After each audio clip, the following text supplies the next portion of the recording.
The Consolation of Philosophy. Of Boethius. Book I. The Sorrows of Boethius. Summary. Boethius' Complaint, Song I. Philosophy appears to Boethius, drives away the muses of poetry, and herself laments, Song 2. The disordered condition of his mind. 2. Boethius is speechless with amazement. Philosophy wipes away the tears that have clouded his eyesight. 3. Boethius recognizes his mistress Philosophy. To his wondering inquiries she explains her presence, and recalls to his mind the persecutions to which philosophy has oftentimes from of old been subjected by an ignorant world. 4. Philosophy bids Boethius declare his griefs. He relates the story of his unjust accusation and ruin. He concludes with a prayer, Song V, that the moral disorder in human affairs may be set right. Chv. Philosophy admits the justice of Boethius' self-vindication, but grieves rather for the unhappy change in his mind. She will first tranquilize his spirit by soothing remedies. Ch. 6. Philosophy tests Boethius' mental state by certain questions, and discovers three chief causes of his soul's sickness. 1. He has forgotten his own true nature. 2. He knows not the end towards which the whole universe tends. 3. He knows not the means by which the world is governed. Book I. Song I. Boethius' Complaint. Who wrought my studious numbers smoothly once in happier days, now perforce in tears and sadness learn a mournful strain to raise. Lo, the muses, grief dishevelled, guide my pen and voice my woe. Down their cheeks unfeigned the tear-drops to my sad complainings flow. These alone in danger's hour, faithful found, have dared attend on the footsteps of the exile to his lonely journey's end. These that were the pride and pleasure of my youth and high estate still remain the only solace of the old man's mournful fate. Old? Ah yes, swift, ere I knew it, by these sorrows on me pressed. Age hath come, lo, grief hath bid me wear the garb that fits her best. O'er my head untimely sprinkled, these white hairs my woes proclaim, and the skin hangs loose and shriveled on this sorrow-shrunken frame. Blessed is death that intervenes not in the sweet, sweet years of peace, but unto the broken-hearted, when they call him, brings release. Yet death passes by the wretched, shuts his ear and slumbers deep, will not heed the cry of anguish, will not close the eyes that weep. For, while yet in constant fortune poured her gifts and all was bright, death's dark hour had all but whelmed me in the gloom of endless night. Now, because misfortune's shadow hath o'erclouded that false face, cruel life still halts and lingers, though I loathe his weary race. Friends, why did ye once so lightly vaunt me happy among men? Surely he who so hath fallen was not firmly founded then. While I was thus mutely pondering within myself, and recording my sorrowful complainings with my pen, it seemed to me that there appeared above my head a woman of a countenance exceeding venerable. Her eyes were bright as fire, and of a more than human keenness, her complexion was lively, her vigor showed no trace of enfeeblement, and yet her years were right full, and she plainly seemed not of our age and time. Her stature was difficult to judge. At one moment it exceeded not the common height, at another her forehead seemed to strike the sky. And whenever she raised her head higher, she began to pierce within the very heavens, and to baffle the eyes of them that looked upon her. Her garments were of an imperishable fabric, wrought with the finest threads and of the most delicate workmanship, and these, as her own lips afterwards assured me, she had herself woven with her own hands. The beauty of this vesture had been somewhat tarnished by age and neglect, and wore that dingy look which marble contracts from exposure. On the lowermost edge was enwoven the Greek letter pi, Greek p, on the topmost the letter theta, Greek, th, and between the two were to be seen steps, like a staircase, from the lower to the upper letter. This robe, moreover, had been torn by the hands of violent persons, who had each snatched away what he could clutch. Her right hand held a notebook, in her left she bore a staff. And when she saw the muses of poesy standing by my bedside, dictating the words of my lamentations, she was moved a while to wrath, and her eyes flashed sternly. "Who," said she, "has allowed yon play-acting wantons to approach this sick man, these who, so far from giving medicine to heal his malady, even feed it with sweet poison? These it is who kill the rich crop of reason with the barren thorns of passion, who accustom men's minds to disease, instead of setting them free. Now, were it some common man whom your allurements were seducing, as is usually your way, I should be less indignant. On such a one I should not have spent my pains for naught. But this is one nurtured in the Eleatic and academic philosophies. Nay, get ye gone, ye sirens, whose sweetness lasteth not, leave him for my muses to tend and heal." At these words of upbraiding, the whole band, in deepened sadness, with downcast eyes, and blushes that confessed their shame, dolefully left the chamber. But I, because my sight was dimmed with much weeping, and I could not tell who was this woman of authority so commanding, I was dumbfoundered, and, with my gaze fastened on the earth, continued silently to await what she might do next. Then she drew near me and sat on the edge of my couch, and, looking into my face all heavy with grief and fixed in sadness on the ground, she bewailed in these words the disorder of my mind. Footnotes. P stands for the political life. The life of action. Theta, th, for the theoretical life, the life of thought. The Stoic, Epicurean, and other philosophical sects, which Boethius regards as heterodox. See also below, ch. 3. Song 2. His despondency. Alas! In what abyss his mind is plunged, how wildly tossed. Still towards the outer night she sinks, her true light lost. As oft as, lashed tumultuously by earth-born blasts, care's waves rise high.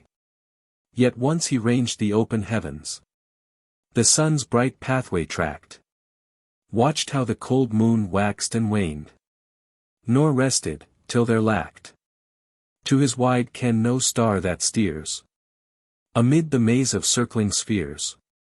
The causes why the blusterous winds vex ocean's tranquil face, whose hand doth turn the stable globe, or why his even race from out the ruddy east the sun unto the western waves doth run. What is it tempers cunningly the placid hours of spring, so that it blossoms with the rose?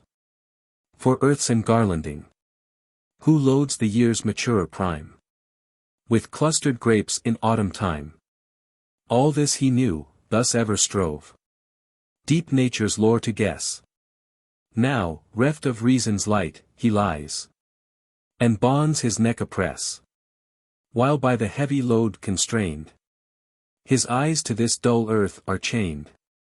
2. But the time, said she, calls rather for healing than for lamentation.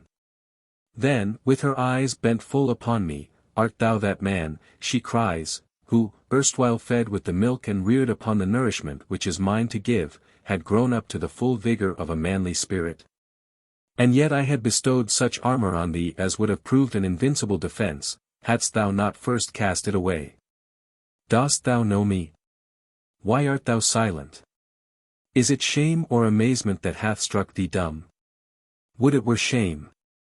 But, as I see, a stupor hath seized upon thee.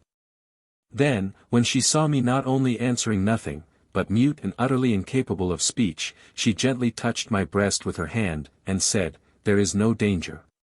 These are the symptoms of lethargy, the usual sickness of deluded minds. For a while he has forgotten himself, he will easily recover his memory, if only he first recognizes me. And that he may do so, let me now wipe his eyes that are clouded with a mist of mortal things." Thereat, with a fold of her robe, she dried my eyes all swimming with tears. Song 3. The mists dispelled. Then the gloom of night was scattered.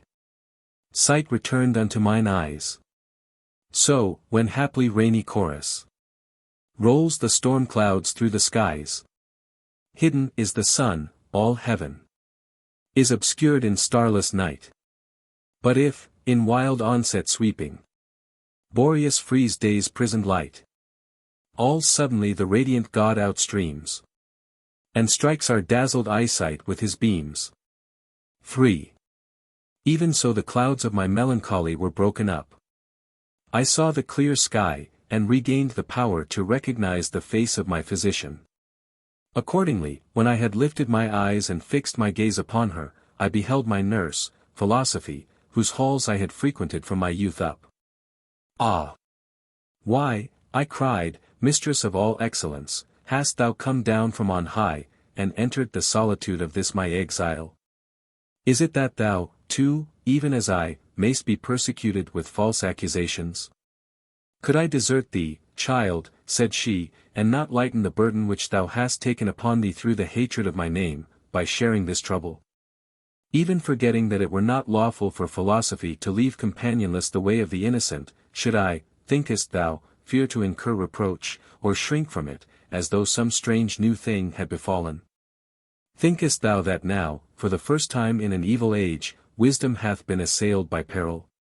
Did I not often in days of old, before my servant Plato lived, wage stern warfare with the rashness of folly? In his lifetime, too, Socrates, his master, won with my aid the victory of an unjust death. And when, one after the other, the Epicurean herd, the Stoic, and the rest, each of them as far as in them lay, went about to seize the heritage he left, and were dragging me off protesting and resisting, as their booty, they tore in pieces the garment which I had woven with my own hands, and, clutching the torn pieces, went off, believing that the whole of me had passed into their possession. And some of them, because some traces of my vesture were seen upon them, were destroyed through the mistake of the lewd multitude, who falsely deemed them to be my disciples. It may be thou knowest not of the banishment of Anaxagoras, of the poison draught of Socrates, nor of Zeno's torturing, because these things happened in a distant country. Yet mightest thou have learnt the fate of Arius, of Seneca, of Serenus, whose stories are neither old nor unknown to fame. These men were brought to destruction for no other reason than that, settled as they were in my principles, their lives were a manifest contrast to the ways of the wicked. So there is nothing thou shouldst wonder at, if on the seas of this life we are tossed by storm blasts, seeing that we have made it our chiefest aim to refuse compliance with evildoers.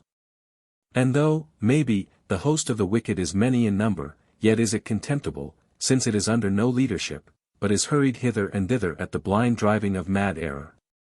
And if at times and seasons they set in array against us, and fall on in overwhelming strength, our leader draws off her forces into the citadel while they are busy plundering the useless baggage.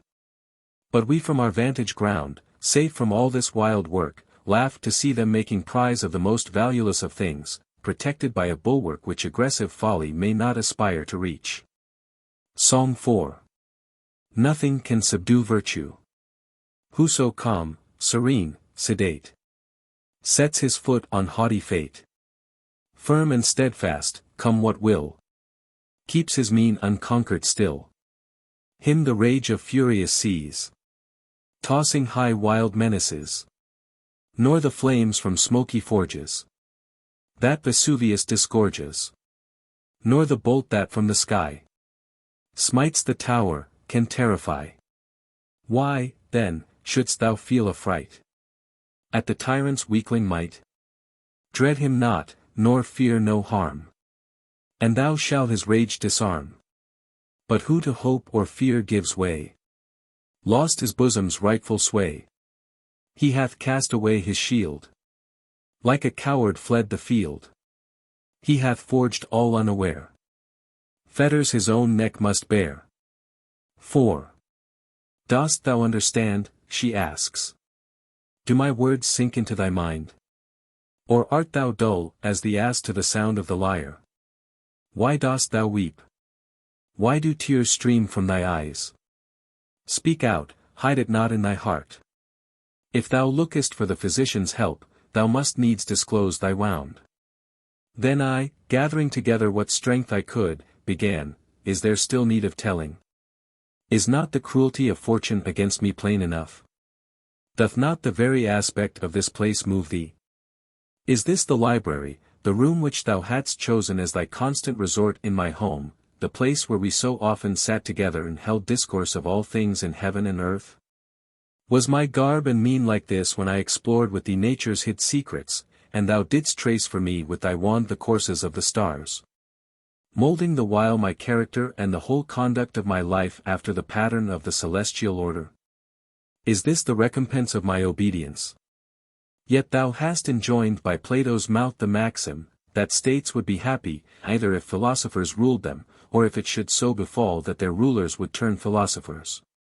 By his mouth likewise thou didst point out this imperative reason why philosophers should enter public life, to wit, lest, if the reins of government be left to unprincipled and profligate citizens, trouble and destruction should come upon the good. Following these precepts, I have tried to apply in the business of public administration the principles which I learnt from thee in leisured seclusion. Thou art my witness and that divinity who hath implanted thee in the hearts of the wise, that I brought to my duties no aim but zeal for the public good. For this cause I have become involved in bitter and irreconcilable feuds, and, as happens inevitably, if a man holds fast to the independence of conscience, I have had to think nothing of giving offence to the powerful in the cause of justice. How often have I encountered and balked Conegastus in his assaults on the fortunes of the weak! How often have I thwarted Triguilla, steward of the king's household, even when his villainous schemes were as good as accomplished! How often have I risked my position and influence to protect poor wretches from the false charges innumerable with which they were forever being harassed by the greed and license of the barbarians!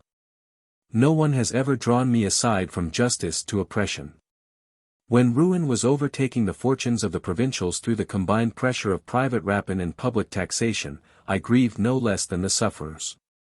When at a season of grievous scarcity a forced sale, disastrous as it was unjustifiable, was proclaimed, and threatened to overwhelm Campania with starvation, I embarked on a struggle with the praetorian prefect in the public interest. I fought the case at the king's judgment seat, and succeeded in preventing the enforcement of the sale. I rescued the consular Paulinus from the gaping jaws of the court bloodhounds, who in their covetous hopes had already made short work of his wealth. To save Albinus, who was of the same exalted rank, from the penalties of a prejudged charge, I exposed myself to the hatred of Cyprian, the informer. Thinkest thou I had laid up for myself store of enmities enough? Well, with the rest of my countrymen, at any rate, my safety should have been assured, since my love of justice had left me no hope of security at court. Yet who was it brought the charges by which I have been struck down? Why, one of my accusers is Basil, who, after being dismissed from the king's household, was driven by his debts to lodge an information against my name. There is Opilio, there is Gaudentius, men who for many and various offences the king's sentence had condemned to banishment. And when they declined to obey, and sought to save themselves by taking sanctuary, the king, as soon as he heard of it, decreed that, if they did not depart from the city of Ravenna within a prescribed time, they should be branded on the forehead and expelled. What would exceed the rigor of this severity? And yet on that same day these very men lodged an information against me, and the information was admitted. Just heaven! Had I deserved this by my way of life? Did it make them fit accusers that my condemnation was a foregone conclusion? Has fortune no shame, if not at the accusation of the innocent, at least for the vileness of the accusers? Perhaps thou wonderest what is the sum of the charges laid against me. I wished, they say, to save the Senate. But how? I am accused of hindering an informer from producing evidence to prove the Senate guilty of treason. Tell me, then, what is thy counsel, O my mistress? Shall I deny the charge, lest I bring shame on thee? But I did wish it, and I shall never cease to wish it. Shall I admit it? Then the work of thwarting the informer will come to an end. Shall I call the wish for the preservation of that illustrious house a crime? Of a truth the Senate, by its decrees concerning me, has made it such. But blind folly, though it deceive itself with false names, cannot alter the true merits of things, and, mindful of the precept of Socrates, I do not think it right either to keep the truth concealed or allow falsehood to pass. But this, however it may be, I leave to thy judgment and to the verdict of the discerning. Moreover, lest the course of events and the true facts should be hidden from posterity, I have myself committed to writing an account of the transaction. What need to speak of the forged letters by which an attempt is made to prove that I hoped for the freedom of Rome?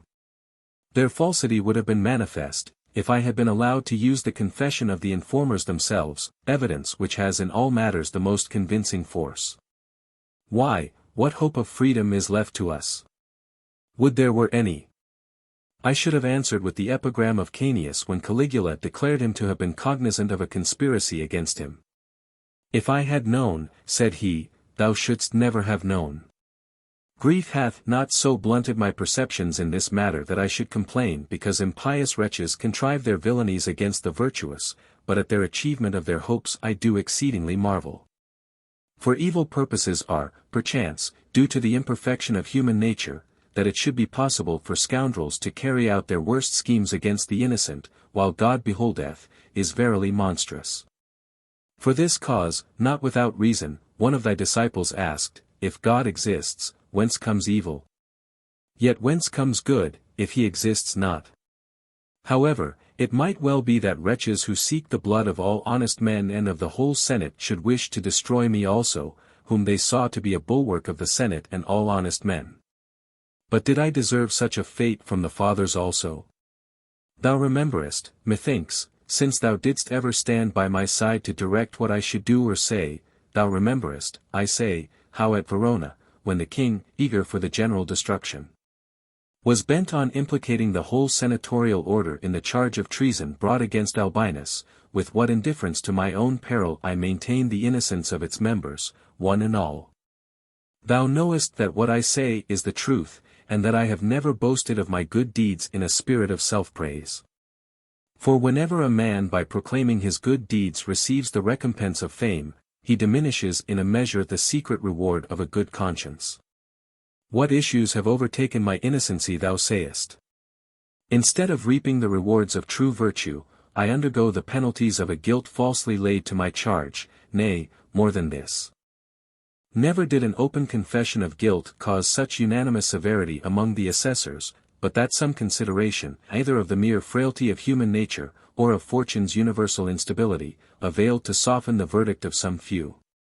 Had I been accused of a design to fire the temples, to slaughter the priests with impious sword, of plotting the massacre of all honest men, I should yet have been produced in court, and only punished on due confession or conviction. Now for my too great zeal towards the Senate I have been condemned to outlawry and death, unheard and undefended, at a distance of near 500 miles away. Oh, my judges, well do ye deserve that no one should hereafter be convicted of a fault like mine. Yet even my very accusers saw how honorable was the charge they brought against me, and, in order to overlay it with some shadow of guilt, they falsely asserted that in the pursuit of my ambition I had stained my conscience with sacrilegious acts.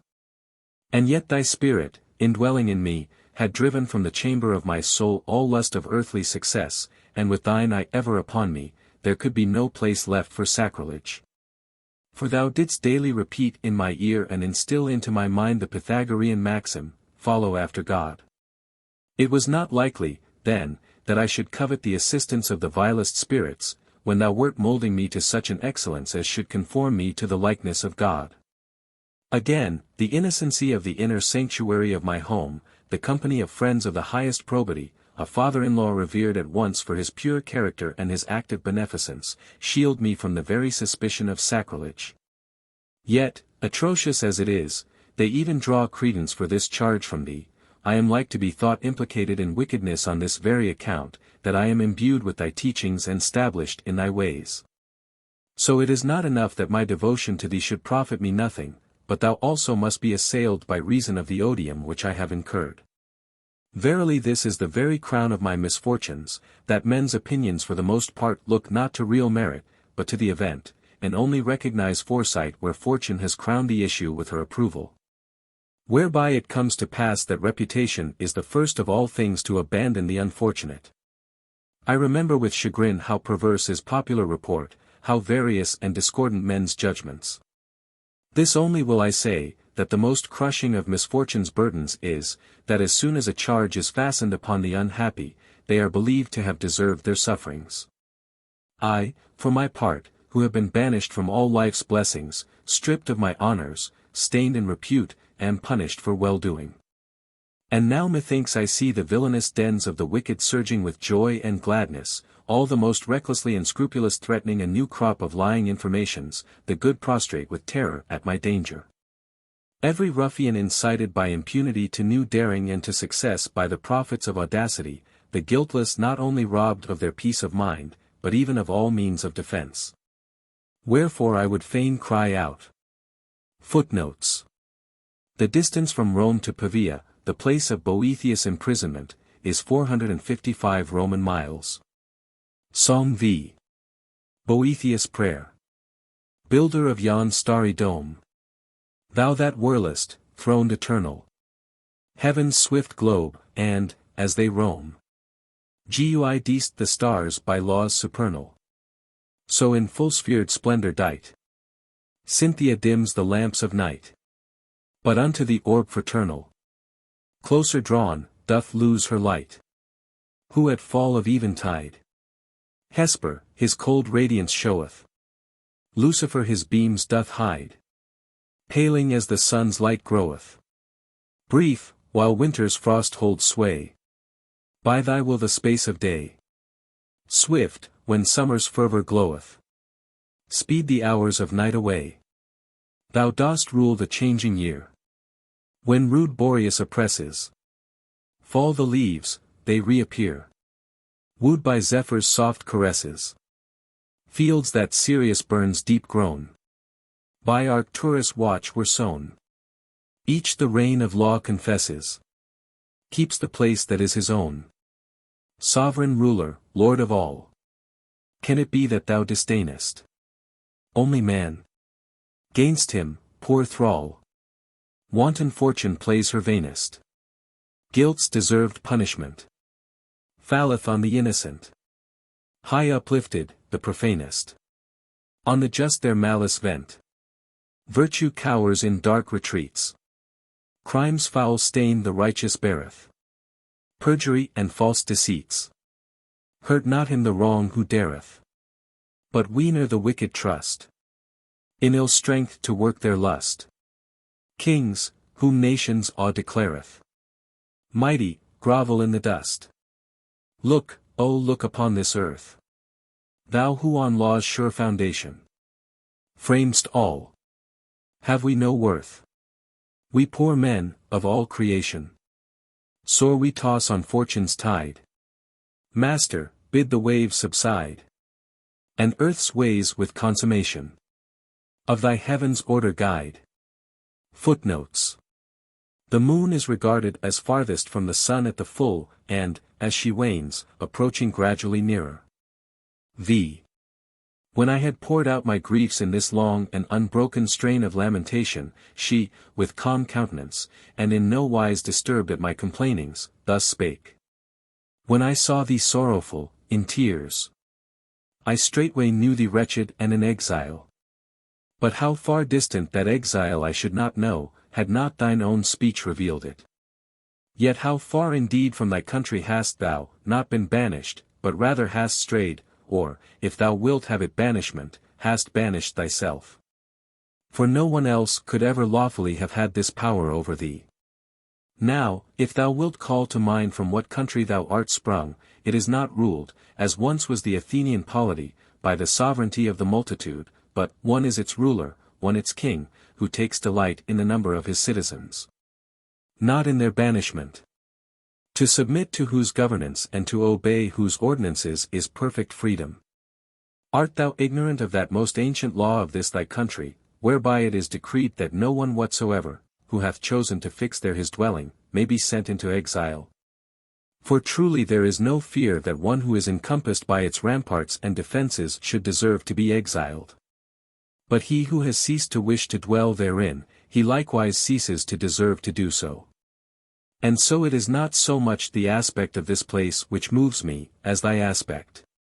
Not so much the library walls set off with glass and ivory which I miss, as the chamber of thy mind, wherein I once placed, not books, but that which gives books their value, the doctrines which my books contain.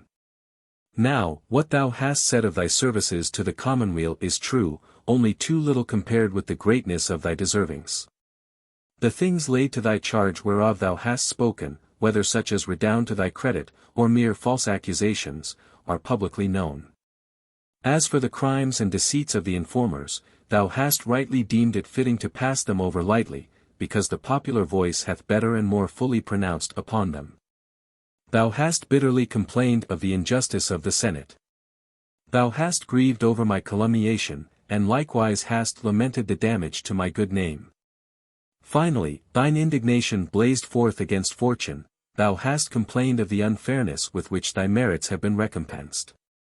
Last of all thy frantic muse framed a prayer that the peace which reigns in heaven might rule earth also. But since a throng of tumultuous passions hath assailed thy soul, since thou art distraught with anger, pain, and grief, strong remedies are not proper for thee in this thy present mood. And so for a time I will use milder methods, that the tumors which have grown hard through the influx of disturbing passion may be softened by gentle treatment, till they can bear the force of sharper remedies. Psalm 6. All things have their needful order. He who to unwilling furrows gives the generous grain. When the crab with baleful fervors scorches all the plain, he shall find his garner bare, acorns for his scanty fare. Go not forth to cull sweet violets from the purpled steep, while the furious blasts of winter through the valleys sweep. Nor the grape o'er hasty bring to the press in days of spring. For to each thing God hath given its appointed time.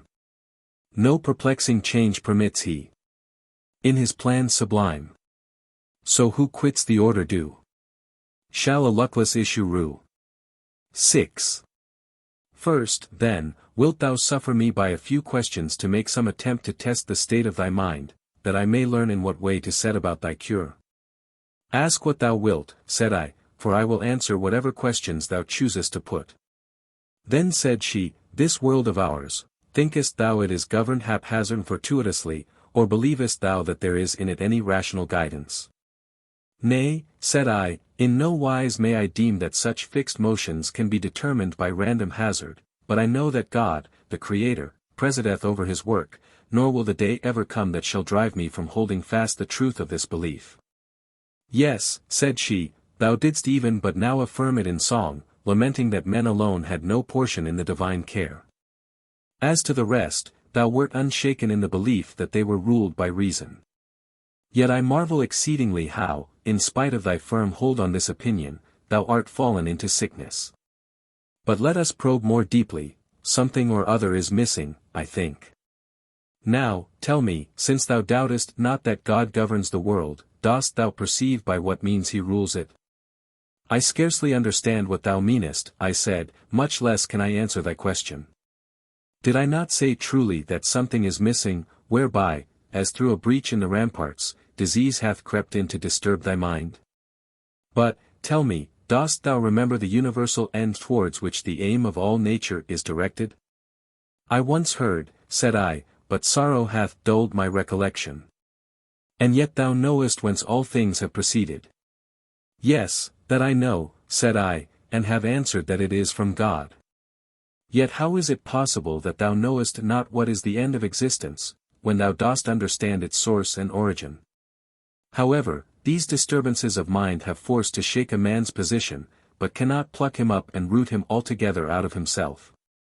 But answer this also, I pray thee, rememberest thou that thou art a man? How should I not, said I.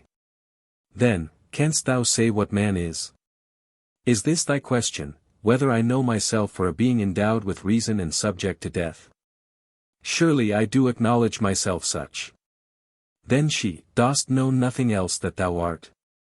Nothing.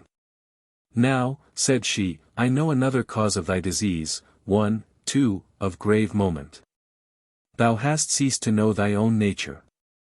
So, then, I have made full discovery both of the causes of thy sickness and the means of restoring thy health. It is because forgetfulness of thyself hath bewildered thy mind that thou hast bewailed thee as an exile, as one stripped of the blessings that were his. It is because thou knowest not the end of existence that thou deemest abominable and wicked men to be happy and powerful. While, because thou hast forgotten by what means the earth is governed, thou deemest that fortune's changes ebb and flow without the restraint of a guiding hand. These are serious enough to cause not sickness only, but even death. But, thanks be to the author of our health, the light of nature hath not yet left thee utterly. In thy true judgment concerning the world's government, in that thou believest it subject, not to the random drift of chance, but to divine reason, we have the divine spark from which thy recovery may be hoped. Have, then, no fear. From these weak embers the vital heat shall once more be kindled within thee. But seeing that it is not yet time for strong remedies, and that the mind is manifestly so constituted that when it casts off true opinions it straightway puts on false, wherefrom arises a cloud of confusion that disturbs its true vision. I will now try and disperse these mists by mild and soothing application, that so the darkness of misleading passion may be scattered, and thou mayst come to discern the splendor of the true light. Psalm 7. The perturbations of passion. Stars shed no light. Through the black night. When the clouds hide. And the lashed wave. If the winds rave. O'er ocean's tide. Though once serene. As day's fair sheen. Soon fouled and spoiled. By the storm's spite. Shows to the sight. Turbid and soiled. Oft the fair rill. Down the steep hill. Seaward that strays. Some tumbled block. Of fallen rock. Hinders and stays. Then art thou fain. Clear and most plain. Truth to discern. In the right way. Firmly to stay. Nor from it turn. Joy, hope and fear. Suffer not near. Drive grief away. Shackled and blind. And lost is the mind. Where these have sway. Book 2. The Vanity of Fortune's Gifts. Summary. Ch.I. Philosophy reproves Boethius for the foolishness of his complaints against fortune. Her very nature is caprice. Ch. 2. Philosophy in fortune's name replies to Boethius' reproaches, and proves that the gifts of fortune are hers to give and to take away. Ch. 3. Boethius falls back upon his present sense of misery. Philosophy reminds him of the brilliancy of his former fortunes. Ch. 4. Boethius objects that the memory of past happiness is the bitterest portion of the lot of the unhappy. Philosophy shows that much is still left for which he may be thankful. None enjoy perfect satisfaction with their lot.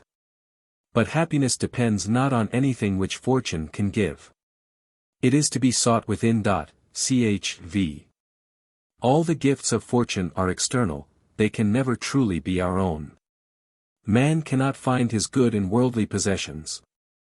Riches bring anxiety and trouble. Ch. 6. High place without virtue is an evil, not a good. Power is an empty name. Ch. 7. Fame is a thing of little account when compared with the immensity of the universe and the endlessness of time. Ch. 8. One service only can fortune do, when she reveals her own nature and distinguishes true friends from false. Book 2. I. Thereafter for a while she remained silent.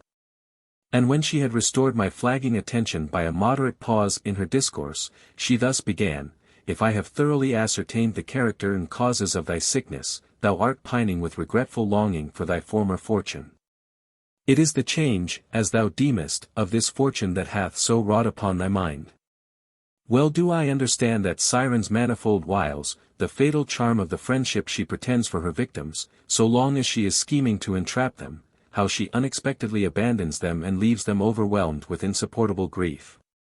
Bethink thee of her nature, character, and deserts, and thou wilt soon acknowledge that in her thou hast neither possessed, nor hast thou lost, aught of any worth. Methinks I need not spend much pains in bringing this to thy mind, since, even when she was still with thee, even while she was caressing thee, thou usedst to assail her in manly terms, to rebuke her, with maxims drawn from my holy treasure house. But all sudden changes of circumstances bring inevitably a certain commotion of spirit. Thus it hath come to pass that thou also for a while hast been parted from thy mind's tranquillity. But it is time for thee to take and drain a draught, soft and pleasant to the taste, which, as it penetrates within, may prepare the way for stronger potions. Wherefore I call to my aid the sweet persuasiveness of rhetoric, who then only walketh in the right way when she forsakes not my instructions, and music, my handmaid, I bid to join with her singing, now in lighter, now in graver strain. What is it, then, poor mortal, that hath cast thee into lamentation and mourning? Some strange, unwonted sight, methinks, have thine eyes seen. Thou deemest fortune to have changed towards thee, thou mistakest. Such ever were her ways, ever such her nature. Rather in her very mutability hath she preserved towards thee her true constancy. Such was she when she loaded thee with caresses, when she deluded thee with the allurements of a false happiness. Thou hast found out how changeful is the face of the blind goddess. She who still veils herself from others hath fully discovered to thee her whole character. If thou likest her, take her as she is, and do not complain. If thou abhorrest her perfidy, turn from her in disdain, renounce her, for baneful are her delusions. The very thing which is now the cause of thy great grief ought to have brought thee tranquillity. Thou hast been forsaken by one of whom no one can be sure that she will not forsake him. Or dost thou indeed set value on a happiness that is certain to depart? Again I ask, is fortune's presence dear to thee if she cannot be trusted to stay, and though she will bring sorrow when she is gone? Why, if she cannot be kept at pleasure, and if her flight overwhelms with calamity, what is this fleeting visitant but a token of coming trouble? Truly it is not enough to look only at what lies before the eyes. Wisdom gauges the issues of things, and this same mutability, with its two aspects, makes the threats of fortune void of terror, and her caresses little to be desired. Finally, thou oughtest to bear with whatever takes place within the boundaries of fortune's domain, when thou hast placed thy head beneath her yoke. But if thou wishest to impose a law of staying and departing on her whom thou hast of thine own accord chosen for thy mistress, art thou not acting wrongfully, art thou not embittering by impatience a lot which thou canst not alter? Didst thou commit thy sails to the winds, thou wouldst voyage not whither thy intention was to go, but whither the winds drave thee. Didst thou entrust thy seed to the fields, thou wouldst set off the fruitful years against the barren. Thou hast resigned thyself to the sway of fortune, thou must submit to thy mistress's caprices. What? Art thou verily striving to stay the swing of the revolving wheel? Oh, stupidest of mortals, if it takes to standing still, it ceases to be the wheel of fortune. Song I. Fortune's malice. Mad fortune sweeps along in wanton pride. Uncertain as Europa's surging tide. Now tramples mighty kings beneath her feet. Now sets the conquered in the victor's seat. She heedeth not the wail of hapless woe, but mocks the griefs that from her mischief flow. Such is her sport, so proveth she her power.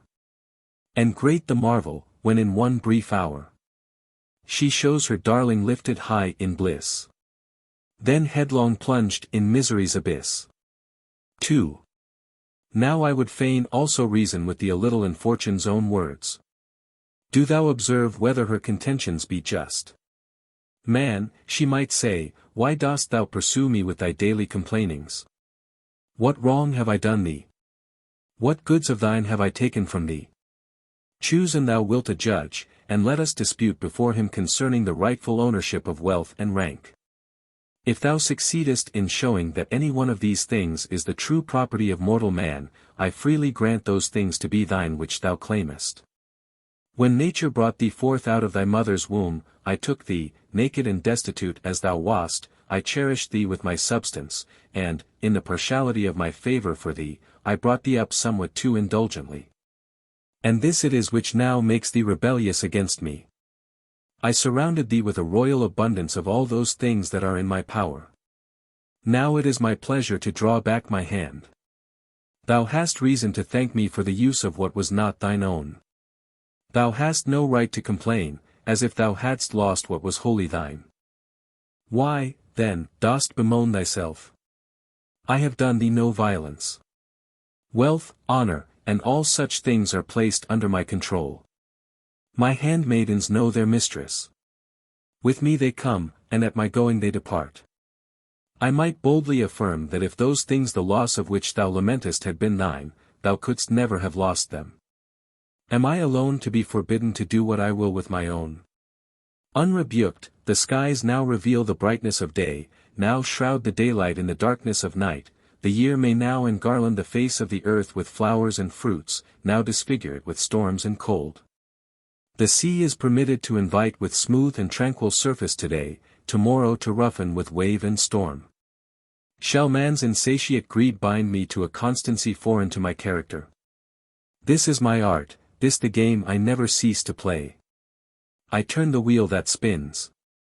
I delight to see the high come down and the low ascend. Mount up, if thou wilt, but only on condition that thou wilt not think it a hardship to come down when the rules of my game require it. Wert thou ignorant of my character? Didst not know how Croesus, king of the Lydians, erstwhile the dreaded rival of Cyrus, was afterwards pitiably consigned to the flame of the pyre, and only saved by a shower sent from heaven? Has it scaped thee how Paulus paid a meed of pious tears to the misfortunes of King Perseus, his prisoner? What else do tragedies make such woeful outcry over save the overthrow of kingdoms by the indiscriminate strokes of fortune? Didst thou not learn in thy childhood how there stand at the threshold of Zeus, 2 jars, the one full of blessings, the other of calamities? How if thou hast drawn over liberally from the good jar? What if not even now have I departed wholly from thee? What if this very mutability of mine is a just ground for hoping better things? But listen now, and cease to let thy heart consume away with fretfulness, nor expect to live on thine own terms in a realm that is common to all. Psalm 2. Man's covetousness. What though plenty pour her gifts? With a lavish hand. Numberless as are the stars. Countless as the sand. Will the race of man, content, cease to murmur and lament? Nay, though God, all bounteous, give gold at man's desire, honors, rank, and fame, content, not a whit is nigher, but an all-devouring greed yawns with ever-widening need. Then what bounds can e'er restrain this wild lust of having, when with each new bounty fed grows the frantic craving? He is never rich whose fear sees grim want forever near. 3. If fortune should plead thus against thee, assuredly thou wouldst not have one word to offer in reply, or, if thou canst find any justification of thy complainings, thou must show what it is. I will give thee space to speak. Then said I, verily, thy pleas are plausible, yea, steeped in the honeyed sweetness of music and rhetoric. But their charm lasts only while they are sounding in the ear, the sense of his misfortunes lies deeper in the heart of the wretched. So, when the sound ceases to vibrate upon the air, the heart's indwelling sorrow is felt with renewed bitterness. Then said she, It is indeed as thou sayest, for we have not yet come to the curing of thy sickness. As yet these are but lenitives conducing to the treatment of a malady hitherto obstinate. The remedies which go deep I will apply in due season. Nevertheless, to deprecate thy determination to be thought wretched, I ask thee, hast thou forgotten the extent and bounds of thy felicity? I say nothing of how, when orphaned and desolate, thou wast taken into the care of illustrious men. How thou wast chosen for alliance with the highest in the state, and even before thou wert bound to their house by marriage, wert already dear to their love, which is the most precious of all ties. Did not all pronounce thee most happy in the virtues of thy wife, the splendid honors of her father, and the blessing of male issue? I pass over, for I care not to speak of blessings in which others also have shared, the distinctions often denied to age which thou enjoyedst in thy youth. I choose rather to come to the unparalleled culmination of thy good fortune. If the fruition of any earthly success has weight in the scale of happiness, can the memory of that splendor be swept away by any rising flood of troubles? That day when thou didst see thy 2 sons ride forth from home joint consuls, followed by a train of senators, and welcomed by the goodwill of the people. When these 2 sat in curule chairs in the Senate house, and thou by thy panegyric on the king didst earn the fame of eloquence and ability. When in the circus, seated between the 2 consuls, thou didst glut the multitude thronging around with the triumphal largesses for which they looked, methinks thou didst cozen Fortune while she caressed thee, and made thee her darling. Thou didst bear off a boon which she had never before granted to any private person. Art thou, then, minded to cast up a reckoning with Fortune? Now for the first time she has turned a jealous glance upon thee. If thou compare the extent and bounds of thy blessings and misfortunes, thou canst not deny that thou art still fortunate. Or if thou esteem not thyself favored by fortune in that thy then seeming prosperity hath departed, deem not thyself wretched, since what thou now believest to be calamitous passeth also. What? Art thou but now come suddenly and a stranger to the scene of this life? Thinkest thou there is any stability in human affairs, when man himself vanishes away in the swift course of time? It is true that there is little trust that the gifts of chance will abide, yet the last day of life is in a manner the death of all remaining fortune. What difference, then, thinkest thou, is there, whether thou leavest her by dying, or she leave thee by fleeing away? Song 3. All passes. When, in rosy chariot drawn, Phoebus gins to light the dawn, by his flaming beams assailed, every glimmering star is paled. When the grove, by zephyrs fed, with rose blossom blushes red, doth rude Auster breathe thereon, bare it stands, its glory gone. Smooth and tranquil lies the deep, while the winds are hushed in sleep. Soon, when angry tempests lash, wild and high the billows dash. Thus if nature's changing face holds not still a moment's space, fleeting deem man's fortunes, deem bliss as transient as a dream. One law only standeth fast, things created may not last. 4. Then said I, true are thine admonishings, thou nurse of all excellence, nor can I deny the wonder of my fortune's swift career. Yet it is this which chafes me the more cruelly in the recalling. For truly in adverse fortune the worst sting of misery is to have been happy. Well, said she, if thou art paying the penalty of a mistaken belief, thou canst not rightly impute the fault to circumstances. If it is the felicity which fortune gives that moves thee, mere name though it be, come reckon up with me how rich thou art in the number and weightiness of thy blessings. Then if, by the blessing of Providence, thou hast still preserved unto thee safe and inviolate that which, howsoever thou mightest reckon thy fortune, thou wouldst have thought thy most precious possession. What right hast thou to talk of ill fortune whilst keeping all fortune's better gifts? Yet Symmachus, thy wife's father, a man whose splendid character does honor to the human race, is safe and unharmed. And while he bewails thy wrongs, this rare nature, in whom wisdom and virtue are so nobly blended, is himself out of danger, a boon thou wouldst have been quick to purchase at the price of life itself. Thy wife yet lives, with her gentle disposition, her peerless modesty in virtue, this the epitome of all her graces, that she is the true daughter of her sire, she lives, I say, and for thy sake only preserves the breath of life.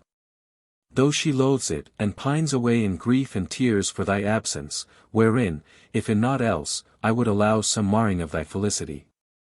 What shall I say of thy sons and their consular dignity, how in them, so far as may be in youths of their age, the example of their fathers' and grandfathers' character shines out?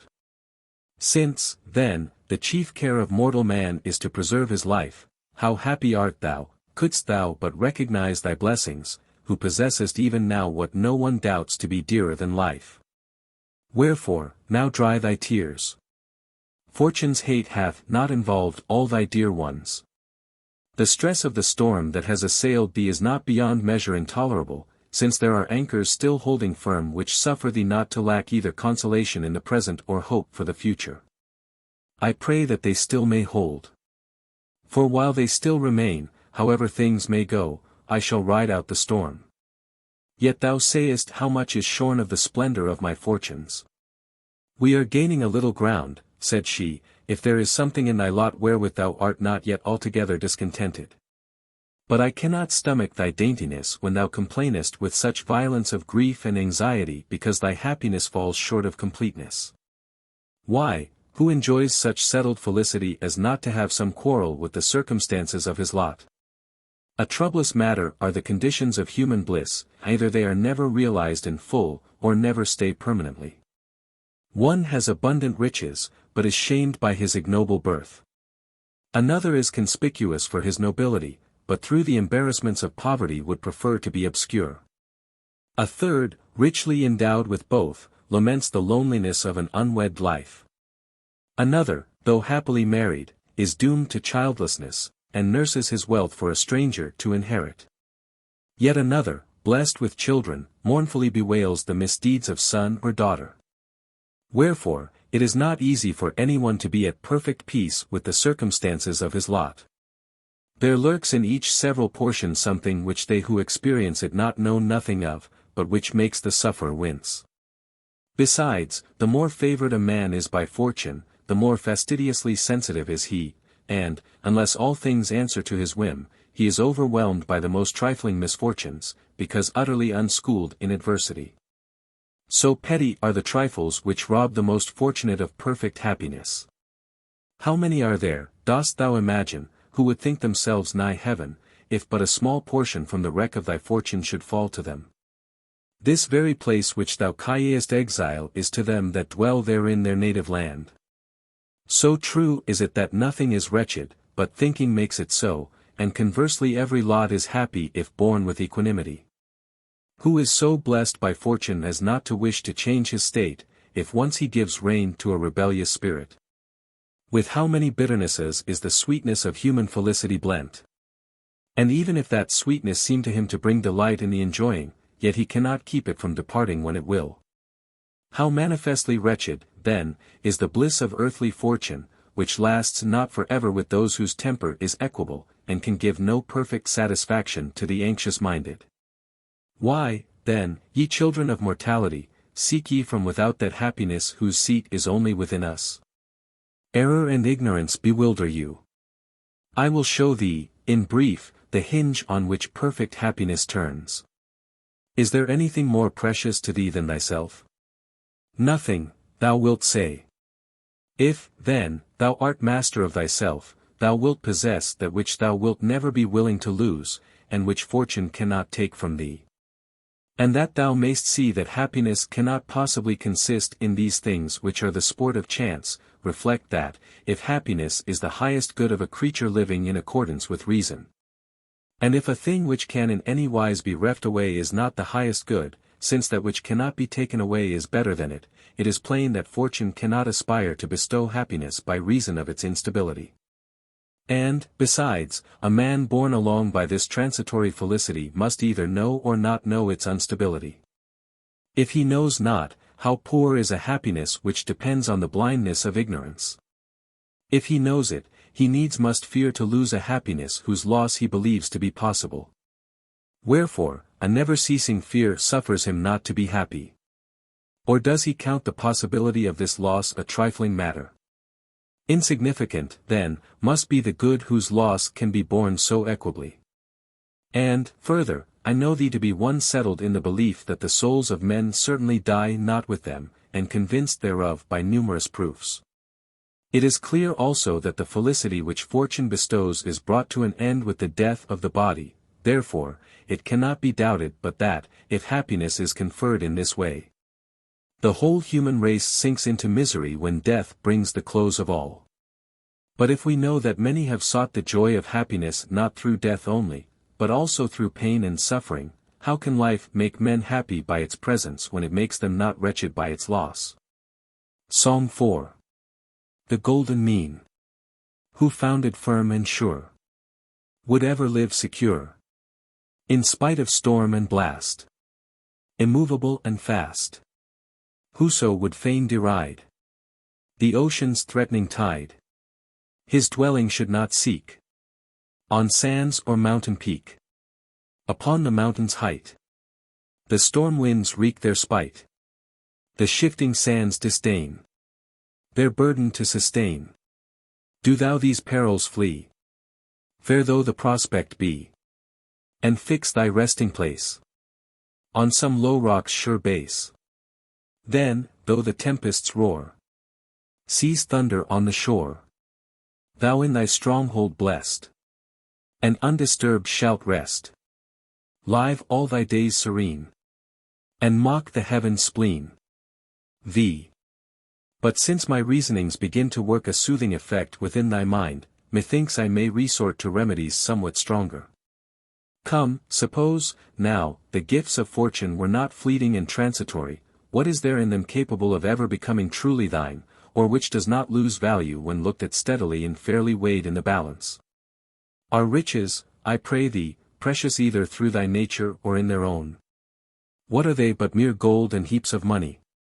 Yet these fine things show their quality better in the spending than in the hoarding. For I suppose 'tis plain that greed always makes men hateful, while liberality brings fame. But that which is transferred to another cannot remain in one's own possession. And if that be so, then money is only precious when it is given away, and, by being transferred to others, ceases to be one's own. Again, if all the money in the world were heaped up in one man's possession, all others would be made poor.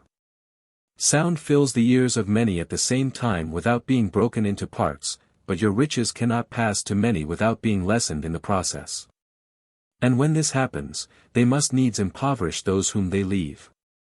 How poor and cramped a thing, then, is riches, which more than one cannot possess as an unbroken whole, which falls not to any one man's lot without the impoverishment of everyone else. Or is it the glitter of gems that allures the eye? Yet, how rarely excellent soever may be their splendor, remember the flashing light is in the jewels, not in the man. Indeed, I greatly marvel at men's admiration of them. For what can rightly seem beautiful to a being endowed with life and reason, if it lack the movement and structure of life? And although such things do in the end take on them more beauty from their maker's care and their own brilliancy, still they in no wise merit your admiration since their excellence is set at a lower grade than your own. Does the beauty of the fields delight you? Surely, yes, it is a beautiful part of a right beautiful whole. Fitly indeed do we at times enjoy the serene calm of the sea, admire the sky, the stars, the moon, the sun. Yet is any of these thy concern? Dost thou venture to boast thyself of the beauty of any one of them? Art thou decked with spring's flowers? Is it thy fertility that swelleth in the fruits of autumn? Why art thou moved with empty transports? Why embracest thou an alien excellence as thine own? Never will fortune make thine that which the nature of things has excluded from thy ownership. Doubtless the fruits of the earth are given for the sustenance of living creatures. But if thou art content to supply thy wants so far as suffices nature, there is no need to resort to fortune's bounty. Nature is content with few things, and with a very little of these. If thou art minded to force superfluities upon her when she is satisfied, that which thou addest will prove either unpleasant or harmful. But, now, thou thinkest it fine to shine in raiment of divers colors. Yet, if, indeed, there is any pleasure in the sight of such things, it is the texture or the artist's skill which I shall admire. Or perhaps it is a long train of servants that makes thee happy. Why, if they behave viciously, they are a ruinous burden to thy house, and exceeding dangerous to their own master, while if they are honest, how canst thou count other men's virtue in the sum of thy possessions? From all which 'tis plainly proved that not one of these things which thou reckonest in the number of thy possessions is really thine. And if there is in them no beauty to be desired, why shouldst thou either grieve for their loss or find joy in their continued possession? While if they are beautiful in their own nature, what is that to thee? They would have been not less pleasing in themselves, though never included among thy possessions. For they derive not their preciousness from being counted in thy riches, but rather thou hast chosen to count them in thy riches because they seem to thee precious. Then, what seek ye by all this noisy outcry about fortune? To chase away poverty, I ween, by means of abundance. And yet ye find the result just contrary. Why, this varied array of precious furniture needs more accessories for its protection. It is a true saying that they want most who possess most, and, conversely, they want very little who measure their abundance by nature's requirements, not by the superfluity of vain display. Have ye no good of your own implanted within you, that ye seek your good in things external and separate? Is the nature of things so reversed that a creature divine by right of reason can in no other way be splendid in his own eyes save by the possession of lifeless chattels?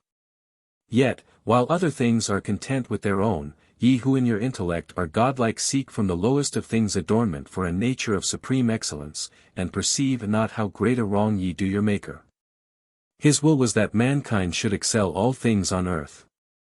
Ye thrust down your worth beneath the lowest of things. For if that in which each thing finds its good is plainly more precious than that whose good it is, by your own estimation ye put yourselves below the vilest of things. When ye deem these vile things to be your good, nor does this fall out undeservedly.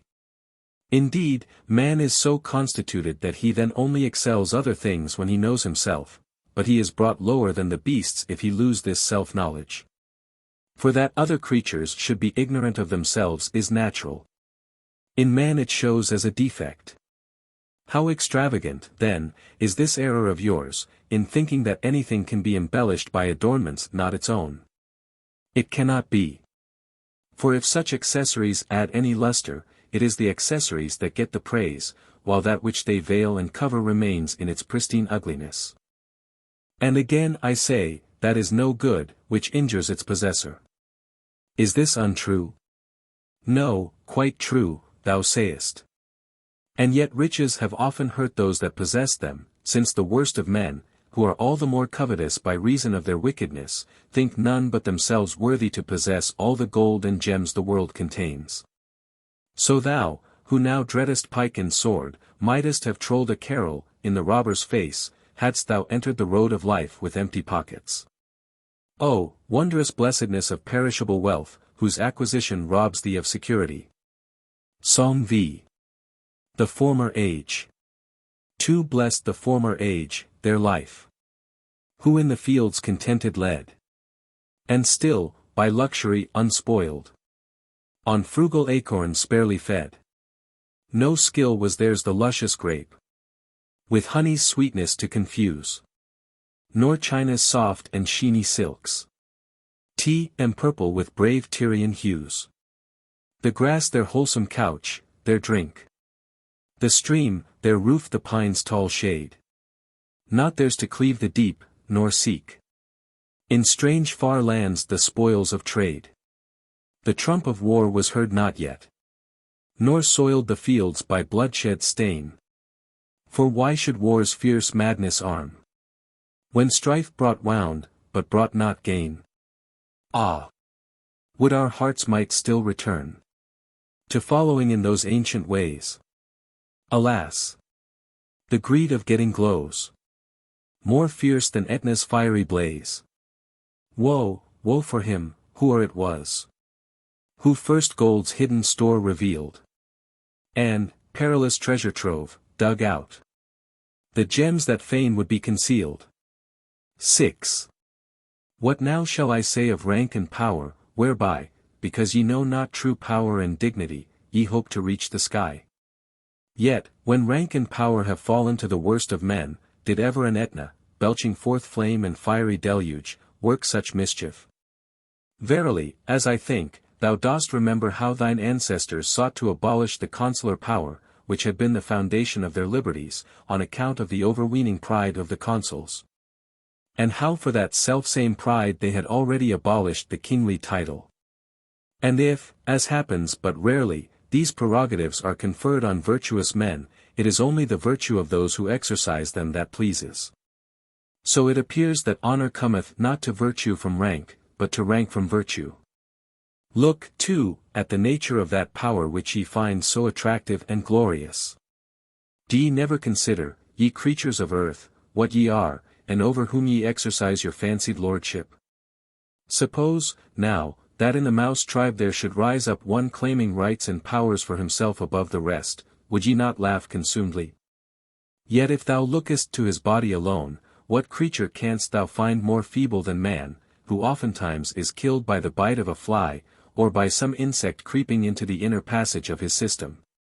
Yet what rights can one exercise over another, save only as regards the body, and that which is lower than the body, I mean fortune? What? Wilt thou bind with thy mandates the free spirit? Canst thou force from its due tranquillity the mind that is firmly composed by reason? A tyrant thought to drive a man of free birth to reveal his accomplices in a conspiracy, but the prisoner bit off his tongue and threw it into the furious tyrant's face. Thus, the tortures which the tyrant thought the instrument of his cruelty the sage made an opportunity for heroism. Moreover, what is there that one man can do to another which he himself may not have to undergo in his turn? We are told that Busiris, who used to kill his guests, was himself slain by his guest, Hercules. Regulus had thrown into bonds many of the Carthaginians whom he had taken in war. Soon after he himself submitted his hands to the chains of the vanquished. Then, thinkest thou that man hath any power who cannot prevent another's being able to do to him what he himself can do to others? Besides, if there were any element of natural and proper good in rank and power, they would never come to the utterly bad, since opposites are not wont to be associated. Nature brooks not the union of contraries. So, seeing there is no doubt that wicked wretches are oftentimes set in high places, it is also clear that things which suffer association with the worst of men cannot be good in their own nature. Indeed, this judgment may with some reason be passed concerning all the gifts of fortune which fall so plentifully to all the most wicked. This ought also to be considered here, I think. No one doubts a man to be brave in whom he has observed a brave spirit residing. It is plain that one who is endowed with speed is swift-footed. So also music makes men musical, the healing art physicians, rhetoric public speakers. For each of these has naturally its own proper working. There is no confusion with the effects of contrary things, nay, even of itself it rejects what is incompatible. And yet wealth cannot extinguish insatiable greed, nor has power ever made him master of himself whom vicious lusts kept bound in indissoluble fetters. Dignity conferred on the wicked not only fails to make them worthy, but contrarily reveals and displays their unworthiness. Why does it so happen? Because ye take pleasure in calling by false names things whose nature is quite incongruous thereto, by names which are easily proved false by the very effects of the things themselves, even so it is. These riches, that power, this dignity, are none of them rightly so called. Finally, we may draw the same conclusion concerning the whole sphere of fortune, within which there is plainly nothing to be truly desired, nothing of intrinsic excellence. For she neither always joins herself to the good, nor does she make good men of those to whom she is united. Psalm 6. Nero's infamy. We know what mischief dire he wrought. Rome fired, the fathers slain. Whose hand with brother's slaughter wet? A mother's blood did stain. No pitying tear his cheek bedewed. As on the corse he gazed. That mother's beauty, once so fair, a critic's voice appraised. Yet far and wide, from east to west, his sway the nation's own. And scorching south and icy north, obey his will alone. Did, then, high power a curb impose on Nero's frenzied will? Ah, woe when to the evil heart is joined the sword to kill. 7. Then said I, thou knowest thyself that ambition for worldly success hath but little swayed me. Yet I have desired opportunity for action, lest virtue, in default of exercise, should languish away. Then she, this is that last infirmity, which is able to allure minds which, though of noble quality, have not yet been moulded to any exquisite refinement by the perfecting of the virtues, I mean the love of glory, and fame for high services rendered to the commonweal. And yet consider with me how poor and unsubstantial a thing this glory is. The whole of this earth's globe, as thou hast learnt from the demonstration of astronomy, compared with the expanse of heaven, is found no bigger than a point. That is to say, if measured by the vastness of heaven's sphere, it is held to occupy absolutely no space at all. Now, of this so insignificant portion of the universe, it is about a fourth part, as Ptolemy's proofs have taught us, which is inhabited by living creatures known to us. If from this fourth part you take away in thought all that is usurped by seas and marshes, or lies a vast waste of waterless desert, barely is an exceeding narrow area left for human habitation. You, then, who are shut in and prisoned in this merest fraction of a point space, do ye take thought for the blazoning of your fame, for the spreading abroad of your renown? Why, what amplitude or magnificence has glory when confined to such narrow and petty limits? Besides, the straitened bounds of this scant dwelling place are inhabited by many nations differing widely in speech, in usages, in mode of life. To many of these, from the difficulty of travel, from diversities of speech, from want of commercial intercourse, the fame not only of individual men, but even of cities, is unable to reach. Why, in Cicero's days, as he himself somewhere points out, the fame of the Roman Republic had not yet crossed the Caucasus, and yet by that time her name had grown formidable to the Parthians and other nations of those parts. Sayest thou, then, how narrow, how confined, is the glory ye take pains to spread abroad and extend? Can the fame of a single Roman penetrate ere the glory of the Roman name fails to pass? Moreover, the customs and institutions of different races agree not together, so that what is deemed praiseworthy in one country is thought punishable in another. Wherefore, if any love the applause of fame, it shall not profit him to publish his name among many peoples. Then, each must be content to have the range of his glory limited to his own people. The splendid immortality of fame must be confined within the bounds of a single race. Once more, how many of high renown in their own times have been lost in oblivion for want of a record? Indeed, of what avail are written records even, which, with their authors, are overtaken by the dimness of age after a somewhat longer time? But ye, when ye think on future fame, fancy it an immortality that ye are begetting for yourselves. Why, if thou scannest the infinite spaces of eternity, what room hast thou left for rejoicing in the durability of thy name? Verily, if a single moment's space be compared with 10,000 years, it has a certain relative duration, however little, since each period is definite. But this same number of years, aye, and a number many times as great, cannot even be compared with endless duration, for, indeed, finite periods may in a sort be compared one with another, but a finite and an infinite never. So it comes to pass that fame, though it extend to ever so wide a space of years, if it be compared to never-lessening eternity, seems not short-lived merely, but altogether nothing. But as for you, ye know not how to act aright, unless it be to court the popular breeze, and win the empty applause of the multitude, nay, ye abandon the superlative worth of conscience and virtue, and ask a recompense from the poor words of others. Let me tell thee how wittily one did mock the shallowness of this sort of arrogance. A certain man assailed one who had put on the name of philosopher as a cloak to pride and vainglory, not for the practice of real virtue, and added, Now shall I know if thou art a philosopher if thou bearest reproaches calmly and patiently.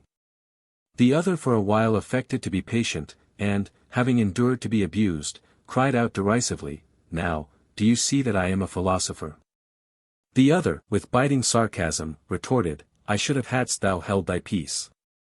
Moreover, what concern have choice spirits, for it is of such men we speak, men who seek glory by virtue, what concern, I say, have these with fame after the dissolution of the body in death's last hour? For if men die wholly, which our reasonings forbid us to believe, there is no such thing as glory at all, since he to whom the glory is said to belong is altogether non-existent. But if the mind, conscious of its own rectitude, is released from its earthly prison, and seeks heaven in free flight, doth it not despise all earthly things when it rejoices in its deliverance from earthly bonds? And enters upon the joys of heaven? Psalm 7. Glory may not last. Oh, let him, who pants for glory's guerdon, deeming glory all in all, look and see how wide the heaven expandeth. Earth's enclosing bounds how small. Shame it is, if your proud swelling glory may not fill this narrow room. Why, then, strive so vainly, O, ye proud ones, to escape your mortal doom? Though your name, to distant regions brooded, o'er the earth be widely spread, though full many a lofty sounding title on your house its lustre shed, death at all this pomp and glory spurneth, when his hour draweth nigh. Shrouds alike exalted and the humble, levels lowest and most high. Where are now the bones of stanch Fabricius, Brutus, Cato, where are they? Lingering fame, with a few graven letters, doth their empty name display. But to know the great dead is not given from a gilded name alone. Nay, ye all alike must lie forgotten. 'Tis not you that fame makes known. Fondly do ye deem life's little hour lengthened by fame's mortal breath. There but waits you, when this, too, is taken, at the last a second death. 8. But that thou mayst not think that I wage implacable warfare against fortune, I own there is a time when the deceitful goddess serves men well, I mean when she reveals herself, uncovers her face, and confesses her true character. Perhaps thou dost not yet grasp my meaning. Strange is the thing I am trying to express, and for this cause I can scarce find words to make clear my thought. For truly I believe that ill fortune is of more use to men than good fortune. For good fortune, when she wears the guise of happiness, and most seems to caress, is always lying, ill fortune is always truthful, since, in changing, she shows her inconstancy. The one deceives, the other teaches. The one enchains the minds of those who enjoy her favor by the semblance of delusive good, the other delivers them by the knowledge of the frail nature of happiness. Accordingly, thou mayst see the one fickle, shifting as the breeze, and ever self-deceived, the other sober-minded, alert, and wary, by reason of the very discipline of adversity. Finally, good fortune, by her allurements, draws men far from the true good, ill fortune ofttimes draws men back to true good with grappling irons. Again, should it be esteemed a trifling boon, thinkest thou, that this cruel, this odious fortune hath discovered to thee the hearts of thy faithful friends, that other hid from thee alike the faces of the true friends and of the false? But in departing she hath taken away her friends, and left thee thine. What price wouldst thou not have given for this service in the fullness of thy prosperity when thou seemedst to thyself fortunate? Cease, then, to seek the wealth thou hast lost, since in true friends thou hast found the most precious of all riches. Song 8. Love is Lord of all. Why are nature's changes bound to a fixed and ordered round? What to leagued peace hath bent every warring element? Wherefore doth the rosy morn rise on Phoebus' car upborne? Why should Phoebe rule the night, led by Hesper's guiding light? What the power that doth restrain in his place the restless main, that within fixed bounds he keeps, nor o'er earth in deluge sweeps? Love it is that holds the chains, love o'er sea and earth that reigns. Love, whom else but sovereign love? Love, high Lord in heaven above.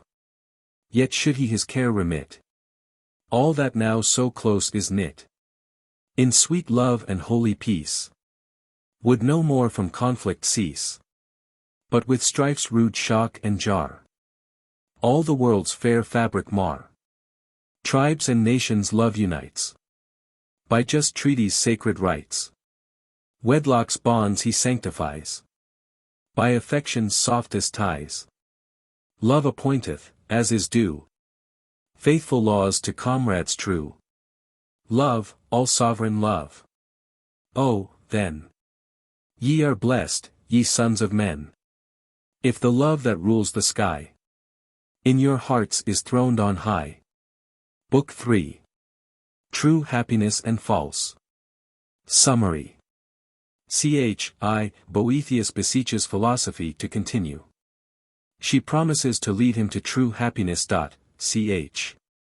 2. Happiness is the one end which all created beings seek.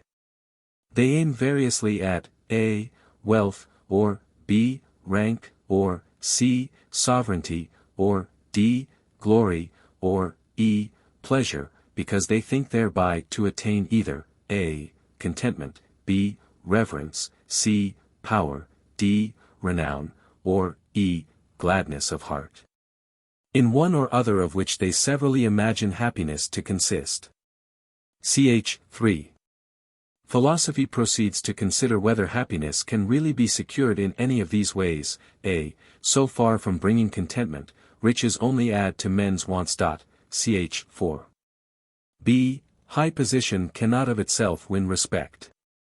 Titles command no reverence in distant and barbarous lands. They even fall into contempt through lapse of time. Ch. v. c. Sovereignty cannot even bestow safety. History tells of the downfall of kings and their ministers. Tyrants go in fear of their lives. Ch. 6. D. Fame conferred on the unworthy is but disgrace. The splendor of noble birth is not a man's own, but his ancestors'. Ch. 7. E. Pleasure begins in the restlessness of desire, and ends in repentance. Even the pure pleasures of home may turn to gall and bitterness. Ch. 8. All fail, then, to give what they promise. There is, moreover, some accompanying evil involved in each of these aims. Beauty and bodily strength are likewise of little worth. In strength man is surpassed by the brutes, beauty is but outward show. Ch. 9. The source of men's error in following these phantoms of good is that they break up and separate that which is in its nature one and indivisible. Contentment, power, reverence, renown, and joy are essentially bound up one with the other, and, if they are to be attained at all, must be attained together. True happiness, if it can be found, will include them all. But it cannot be found among the perishable things hitherto considered. Ch. X. Such a happiness necessarily exists. Its seat is in God. Nay, God is very happiness, and in a manner, therefore, the happy man partakes also of the divine nature. All other ends are relative to this good, since they are all pursued only for the sake of good, it is good which is the sole ultimate end. And since the sole end is also happiness, it is plain that this good and happiness are in essence the same. Ch. 11. Unity is another aspect of goodness. Now, all things subsist so long only as they preserve the unity of their being. When they lose this unity, they perish. But the bent of nature forces all things, plants and inanimate things, as well as animals, to strive to continue in life. Therefore, all things desire unity, for unity is essential to life. But unity and goodness were shown to be the same. Therefore, good is proved to be the end towards which the whole universe tends. Ch. 12. Boethius acknowledges that he is but recollecting truths he once knew. Philosophy goes on to show that it is goodness also by which the whole world is governed. Boethius professes compunction for his former folly. But the paradox of evil is introduced, and he is once more perplexed. Footnotes. This solves the second of the points left in doubt at the end of BKI, Ch. 6. This solves the third. No distinct account is given of the first, but an answer may be gathered from the general argument of BKS. 2, 3, and 4. Book 3. I. She ceased, but I stood fixed by the sweetness of the song in wonderment and eager expectation, my ears still strained to listen. And then after a little I said, Thou sovereign solace of the stricken soul, what refreshment hast thou brought me, no less by the sweetness of thy singing than by the weightiness of thy discourse. Verily, I think not that I shall hereafter be unequal to the blows of fortune. Wherefore, I no longer dread the remedies which thou saidst were something too severe for my strength. Nay, rather, I am eager to hear of them and call for them with all vehemence. Then said she, I marked thee fastening upon my words silently and intently, and I expected, or, to speak more truly, I myself brought about in thee, this state of mind. What now remains is of such sort that to the taste indeed it is biting, but when received within it turns to sweetness. But whereas thou dost profess thyself desirous of hearing, with what ardour wouldst thou not burn didst thou but perceive whither it is my task to lead thee. Whither, said I. To true felicity, said she, which even now thy spirit sees in dreams, but cannot behold in very truth, while thine eyes are engrossed with semblances. Then said I beseech thee, do thou show to me her true shape without a moment's loss. Gladly will I, for thy sake, said she. But first I will try to sketch in words, and describe a cause which is more familiar to thee, that, when thou hast viewed this carefully, thou mayst turn thy eyes the other way, and recognize the beauty of true happiness. Song I. The thorns of error. Who fain would sow the fallow field, and see the growing corn, must first remove the useless weeds, the bramble and the thorn.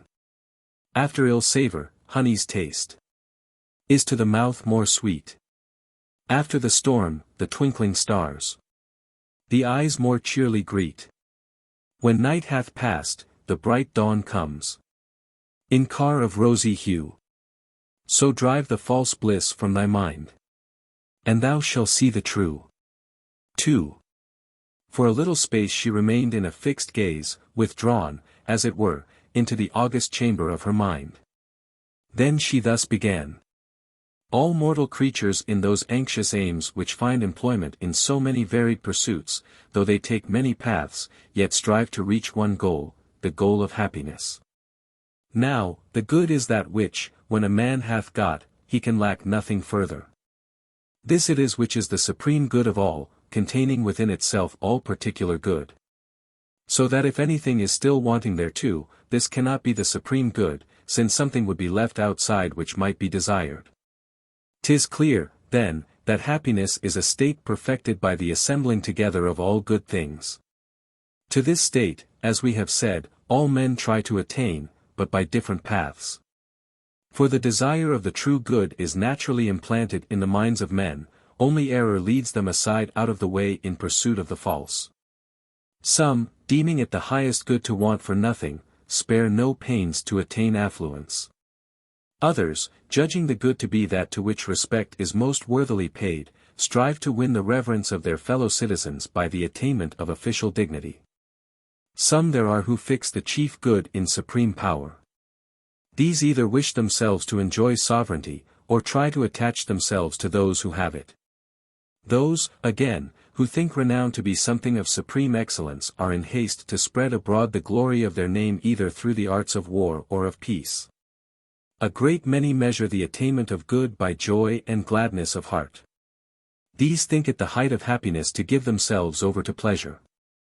Others there are, again, who interchange the ends and means one with the other in their aims.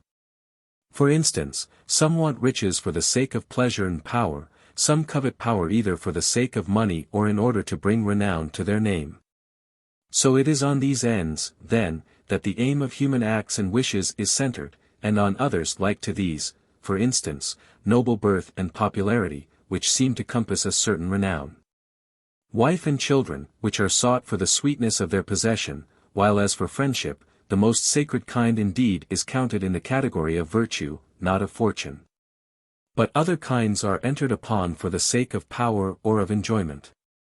And as for bodily excellences, it is obvious that they are to be ranged with the above. For strength and stature surely manifest power. Beauty and fleetness of foot brings celebrity, health brings pleasure. It is plain, then, that the only object sought for in all these ways is happiness. For that which each seeks in preference to all else, that is in his judgment the supreme good. And we have defined the supreme good to be happiness. Therefore, that state which each wishes in preference to all others is in his judgment happy. Thou hast, then, set before thine eyes something like a scheme of human happiness, wealth, rank, power, glory, pleasure. Now Epicurus, from a sole regard to these considerations, with some consistency concluded the highest good to be pleasure, because all the other objects seem to bring some delight to the soul. But to return to human pursuits and aims, man's mind seeks to recover its proper good, in spite of the mistiness of its recollection, but, like a drunken man, knows not by what path to return home.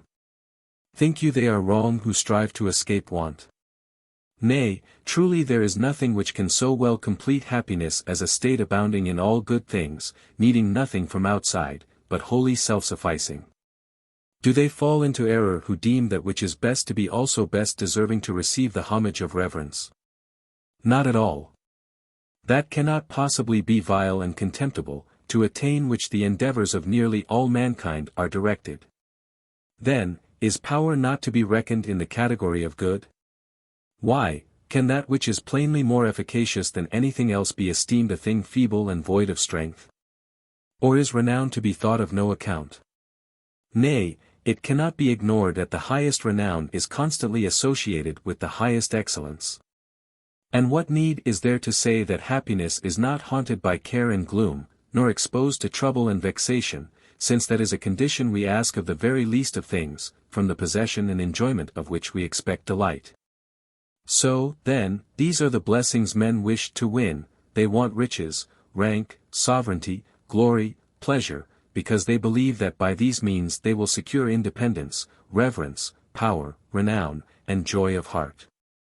Therefore, it is the good which men seek by such divers courses, and herein is easily shown the might of nature's power, since, although opinions are so various and discordant, yet they agree in cherishing good as the end. Psalm 2. The bent of nature.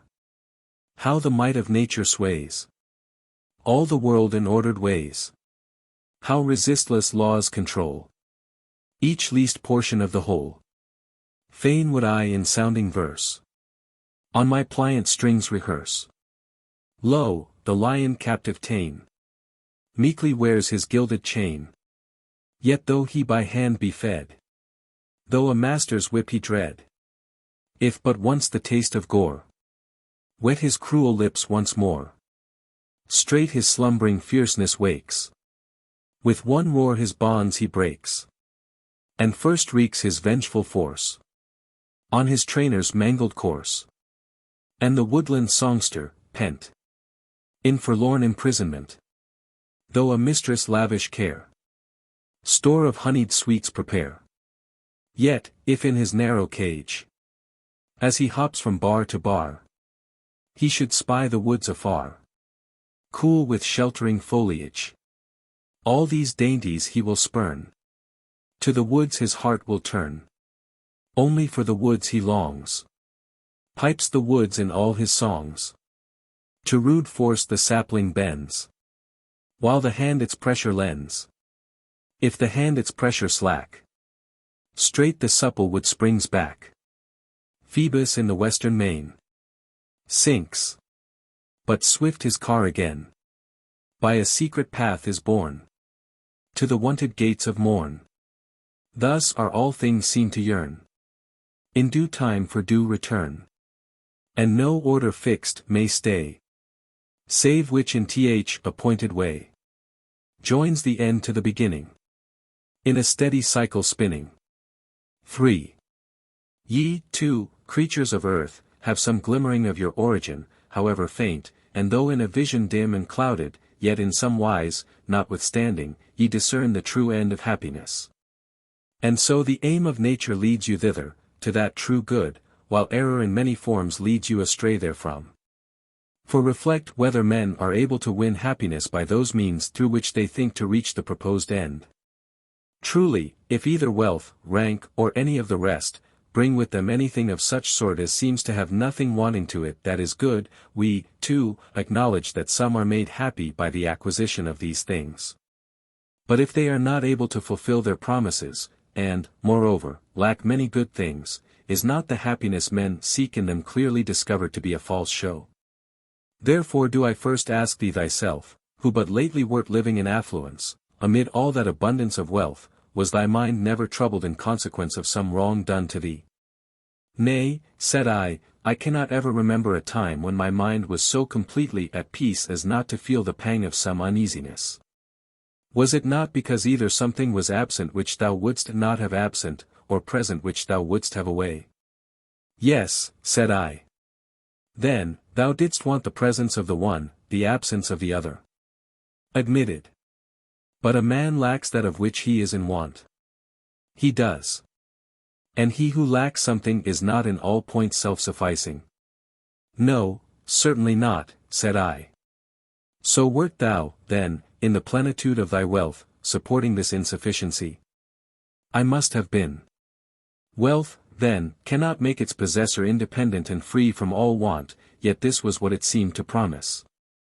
Moreover, I think this also well deserves to be considered, that there is nothing in the special nature of money to hinder its being taken away from those who possess it against their will. I admit it. Why, of course, when every day the stronger wrests it from the weaker without his consent.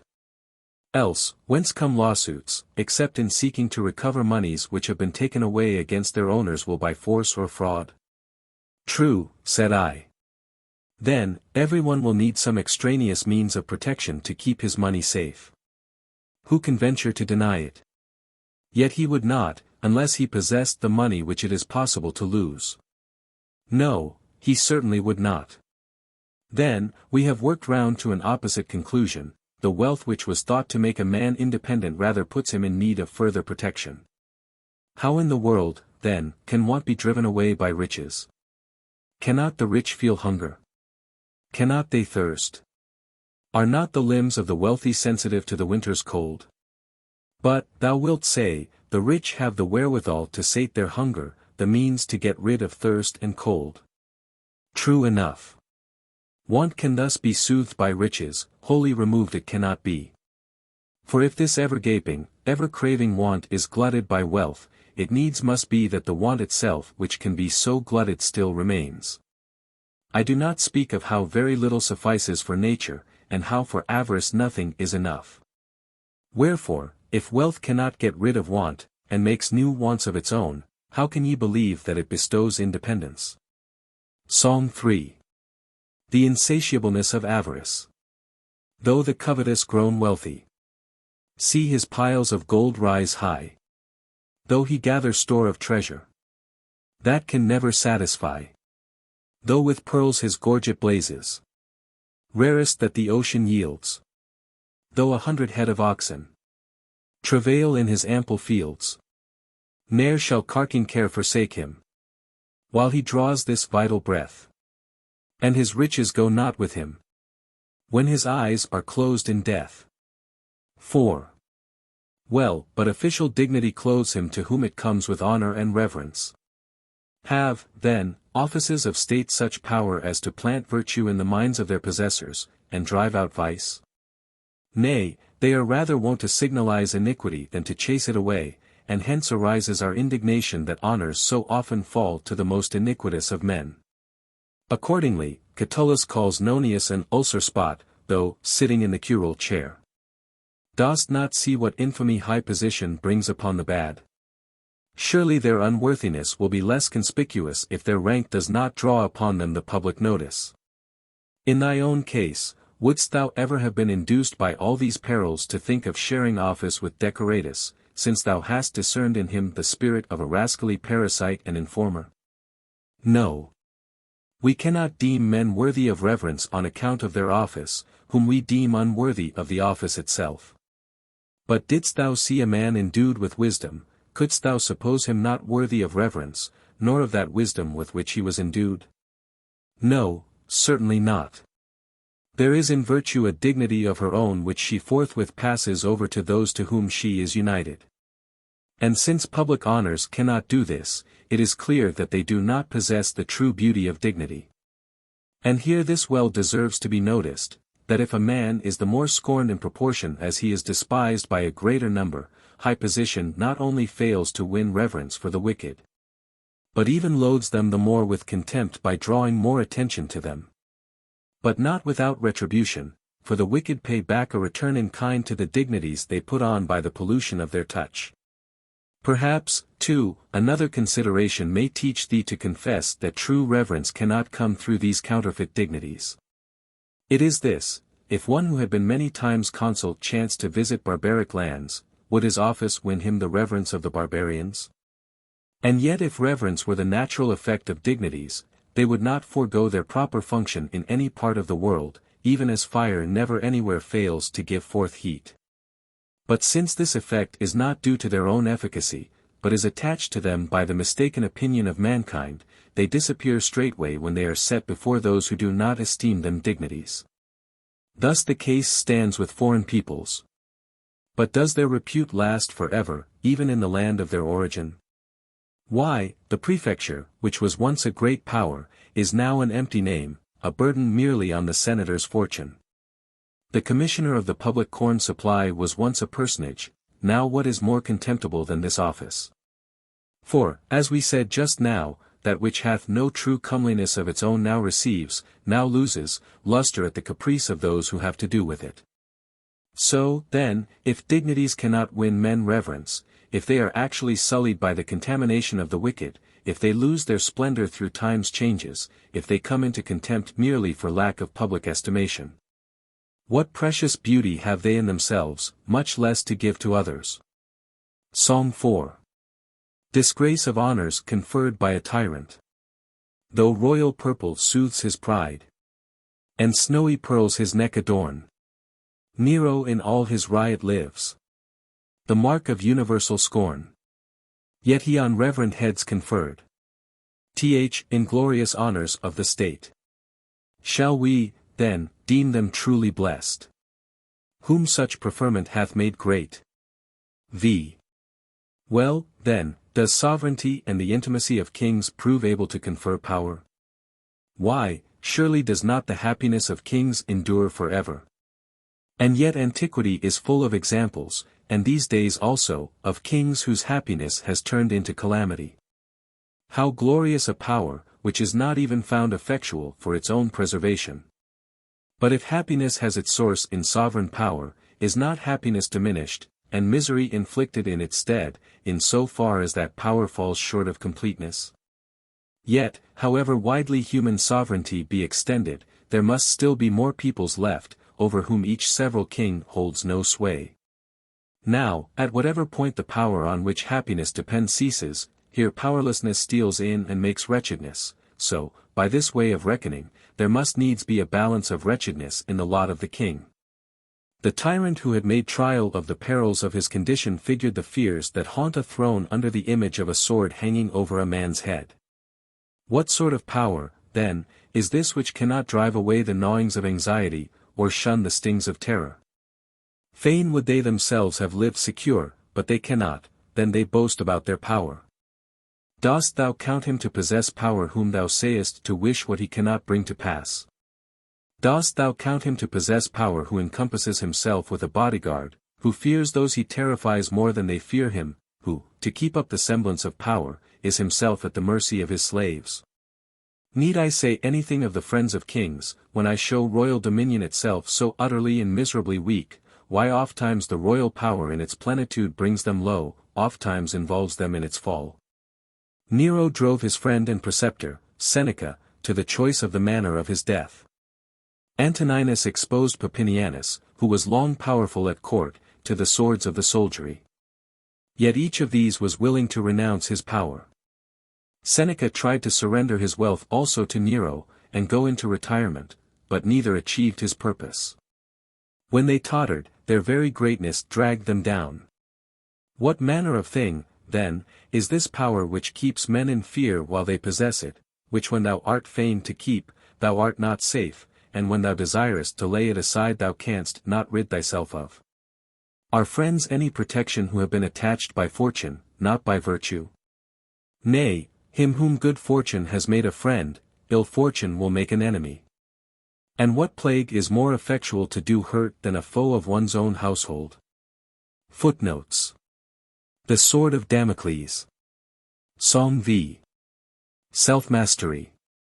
Who on power sets his aim, first must his own spirit tame. He must shun his neck to thrust 'neath th unholy yoke of lust. For, though India's far-off land bow before his wide command, utmost thuli homage pay, if he cannot drive away haunting care and black distress, in his power, he's powerless. 6. Again, how misleading, how base, a thing ofttimes is glory. Well does the tragic poet exclaim. Oh, fond repute, how many a time and oft hast them raised high in pride the base-born churl. For many have won a great name through the mistaken beliefs of the multitude, and what can be imagined more shameful than that? Nay, they who are praised falsely must needs themselves blush at their own praises. And even when praise is won by merit, still, how does it add to the good conscience of the wise man who measures his good not by popular repute, but by the truth of inner conviction? And if at all it does seem a fair thing to get this same renown spread abroad, it follows that any failure so to spread it is held foul. But if, as I set forth but now, there must needs be many tribes and peoples whom the fame of any single man cannot reach, it follows that he whom thou esteemest glorious seems all inglorious in a neighboring quarter of the globe. As to popular favor, I do not think it even worthy of mention in this place, since it never cometh of judgment, and never lasteth steadily. Then, again, who does not see how empty, how foolish, is the fame of noble birth? Why, if the nobility is based on renown, the renown is another's. For, truly, nobility seems to be a sort of reputation coming from the merits of ancestors. But if it is the praise which brings renown, of necessity it is they who are praised that are famous. Wherefore, the fame of another clothes thee not with splendor if thou hast none of thine own. So, if there is any excellence in nobility of birth, methinks it is this alone, that it would seem to impose upon the nobly born the obligation not to degenerate from the virtue of their ancestors. Song 6. True Nobility. All men are of one kindred stock, though scattered far and wide. For one is father of us all, one doth for all provide. He gave the sun his golden beams, the moon her silver horn. He set mankind upon the earth, as stars the heavens adorn. He shut a soul, a heaven-born soul, within the body's frame. The noble origin he gave each mortal wight may claim. Why boast ye, then, so loud of race and high ancestral line? If ye behold your being's source, and God's supreme design. None is degenerate, none base, unless by taint of sin. And cherished vice he foully stain his heavenly origin. 7. Then, what shall I say of the pleasures of the body? The lust thereof is full of uneasiness, the sating, of repentance. What sicknesses, what intolerable pains, are they wont to bring on the bodies of those who enjoy them, the fruits of iniquity, as it were. Now, what sweetness the stimulus of pleasure may have I do not know. But that the issues of pleasure are painful everyone may understand who chooses to recall the memory of his own fleshly lusts. Nay, if these can make happiness, there is no reason why the beasts also should not be happy, since all their efforts are eagerly set upon satisfying the bodily wants. I know, indeed, that the sweetness of wife and children should be right comely, yet only too true to nature is what was said of one, that he found in his sons his tormentors. And how galling such a contingency would be, I must needs put thee in mind, since thou hast never in any wise suffered such experiences, nor art thou now under any uneasiness. In such a case, I agree with my servant Euripides, who said that a man without children was fortunate in his misfortune. Footnotes. Paley translates the lines in Euripides' Andromache, they, the childless, are indeed spared from much pain and sorrow, but their supposed happiness is after all but wretchedness. Euripides' meaning is therefore really just the reverse of that which Boethius makes it. See Euripides, Andromache, IL. 418-420. Psalm 7. Pleasure's sting. This is the way of pleasure. She stings them that despoil her.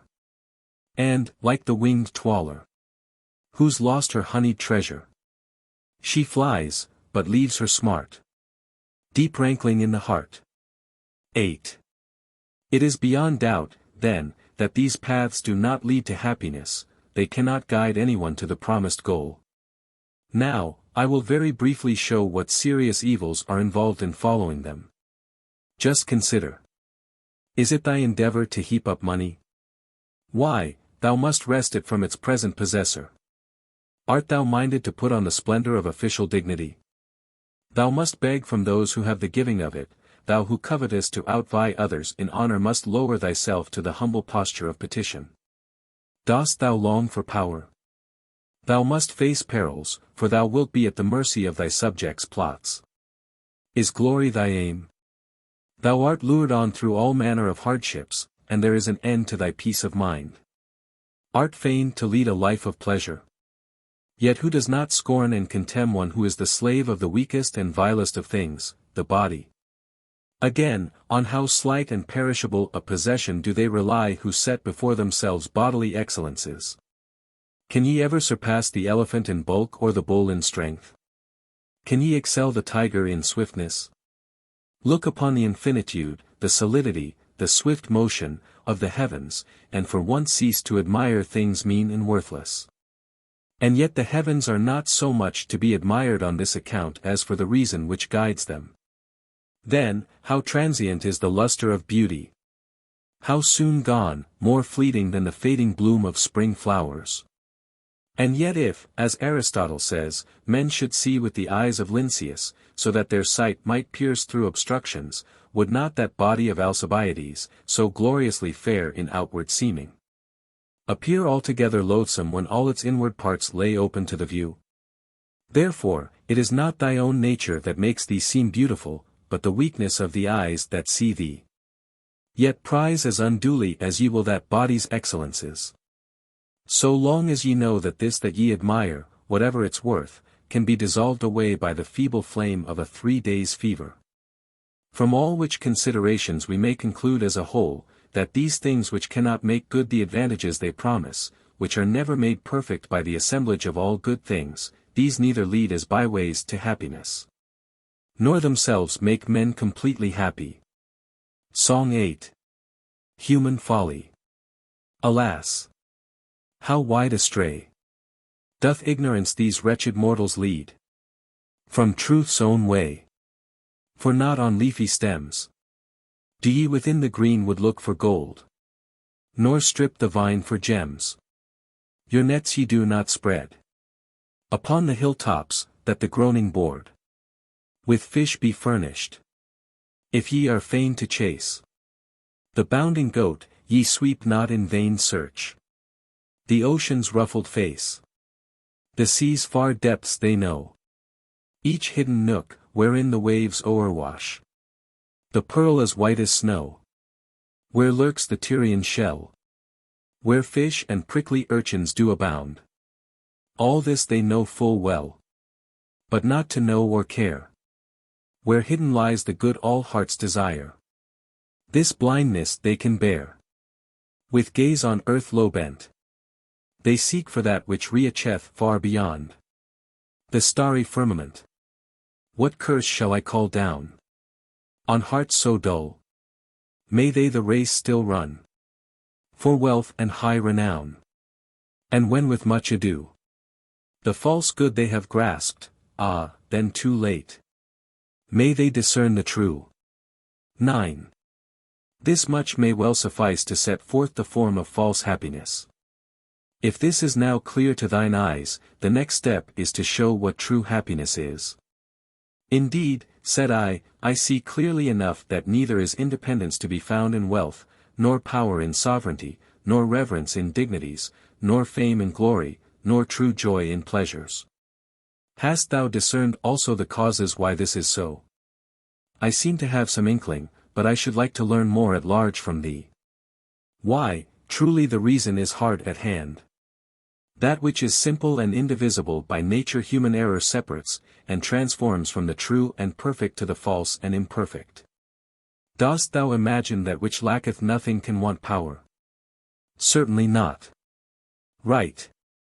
For if there is any feebleness of strength in anything, in this there must necessarily be need of external protection. That is so. Accordingly, the nature of independence and power is one and the same. It seems so. Well, but dost think that anything of such a nature as this can be looked upon with contempt, or is it rather of all things most worthy of veneration? Nay, there can be no doubt as to that. Let us, then, add reverence to independence and power, and conclude these three to be one. We must if we will acknowledge the truth. Thinkest thou, then, this combination of qualities to be obscure and without distinction, or rather famous in all renown?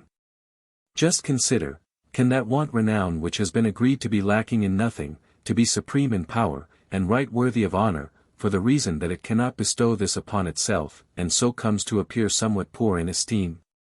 I cannot but acknowledge that, being what it is, this union of qualities is also right famous. It follows, then, that we must admit that renown is not different from the other three. It does, said I. That, then, which needs nothing outside itself, which can accomplish all things in its own strength, which enjoys fame and compels reverence, must not this evidently be also fully crowned with joy? In sooth, I cannot conceive, said I, how any sadness can find entrance into such a state, wherefore I must needs acknowledge it full of joy, at least, if our former conclusions are to hold. Then, for the same reasons, this also is necessary, that independence, power, renown, reverence, and sweetness of delight, are different only in name, but in substance differ no wise one from the other. It is, said I. This, then, which is one, and simple by nature, human perversity separates, and, in trying to win a part of that which has no parts, fails to attain not only that portion, since there are no portions, but also the whole, to which it does not dream of aspiring. How so, said I. He who, to escape want, seeks riches, gives himself no concern about power, he prefers a mean and low estate, and also denies himself many pleasures dear to nature to avoid losing the money which he has gained. But at this rate he does not even attain to independence, a weakling void of strength, vexed by distresses, mean and despised, and buried in obscurity. He, again, who thirsts alone for power squanders his wealth, despises pleasure, and thinks fame and rank alike worthless without power. But thou sayest in how many ways his state also is defective. Sometimes it happens that he lacks necessaries, that he is gnawed by anxieties, and, since he cannot rid himself of these inconveniences, even ceases to have that power which was his whole end and aim. In like manner may we cast up the reckoning in case of rank, of glory, or of pleasure. For since each one of these severally is identical with the rest, whosoever seeks any one of them without the others does not even lay hold of that one which he makes his aim. Well, said I, what then? Suppose anyone desire to obtain them together, he does indeed wish for happiness as a whole, but will he find it in these things which, as we have proved, are unable to bestow what they promise? Nay, by no means, said I. Then, happiness must certainly not be sought in these things which severally are believed to afford some one of the blessings most to be desired. They must not, I admit. No conclusion could be more true. So, then, the form and the causes of false happiness are set before thine eyes. Now turn thy gaze to the other side, there thou wilt straightway see the true happiness I promised. Yea, indeed, 'tis plain to the blind, said I. Thou didst point it out even now in seeking to unfold the causes of the false. For, unless I am mistaken, that is true and perfect happiness which crowns one with the union of independence, power, reverence, renown, and joy. And to prove to thee with how deep an insight I have listened, since all these are the same, that which can truly bestow one of them I know to be without doubt full and complete happiness. Happy art thou, my scholar, in this thy conviction. Only one thing shouldst thou add. What is that, said I. Is there aught, thinkest thou, amid these mortal and perishable things which can produce a state such as this? Nay, surely not. And this thou hast so amply demonstrated that no word more is needed. Well, then, these things seem to give to mortals shadows of the true good, or some kind of imperfect good, but the true and perfect good they cannot bestow. Even so, said I. Since, then, thou hast learnt what that true happiness is, and what men falsely call happiness, it now remains that thou shouldst learn from what source to seek this. Yes, to this I have long been eagerly looking forward. Well, since, as Plato maintains in the Timaeus, we ought even in the most trivial matters to implore the divine protection, what thinkest thou should we now do in order to deserve to find the seat of that highest good? We must invoke the Father of all things, said I, for without this no enterprise sets out from a right beginning. Thou sayest well, said she, and forthwith lifted up her voice and sang. Song 9. Invocation. Maker of earth and sky, from age to age. Who are you else the world by reason, at whose word time issues from eternity's abyss? To all that moves the source of movement, fixed. Thyself and moveless. Thee no cause impelled. Extrinsic this proportioned frame to shape. From shapeless matter, but deep set within. Thy inmost being, the form of perfect good. From envy free, and thou didst mold the whole. To that supernal pattern. Beauteous. The world in thee thus imaged, being thyself. Most beautiful. So thou the work didst fashion. In that fair likeness, bidding it put on. Perfection through the exquisite perfectness. Of every part's contrivance. Thou dost bind. The elements in balanced harmony. So that the hot and cold, the moist and dry. Contend not, nor the pure fire leaping up. Escape, or weight of waters whelm the earth. Thou joinest and diffusest through the whole. Linking accordingly its several parts. A soul of threefold nature, moving all. This, cleft in twain, and in two circles gathered. Speeds in a path that on itself returns. Encompassing mind's limits, and conforms. The heavens to her true semblance. Lesser souls. And lesser lives by a like ordinance. Thou sendest forth, each to its starry car. Affixing, and dost strew them far and wide. O'er earth and heaven. These by a law benign. Thou biddest turn again, and render back. To thee their fires. Oh, grant, Almighty Father. Grant us on reason's wing to soar aloft. To heaven's exalted height, grant us to see. The fount of good, grant us, the true light found. To fix our steadfast eyes in vision clear. On thee. Disperse the heavy mists of earth. And shine in thine own splendor. For thou art the true serenity and perfect rest. Of every pious soul, to see thy face.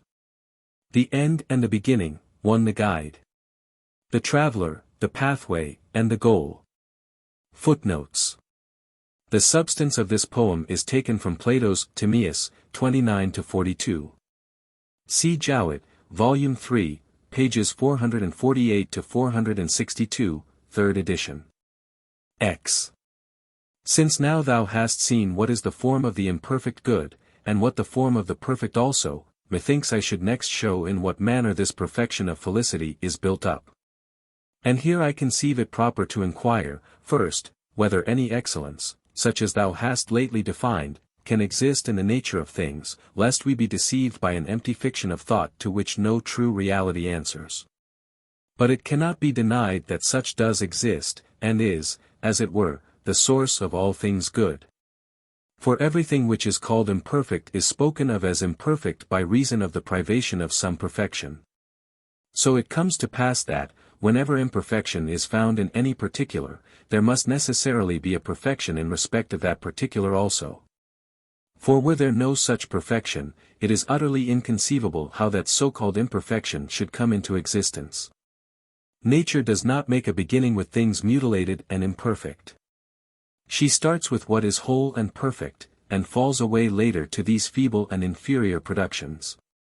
So if there is, as we showed before, a happiness of a frail and imperfect kind, it cannot be doubted but there is also a happiness substantial and perfect.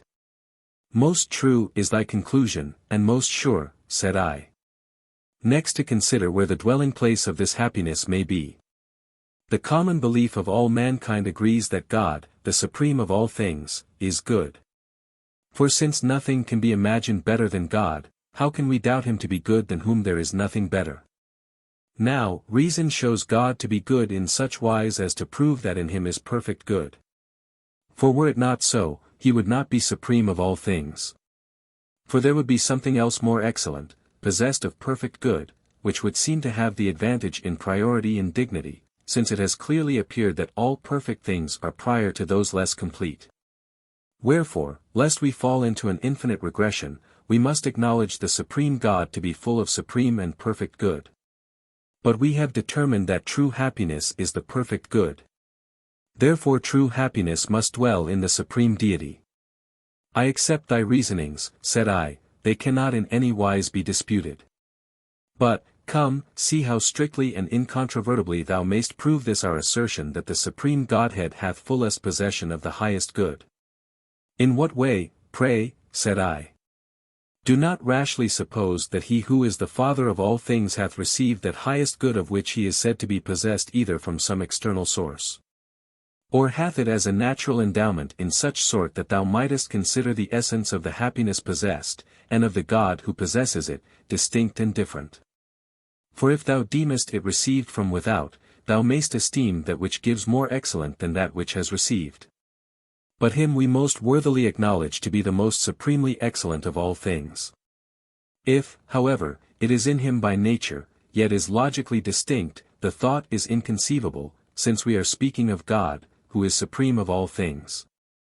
Who was there to join these distinct essences? Finally, when one thing is different from another, the things so conceived as distinct cannot be identical. Therefore that which of its own nature is distinct from the highest good is not itself the highest good, an impious thought of him than whom, 'tis plain, nothing can be more excellent. For universally nothing can be better in nature than the source from which it has come, therefore on most true grounds of reason would I conclude that which is the source of all things to be in its own essence the highest good. And most justly, said I. But the highest good has been admitted to be happiness. Yes. Then, said she, it is necessary to acknowledge that God is very happiness. Yes, said I. I cannot gainsay my former admissions, and I see clearly that this is a necessary inference therefrom. Reflect, also, said she, whether the same conclusion is not further confirmed by considering that there cannot be two supreme goods distinct one from the other.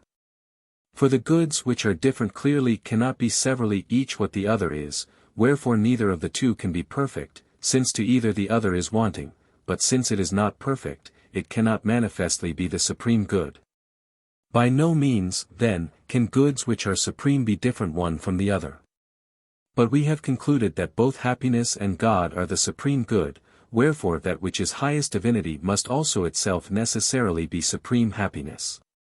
No conclusion, said I, could be truer to fact, nor more soundly reasoned out, nor more worthy of God. Then, further, said she, just as geometricians are wont to draw inferences from their demonstrations to which they give the name deductions, so will I add here a sort of corollary. For since men become happy by the acquisition of happiness, while happiness is very godship, it is manifest that they become happy by the acquisition of godship.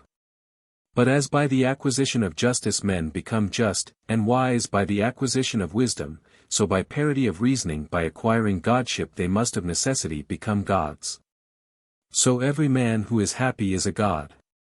And though in nature God is one only, yet there is nothing to hinder that very many should be gods by participation in that nature. A fair conclusion, and a precious, said I, deduction or corollary, by whichever name thou wilt call it. And yet, said she, not one whit fairer than this which reason persuades us to add. Why, what, said I. Why, seeing happiness has many particulars included under it, should all these be regarded as forming one body of happiness, as it were, made up of various parts, or is there some one of them which forms the full essence of happiness? While all the rest are relative to this. I would thou wouldst unfold the whole matter to me at large. We judge happiness to be good, do we not? Yea, the supreme good. And this superlative applies to all. For this same happiness is adjudged to be the completest independence, the highest power, reverence, renown, and pleasure. What then? Are all these goods, independence, power, and the rest, to be deemed members of happiness, as it were, or are they all relative to good as to their summit and crown? I understand the problem, but I desire to hear how thou wouldst solve it. Well, then, listen to the determination of the matter. Were all these members composing happiness, they would differ severally one from the other. For this is the nature of parts, that by their difference they compose one body. All these, however, have been proved to be the same. Therefore they cannot possibly be members, otherwise happiness will seem to be built up out of one member, which cannot be.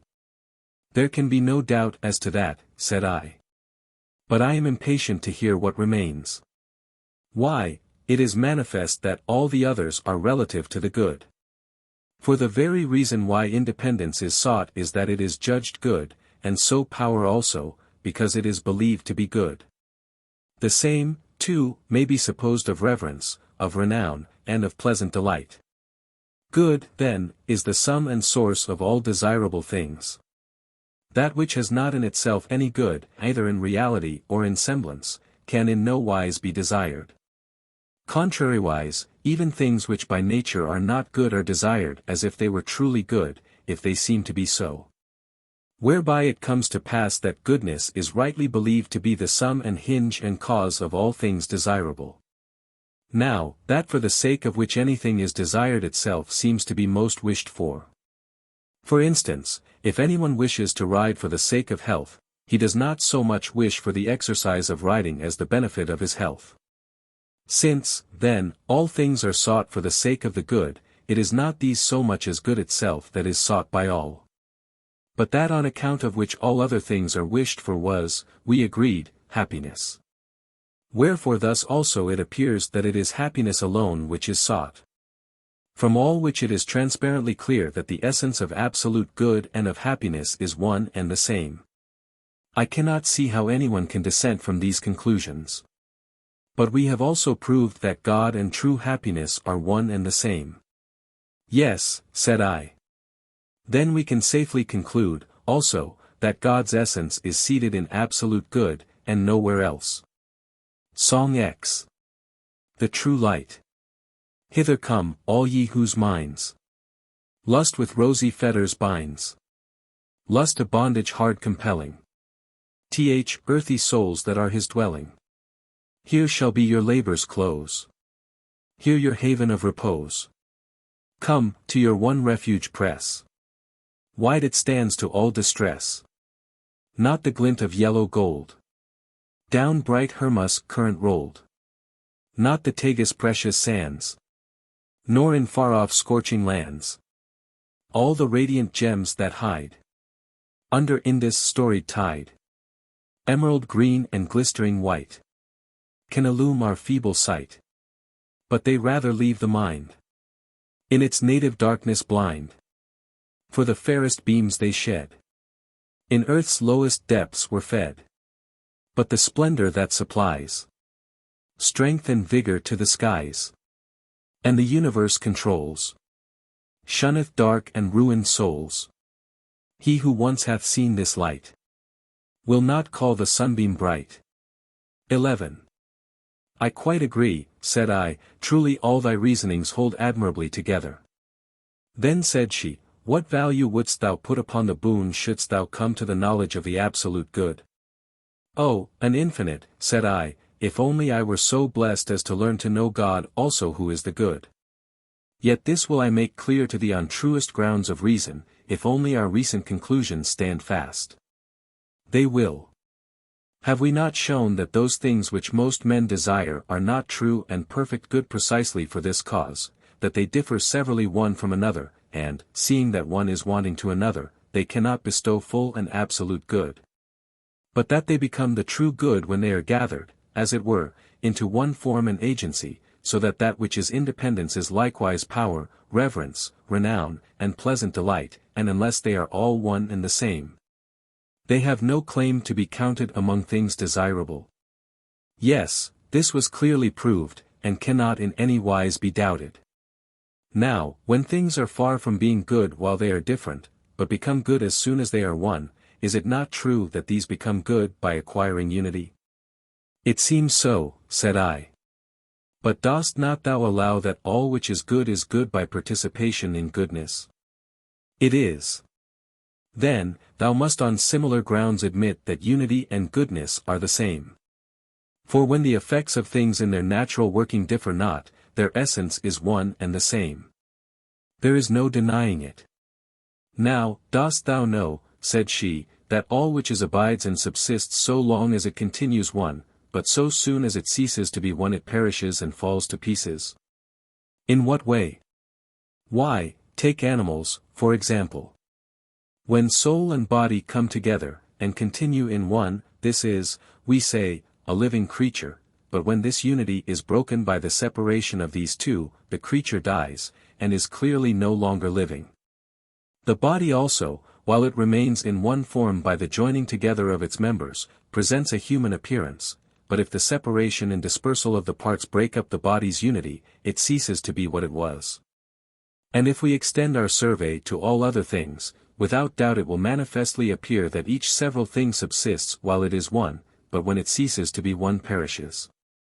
Yes, when I consider further, I see it to be even as thou sayest. Well, is there aught, said she, which, in so far as it acts conformably to nature, abandons the wish for life, and desires to come to death and corruption? Looking to living creatures, which have some faults of choice, I find none that, without external compulsion, forego the will to live, and of their own accord hasten to destruction. For every creature diligently pursues the end of self-preservation, and shuns death and destruction. As to herbs and trees, and inanimate things generally, I am altogether in doubt what to think. And yet there is no possibility of question about this either, since thou sayest how herbs and trees grow in places suitable for them, where, as far as their nature admits, they cannot quickly wither and die. Some spring up in the plains, others in the mountains, some grow in marshes, others cling to rocks, and others, again, find a fertile soil in the barren sands, and if you try to transplant these elsewhere, they wither away. Nature gives to each the soil that suits it, and uses her diligence to prevent any of them dying, so long as it is possible for them to continue alive. Why do they all draw their nourishment from roots as from a mouth dipped into the earth, and distribute the strong bark over the pith? Why are all the softer parts like the pith deeply encased within, while the external parts have the strong texture of wood, and outside of all is the bark to resist the weather's inclemency, like a champion stout in endurance? Again, how great is nature's diligence to secure universal propagation by multiplying seed? Who does not know all these to be contrivances, not only for the present maintenance of a species, but for its lasting continuance, generation after generation, forever? And do not also the things believed inanimate on like grounds of reason seek each what is proper to itself?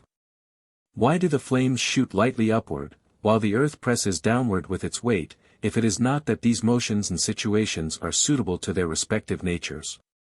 Moreover, each several thing is preserved by that which is agreeable to its nature, even as it is destroyed by things inimical.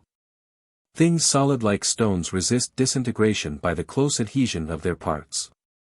Things fluid like air and water yield easily to what divides them, but swiftly flow back and mingle with those parts from which they have been severed, while fire, again, refuses to be cut at all. And we are not now treating of the voluntary motions of an intelligent soul, but of the drift of nature. Even so is it that we digest our food without thinking about it, and draw our breath unconsciously in sleep. Nay, even in living creatures the love of life cometh not of conscious will, but from the principles of nature. For oftentimes in the stress of circumstances will chooses the death which nature shrinks from. And contrarily, in spite of natural appetite, will restrains that work of reproduction by which alone the persistence of perishable creatures is maintained. So entirely does this love of self come from drift of nature, not from animal impulse. Providence has furnished things with this most cogent reason for continuance: they must desire life, so long as it is naturally possible for them to continue living. Wherefore in no way mayst thou doubt but that things naturally aim at continuance of existence, and shun destruction. I confess, said I, that what I lately thought uncertain, I now perceive to be indubitably clear. Now, that which seeks to subsist and continue desires to be one, for if its oneness be gone, its very existence cannot continue. True, said I. All things, then, desire to be one. I agree. But we have proved that one is the very same thing as good. We have. All things, then, seek the good. Indeed, you may express the fact by defining good as that which all desire. Nothing could be more truly thought out. Either there is no single end to which all things are relative, or else the end to which all things universally hasten must be the highest good of all. Then she, exceedingly do I rejoice, dear pupil. Thine eye is now fixed on the very central mark of truth. Moreover, herein is revealed that of which thou didst erstwhile profess thyself ignorant. What is that? Said I. The end and aim of the whole universe. Surely it is that which is desired of all, and, since we have concluded the good to be such, we ought to acknowledge the end and aim of the whole universe to be the good. Song 11. Reminiscence. Who truth pursues, who from false ways his heedful steps would keep, by inward light must search within, in meditation deep. All outward bent he must repress, his soul's true treasure to possess. Then all that error's mists obscured shall shine more clear than light. This fleshly frame's oblivious weight hath quenched not reason quite. The germs of truth still lie within, whence we by learning all may win. Else how could ye the answer do? Untaught to questions give. Were't not that deep within the soul truth's secret sparks do live? If Plato's teaching erreth not, we learn but that we have forgot. Footnotes. The doctrine of reminiscence, i.e., that all learning is really recollection, is set forth at length by Plato in the Timeo, 81-86, and the Phaedo, 72-76. See Jowett, Volume 2, pages 40-47 and 213-218. 12. Then said I, with all my heart I agree with Plato. Indeed, this is now the second time that these things have been brought back to my mind. First I lost them through the clogging contact of the body, then after through the stress of heavy grief. Then she continued, if thou wilt reflect upon thy former admissions, it will not be long before thou dost also recollect that of which erstwhile thou didst confess thyself ignorant. What is that? Said I. The principles of the world's government, said she. Yes, I remember my confession, and, although I now anticipate what thou intendest, I have a desire to hear the argument plainly set forth. A while ago thou deemedst it beyond all doubt that God doth govern the world. I do not think it doubtful now, nor shall I ever, and by what reasons I am brought to this assurance I will briefly set forth. This world could never have taken shape as a single system out of parts so diverse and opposite were it not that there is one who joins together these so diverse things. And when it had once come together, the very diversity of natures would have dissevered it and torn it asunder in universal discord were there not one who keeps together what he has joined. Nor would the order of nature proceed so regularly, nor could its course exhibit motions so fixed in respect of position, time, range, efficacy, and character, unless there were one who, himself abiding, disposed these various vicissitudes of change. This power, whatsoever it be, whereby they remain as they were created, and are kept in motion, I call by the name which all recognize, God. Then said she, seeing that such is thy belief, it will cost me little trouble, I think, to enable thee to win happiness, and return in safety to thy own country. But let us give our attention to the task that we have set before ourselves. Have we not counted independence in the category of happiness, and agreed that God is absolute happiness? Truly, we have. Then, he will need no external assistance for the ruling of the world. Otherwise, if he stands in need of aught, he will not possess complete independence. That is necessarily so, said I. Then, by his own power alone he disposes all things. It cannot be denied. Now, God was proved to be absolute good. Yes. I remember. Then, he disposes all things by the agency of good, if it be true that he rules all things by his own power whom we have agreed to be good. And he is, as it were, the rudder and helm by which the world's mechanism is kept steady and in order. Heartily do I agree, and, indeed, I anticipated what thou wouldst say, though it may be in feeble surmise only. I well believe it, said she. For, as I think, thou now bringest to the search eyes quicker in discerning truth, but what I shall say next is no less plain and easy to see. What is it? Said I. Why, said she, since God is rightly believed to govern all things with the rudder of goodness, and since all things do likewise, as I have taught, haste towards good by the very aim of nature, can it be doubted that his governance is willingly accepted, and that all submit themselves to the sway of the disposer as conformed and attempered to his rule? Necessarily so, said I. No rule would seem happy if it were a yoke imposed on reluctant wills, and not the safekeeping of obedient subjects. There is nothing, then, which, while it follows nature, endeavors to resist good. No, nothing.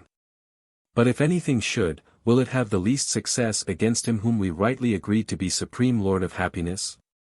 It would be utterly impotent. There is nothing, then, which has either the will or the power to oppose this supreme good. No, I think not. So, then, said she, it is the supreme good which rules in strength, and graciously disposes all things. Then said I, how delighted am I at thy reasonings, and the conclusion to which thou hast brought them, but most of all at these very words which thou usest. I am now at last ashamed of the folly that so sorely vexed me. Thou hast heard the story of the giants assailing heaven, but a beneficent strength disposed of them also, as they deserved. But shall we submit our arguments to the shock of mutual collision?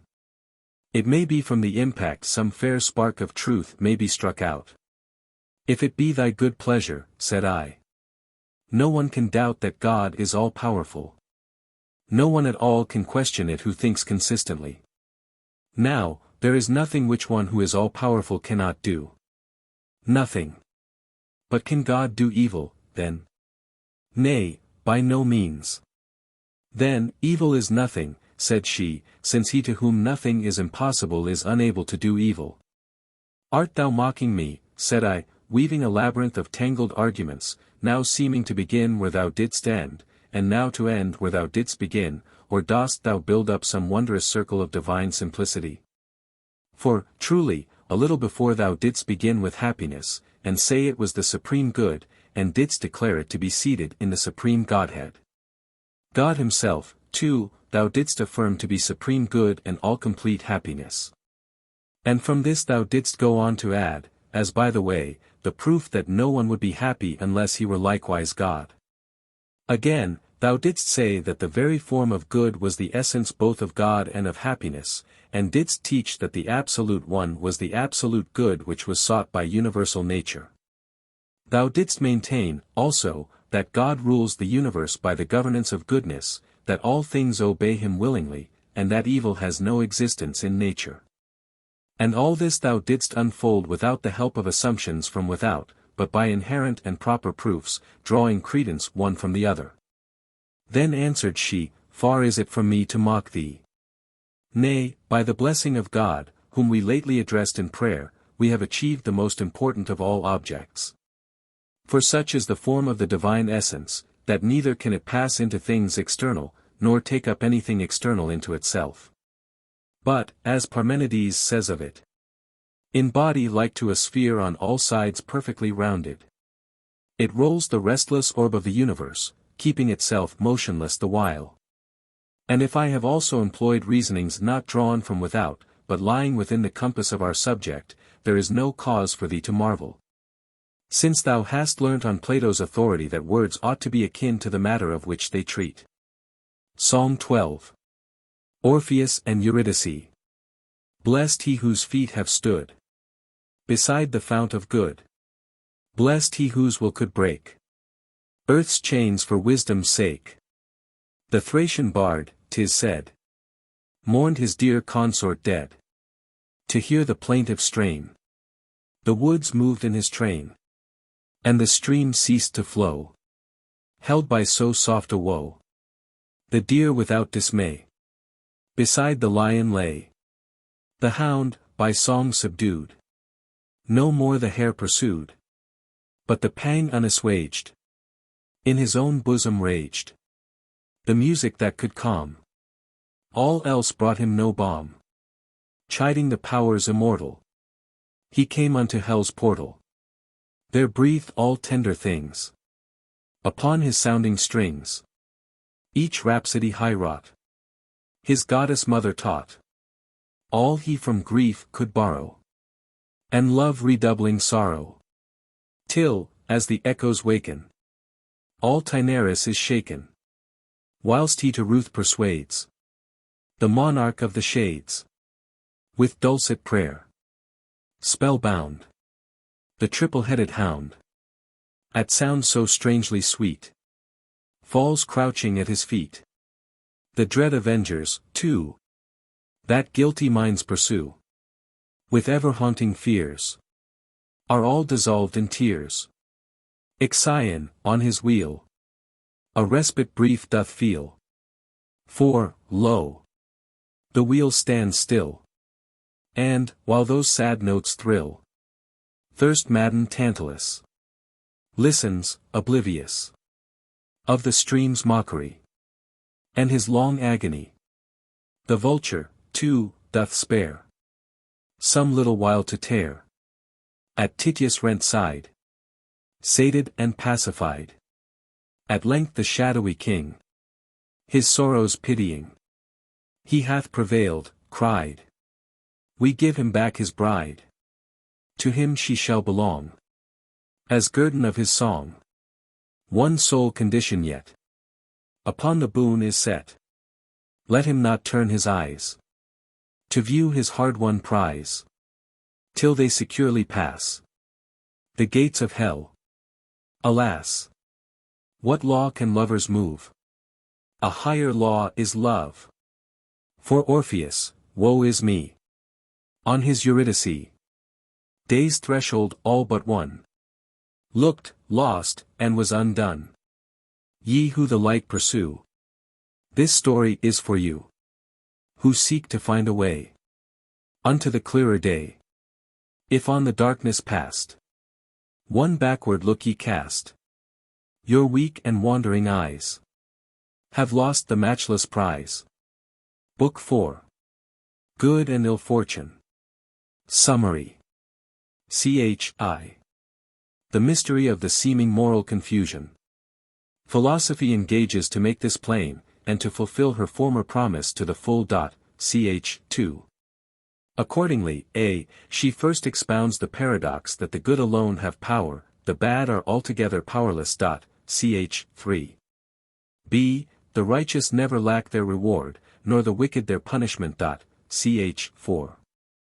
c. The wicked are more unhappy when they accomplish their desires than when they fail to attain them. d. Evildoers are more fortunate when they expiate their crimes by suffering punishment than when they escape unpunished. e. The wrongdoer is more wretched than he who suffers injury. Ch. v. Boethius still cannot understand why the distribution of happiness and misery to the righteous and the wicked seems the result of chance. Philosophy replies that this only seems so because we do not understand the principles of God's moral governance. Ch. 6. The distinction of fate and providence. The apparent moral confusion is due to our ignorance of the secret counsels of God's providence. If we possessed the key, we should see how all things are guided to good. Ch. 7.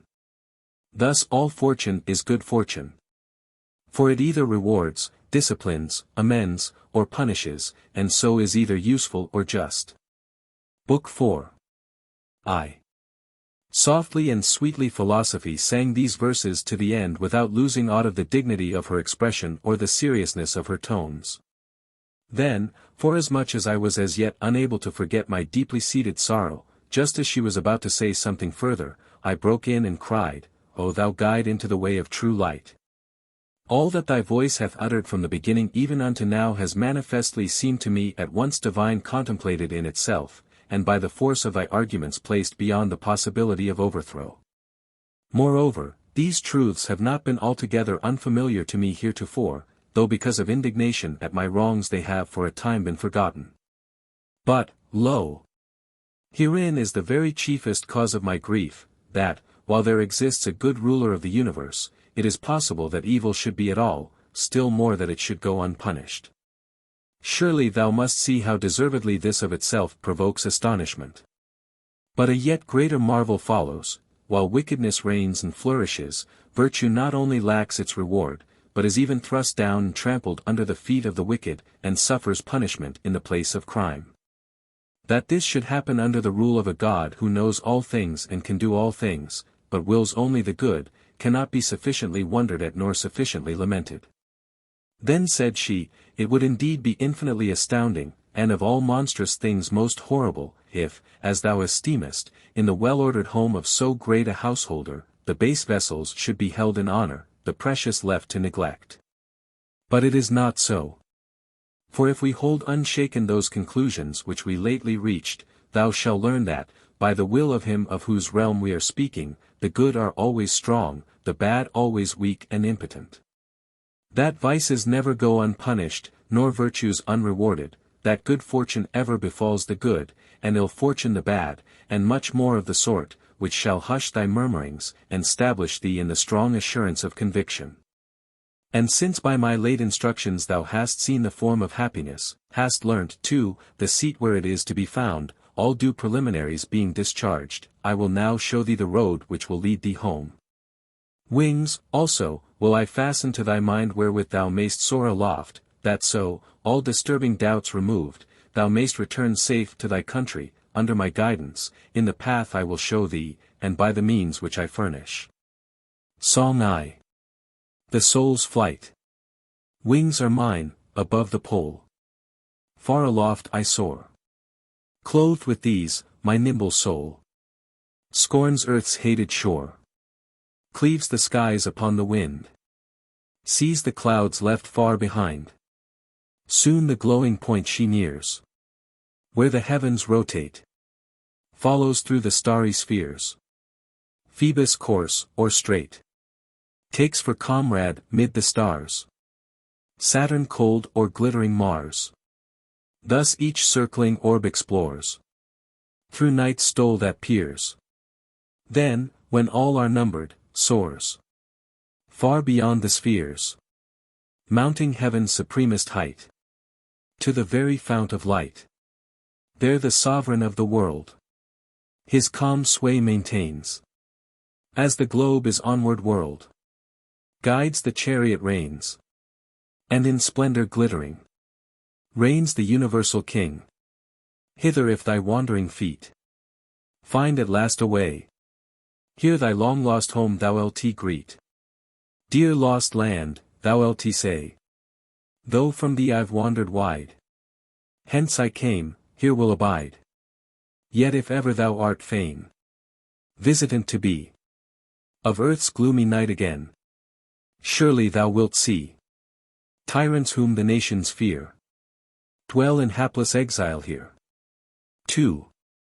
Then said I, verily, wondrous great are thy promises.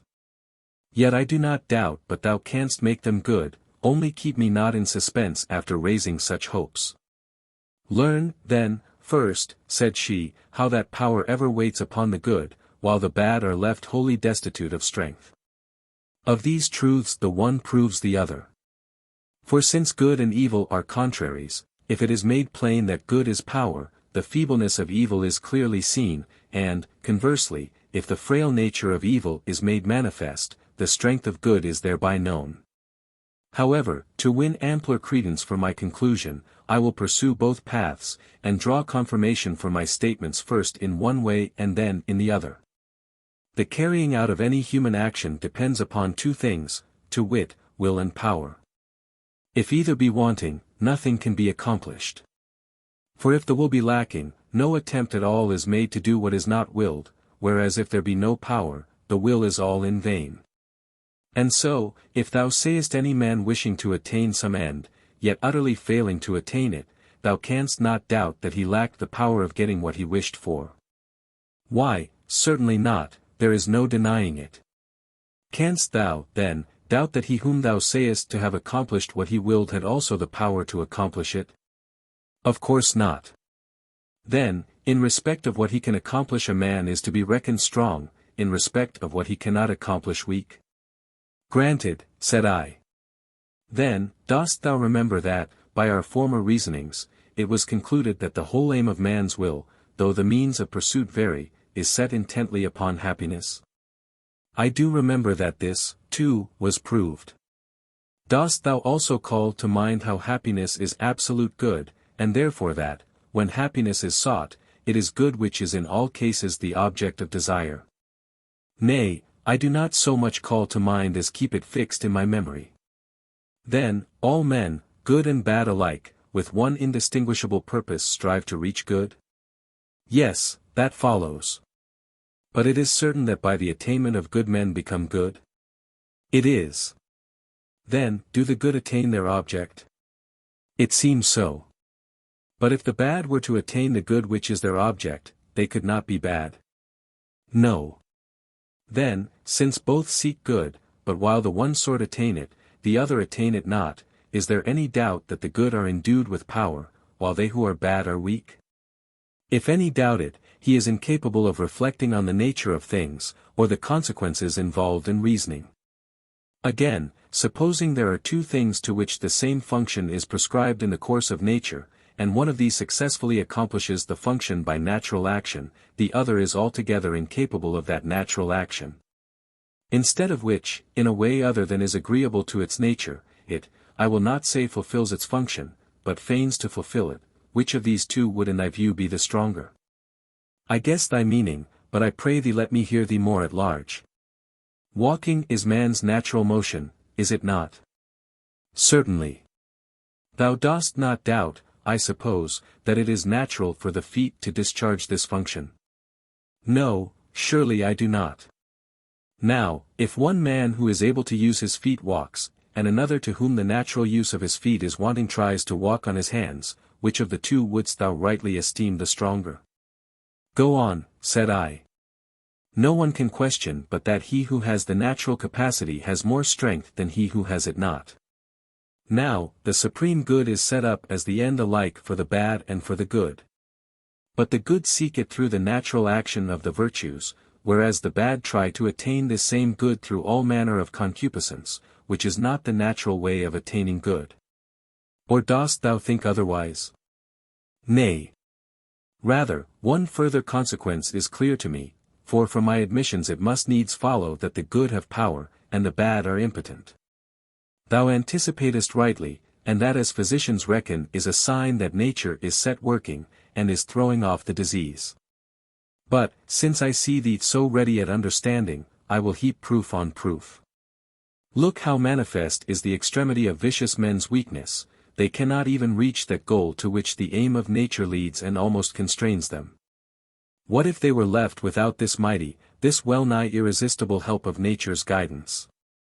Consider also how momentous is the powerlessness which incapacitates the wicked. Not light or trivial are the prizes which they contend for, but which they cannot win or hold, nay, their failure concerns the very sum and crown of things. Poor wretches! They fail to compass even that for which they toil day and night. Herein also the strength of the good conspicuously appears.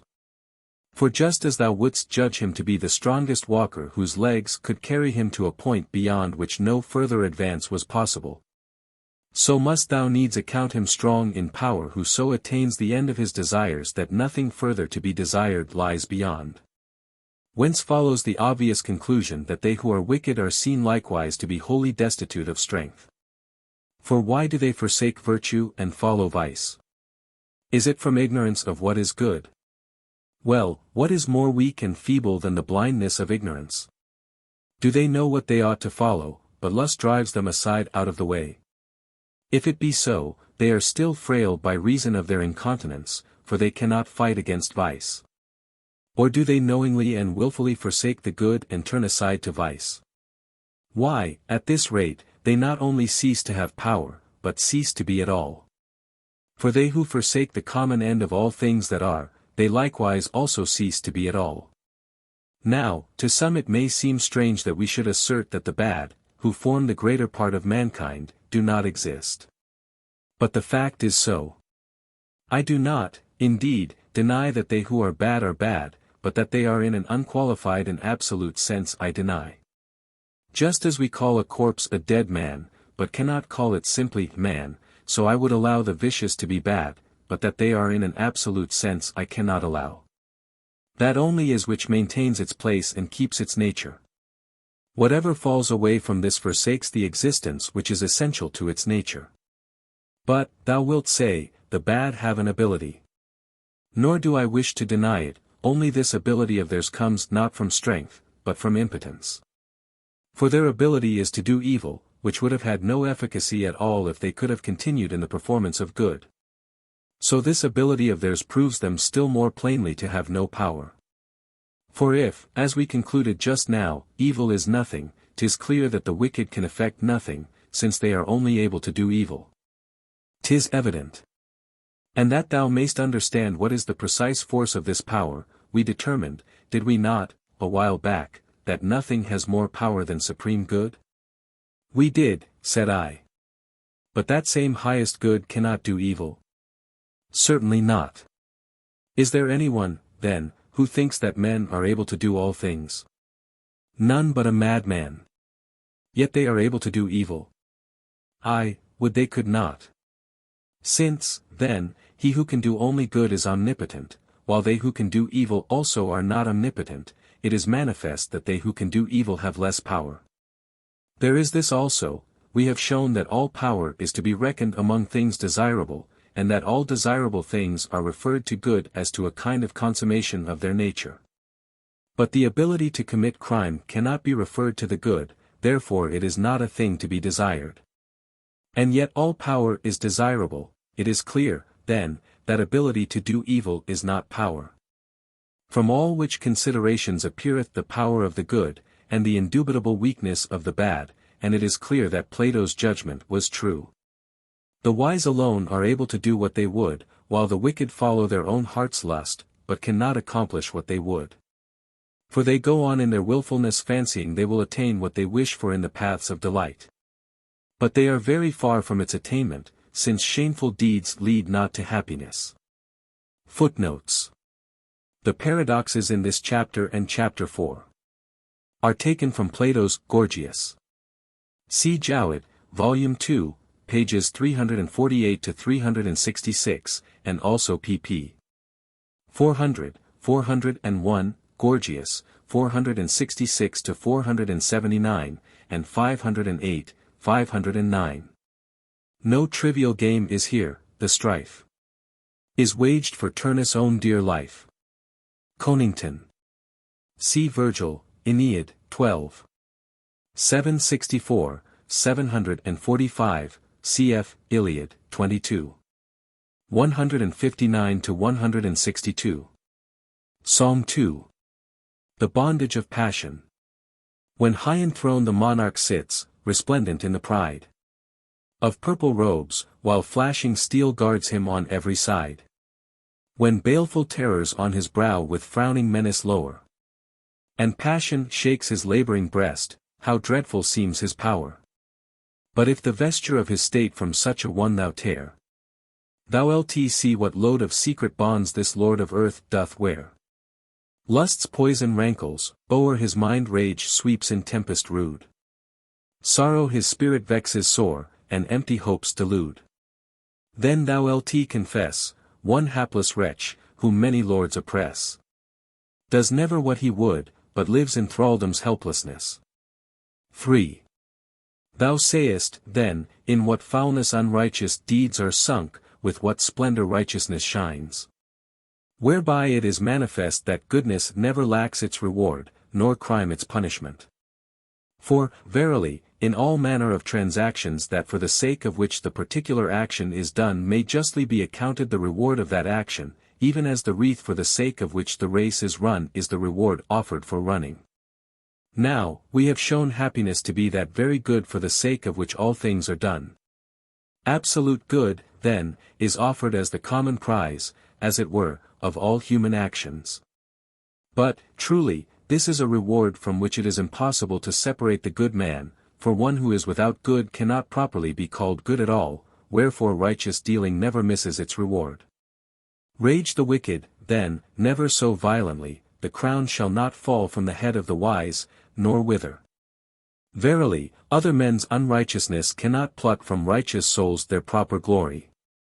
Were the reward in which the soul of the righteous delighteth received from without, then might it be taken away by him who gave it, or some other. But since it is conferred by his own righteousness, then only will he lose his prize when he has ceased to be righteous. Lastly, since every prize is desired because it is believed to be good, who can account him who possesses good to be without reward? And what a prize, the fairest and grandest of all! For remember the corollary which I chiefly insisted on a little while back, and reason thus: since absolute good is happiness, 'tis clear that all the good must be happy for the very reason that they are good. But it was agreed that those who are happy are gods. So, then, the prize of the good is one which no time may impair, no man's power lessen, no man's unrighteousness tarnish, 'tis very godship. And this being so, the wise man cannot doubt that punishment is inseparable from the bad. For since good and bad, and likewise reward and punishment, are contraries, it necessarily follows that, corresponding to all that we see accrue as reward of the good, there is some penalty attached as punishment of evil. As, then, righteousness itself is the reward of the righteous, so wickedness itself is the punishment of the unrighteous. Now, no one who is visited with punishment doubts that he is visited with evil. Accordingly, if they were but willing to weigh their own case, could they think themselves free from punishment whom wickedness, worst of all evils, has not only touched, but deeply tainted? See, also, from the opposite standpoint, the standpoint of the good, what a penalty attends upon the wicked.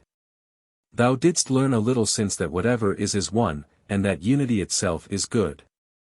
Accordingly, by this way of reckoning, whatever falls away from goodness ceases to be, whence it comes to pass that the bad cease to be what they were, while only the outward aspect is still left to show they have been men. Wherefore, by their perversion to badness, they have lost their true human nature. Further, since righteousness alone can raise men above the level of humanity, it must needs be that unrighteousness degrades below man's level those whom it has cast out of man's estate. It results, then, that thou canst not consider him human whom thou sayest transformed by vice. The violent despoiler of other men's goods, enflamed with covetousness, surely resembles a wolf. A bold and restless spirit, ever wrangling in law courts, is like some yelping cur. The secret schemer, taking pleasure in fraud and stealth, is own brother to the fox. The passionate man, frenzied with rage, we might believe to be animated with the soul of a lion. The coward and runaway, afraid where no fear is, may be likened to the timid deer. He who is sunk in ignorance and stupidity lives like a dull ass. He who is light and inconstant, never holding long to one thing, is for all the world like a bird. He who wallows in foul and unclean lusts is sunk in the pleasures of a filthy hog. So it comes to pass that he who by forsaking righteousness ceases to be a man cannot pass into a godlike condition, but actually turns into a brute beast. Psalm 3. Circe's cup. Ithacon discreet. And all his storm-tossed fleet. Far o'er the ocean wave. The winds of heaven drave. Drave to the mystic isle. Where dwelleth in her guile that fair and faithless one, the daughter of the sun. There for the stranger crew, with cunning spells she knew, to mix enchanted cup. For whoso drinks it up, must suffer hideous change, to monstrous shapes and strange. One like a boar appears, this his huge form uprears, mighty in bulk and limb, an Afric lion, grim, with claw and fawn, confessed. A wolf, this, sore distressed, when he would weep, doth howl. And, strangely tame, these prowl, the Indian tiger's mates. And though in such sore straits, the pity of the god, who bears the mystic rod, had power the chieftain brave, from her fell arts to save his comrades, unrestrained, the fatal goblet drained. All now with low bent head, like swine, on acorns fed, Man's speech and form were reft. No human feature left. But steadfast still, the mind. Unaltered, unresigned. The monstrous change bewailed. How little, then, availed the potencies of ill. These herbs, this baneful skill, may change each outward part, but cannot touch the heart. In its true home, deep set, man's spirit liveth yet. Those poisons are more fell, more potent to expel man from his high estate, which subtly penetrate, and leave the body whole, but deep infect the soul. 4. Then said I, this is very true. I see that the vicious, though they keep the outward form of man, are rightly said to be changed into beasts in respect of their spiritual nature. But, inasmuch as their cruel and polluted minds vent their rage in the destruction of the good, I would this license were not permitted to them. Nor is it, said she, as shall be shown in the fitting place. Yet if that license which thou believest to be permitted to them were taken away, the punishment of the wicked would be in great part remitted. For verily, incredible as it may seem to some, it needs must be that the bad are more unfortunate when they have accomplished their desires than if they are unable to get them fulfilled. If it is wretched to will evil, to have been able to accomplish evil is more wretched, for without the power the wretched will would fail of effect. Accordingly, those whom thou sayest to will, to be able to accomplish, and to accomplish crime, must needs be the victims of a threefold wretchedness, since each one of these states has its own measure of wretchedness. Yes, said I. Yet I earnestly wish they might speedily be quit of this misfortune by losing the ability to accomplish crime. They will lose it, said she, sooner than perchance thou wishest, or they themselves think likely. Since, verily, within the narrow bounds of our brief life there is nothing so late in coming that anyone, least of all an immortal spirit, should deem it long to wait for. Their great expectations, the lofty fabric of their crimes, is oft overthrown by a sudden and unlooked-for ending, and this but sets a limit to their misery. For if wickedness makes men wretched, he is necessarily more wretched who is wicked for a longer time, and were it not that death, at all events, puts an end to the evil doings of the wicked, I should account them wretched to the last degree. Indeed, if we have formed true conclusions about the ill fortune of wickedness, that wretchedness is plainly infinite which is doomed to be eternal. Then said I, a wonderful inference, and difficult to grant. But I see that it agrees entirely with our previous conclusions. Thou art right, said she. But if anyone finds it hard to admit the conclusion, he ought in fairness either to prove some falsity in the premises, or to show that the combination of propositions does not adequately enforce the necessity of the conclusion. Otherwise, if the premises be granted, nothing whatever can be said against the inference of the conclusion. And here is another statement which seems not less wonderful, but on the premises assumed is equally necessary. What is that? The wicked are happier in undergoing punishment than if no penalty of justice chastened them. And I am not now meaning what might occur to anyone, that bad character is amended by retribution, and is brought into the right path by the terror of punishment, or that it serves as an example to warn others to avoid transgression. But I believe that in another way the wicked are more unfortunate when they go unpunished, even though no account be taken of amendment, and no regard be paid to example. Why, what other way is there beside these, said I. Then said she, have we not agreed that the good are happy, and the evil wretched? Yes, said I. Now, if, said she, to one in affliction there be given along with his misery some good thing, is he not happier than one whose misery is misery pure and simple without admixture of any good? It would seem so. But if to one thus wretched, one destitute of all good, some further evil be added besides those which make him wretched, is he not to be judged far more unhappy than he whose ill fortune is alleviated by some share of good? It could scarcely be otherwise. Surely, then, the wicked, when they are punished, have a good thing added to them, to wit, the punishment which by the law of justice is good. And likewise, when they escape punishment, a new evil attaches to them in that very freedom from punishment which thou hast rightly acknowledged to be an evil in the case of the unrighteous. I cannot deny it. Then, the wicked are far more unhappy when indulged with an unjust freedom from punishment than when punished by a just retribution. Now, it is manifest that it is just for the wicked to be punished, and for them to escape unpunished is unjust. Why, who would venture to deny it? This, too, no one can possibly deny, that all which is just is good, and, conversely, all which is unjust is bad. Then I answered, these inferences do indeed follow from what we lately concluded. But tell me, said I, dost thou take no account of the punishment of the soul after the death of the body?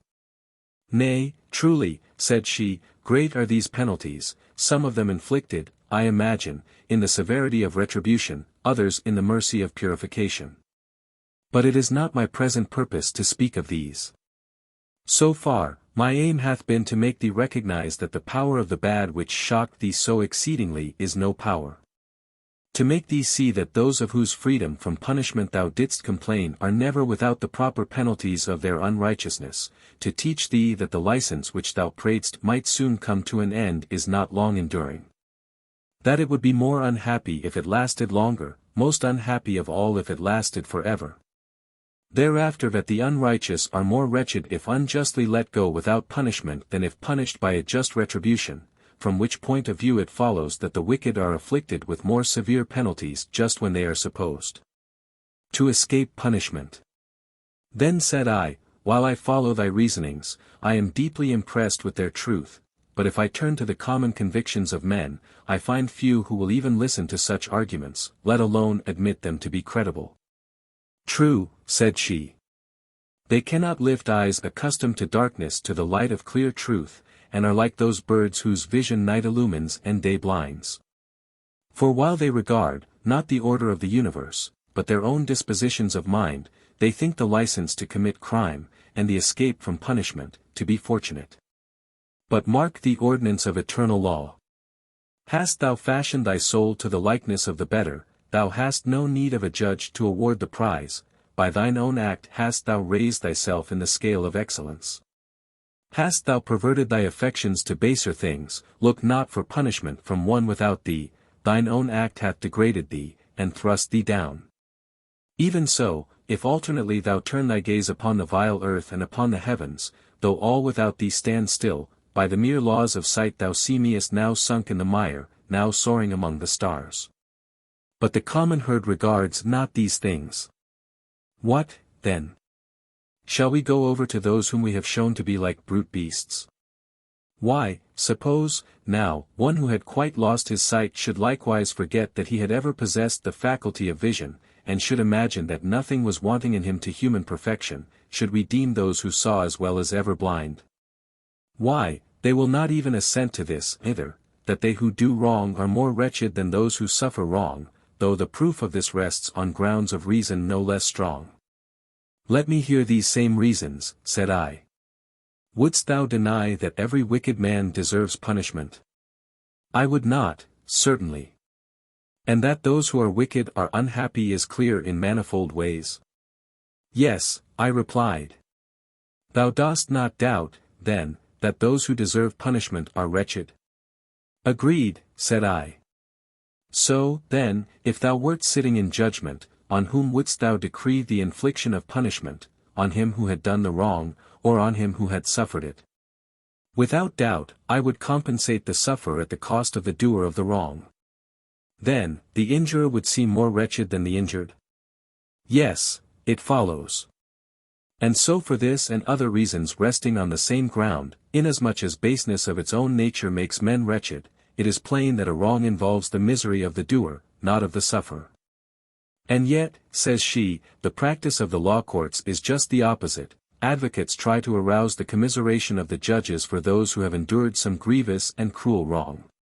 Whereas pity is rather due to the criminal, who ought to be brought to the judgment seat by his accusers in a spirit not of anger, but of compassion and kindness, as a sick man to the physician, to have the ulcer of his fault cut away by punishment. Whereby the business of the advocate would either wholly come to a standstill, or, did men prefer to make it serviceable to mankind, would be restricted to the practice of accusation.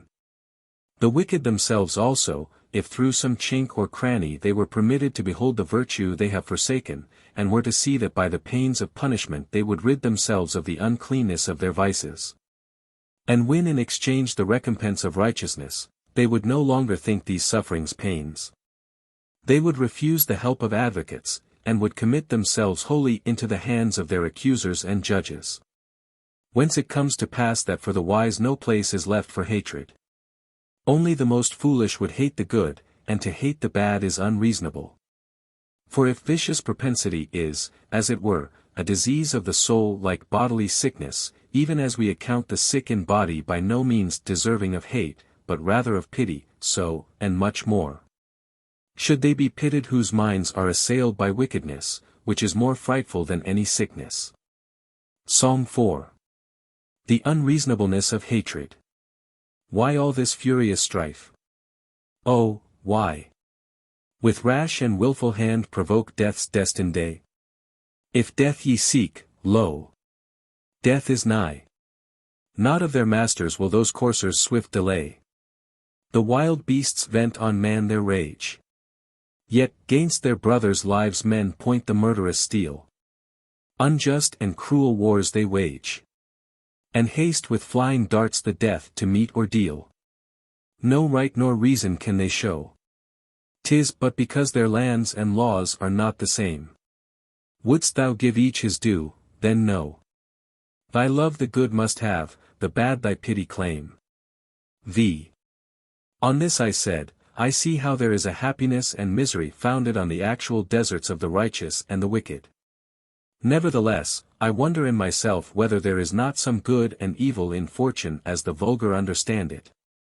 Surely, no sensible man would rather be exiled, poor and disgraced, than dwell prosperously in his own country, powerful, wealthy, and high in honor.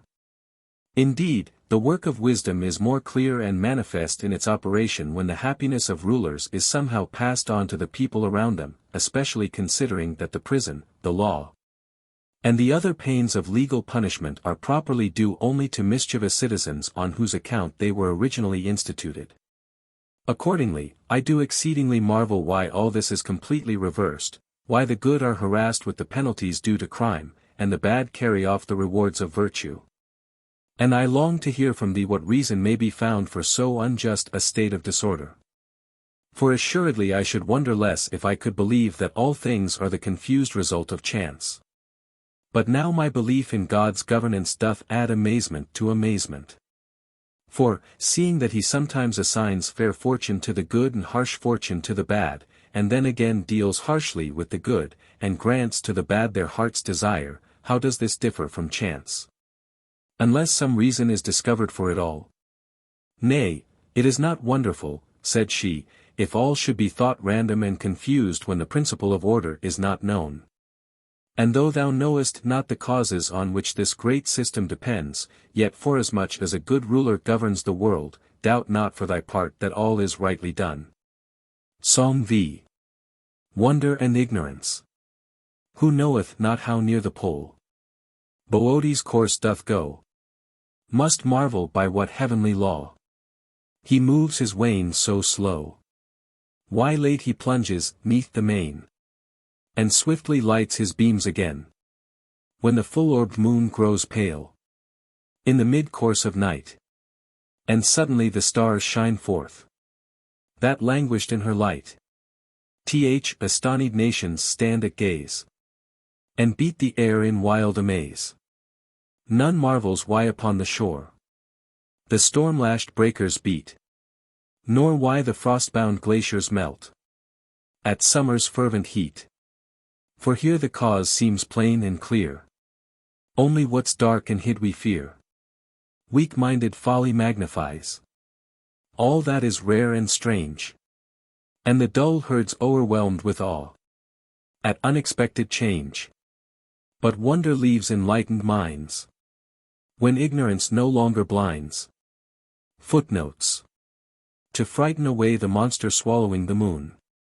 The superstition was once common. See Tyler's Primitive Culture, pages 296 to 302. 6. True, said I. But, since it is thy office to unfold the hidden cause of things, and explain principles veiled in darkness, inform me, I pray thee, of thine own conclusions in this matter, since the marvel of it is what more than aught else disturbs my mind.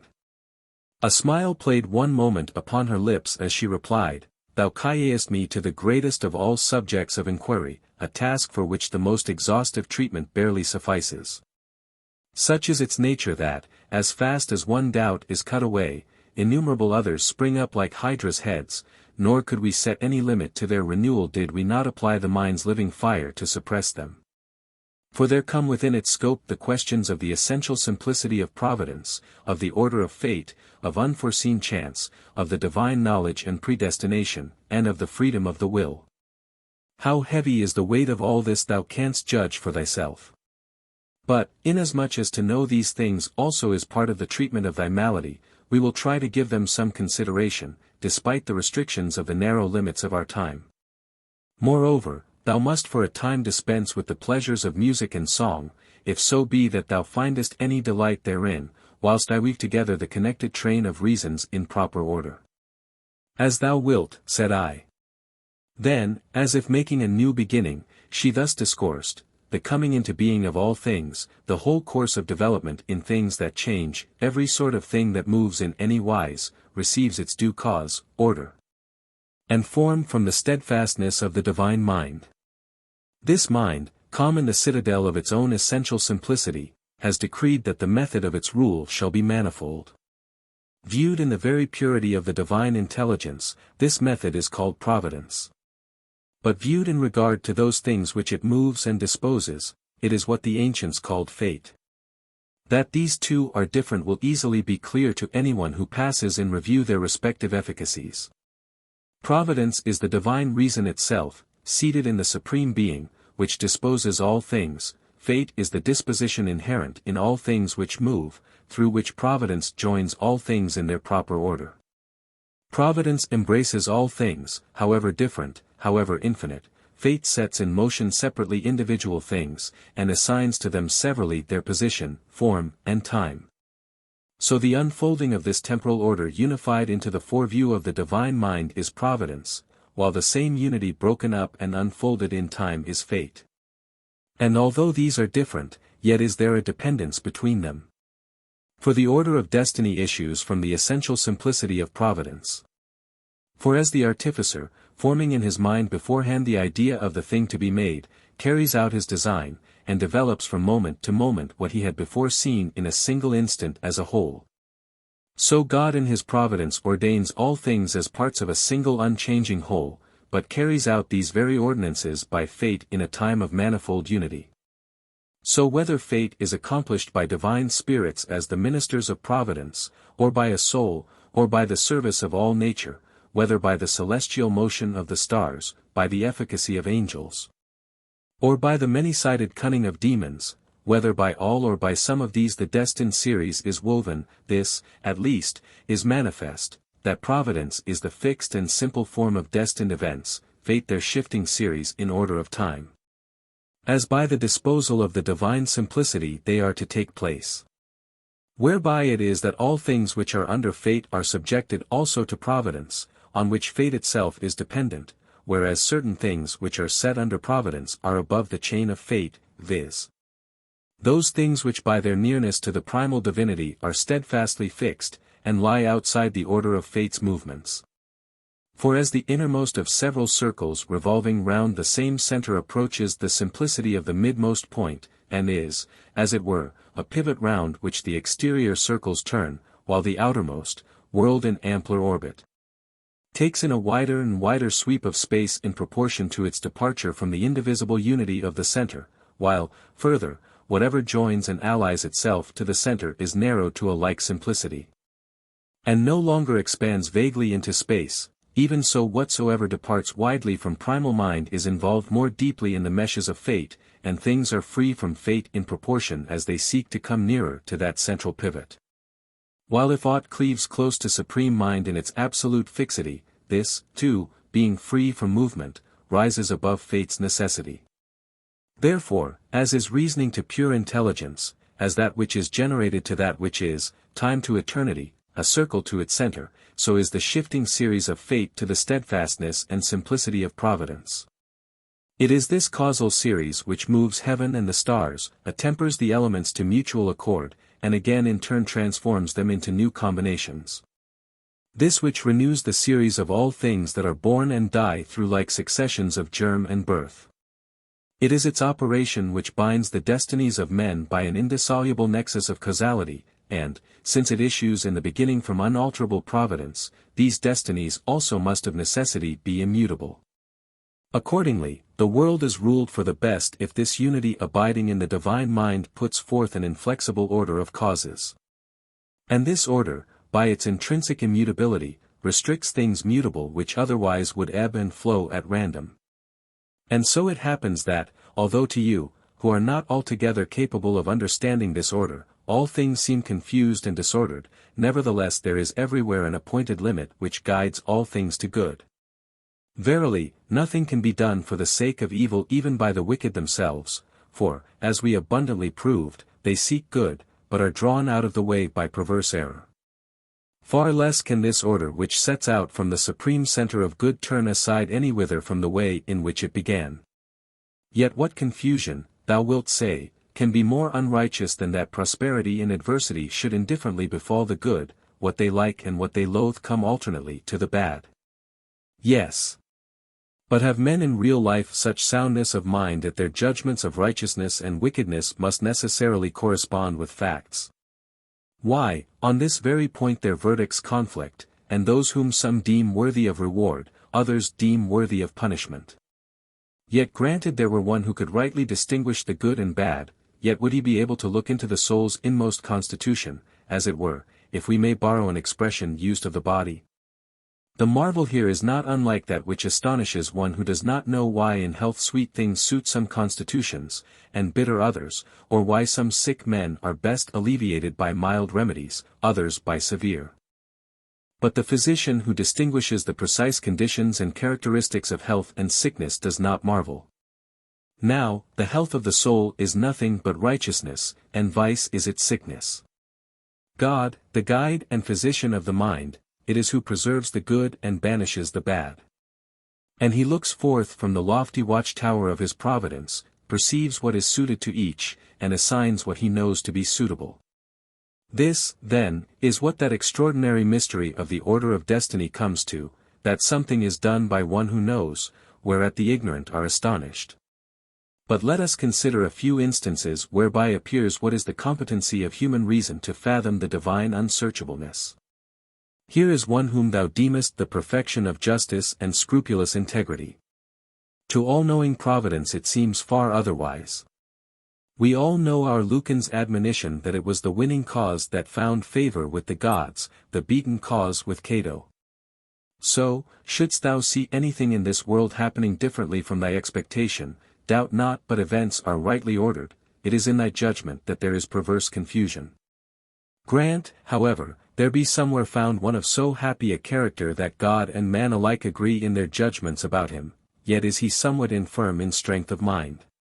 It may be, if he fall into adversity, he will cease to practice that innocency which has failed to secure his fortune.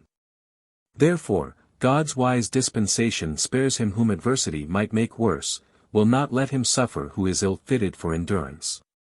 Another there is perfect in all virtue, so holy and nigh to God that providence judges it unlawful that aught untoward should befall him, nay, doth not even permit him to be afflicted with bodily disease. As one more excellent than I hath said, the very body of the holy saint is built of purest ether. Often it happens that the governance is given to the good that a restraint may be put upon superfluity of wickedness. To others providence assigns some mixed lot suited to their spiritual nature, some it will plague lest they grow rank through long prosperity. Others it will suffer to be vexed with sore afflictions to confirm their virtues by the exercise and practice of patience. Some fear overmuch what they have strength to bear, others despise overmuch that to which their strength is unequal. All these it brings to the test of their true self through misfortune. Some also have bought a name revered to future ages at the price of a glorious death. Some by invincible constancy under their sufferings have afforded an example to others that virtue cannot be overcome by calamity, all which things, without doubt, come to pass rightly and in due order, and to the benefit of those to whom they are seen to happen. As to the other side of the marvel, that the bad now meet with affliction, now get their heart's desire, this, too, springs from the same causes. As to the afflictions, of course no one marvels, because all hold the wicked to be ill-deserving. The truth is, their punishments both frighten others from crime, and amend those on whom they are inflicted. While their prosperity is a powerful sermon to the good, what judgments they ought to pass on good fortune of this kind, which often attends the wicked so assiduously. There is another object which may, I believe, be attained in such cases. There is one, perhaps, whose nature is so reckless and violent that poverty would drive him more desperately into crime. His disorder Providence relieves by allowing him to amass money. Such a one, in the uneasiness of a conscience stained with guilt, while he contrasts his character with his fortune, perchance grows alarmed lest he should come to mourn the loss of that whose possession is so pleasant to him. He will, then, reform his ways, and through the fear of losing his fortune he forsakes his iniquity. Some, through a prosperity unworthily borne, have been hurled headlong to ruin. To some the power of the sword has been committed, to the end that the good may be tried by discipline, and the bad punished. For while there can be no peace between the righteous and the wicked, neither can the wicked agree among themselves. How should they, when each is at variance with himself, because his vices rend his conscience, and ofttimes they do things which, when they are done, they judge ought not to have been done. Hence it is that this supreme providence brings to pass this notable marvel, that the bad make the bad good. For some, when they see the injustice which they themselves suffer at the hands of evildoers, are inflamed with detestation of the offenders, and, in the endeavor to be unlike those whom they hate, return to the ways of virtue.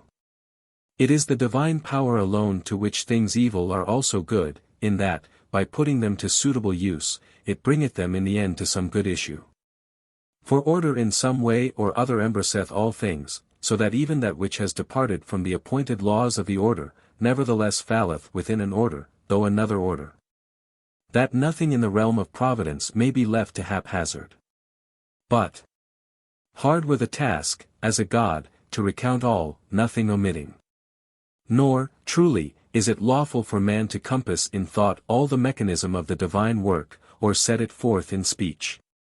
Let us be content to have apprehended this only, that God, the Creator of universal nature, likewise disposeth all things, and guides them to good. And while he studies to preserve in likeness to himself all that he has created, he banishes all evil from the borders of his commonweal through the links of fatal necessity. Whereby it comes to pass that, if thou look to disposing providence, thou wilt nowhere find the evils which are believed so to abound on earth. But I see thou hast long been burdened with the weight of the subject, and fatigued with the prolixity of the argument, and now lookest for some refreshment of sweet poesy. Listen, then, and may the draught so restore thee that thou wilt bend thy mind more resolutely to what remains. Footnotes. Parmenides. Boethius seems to forget for the moment that philosophy is speaking. Song 6. The universal aim.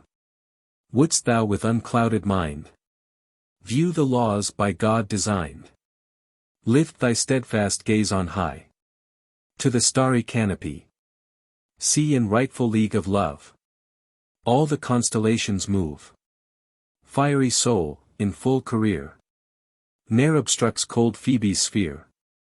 When the bear, at heaven's height, wheels his courser's rapid flight, though he sees the starry train sinking in the western main, he repines not, nor desires in the flood to quench his fires. In true sequence, as decreed, daily morn and eve succeed. Vesper brings the shades of night, Lucifer the morning light. Love, in alternation due, still the cycle doth renew, and discordant strife is driven from the starry realm of heaven. Thus, in wondrous amity, warring elements agree. Hot and cold, and moist and dry, lay their ancient quarrel by. high the flickering flame ascends. Downward earth forever tends. So the year in spring's mild hours loads the air with scent of flowers. Summer paints the golden grain.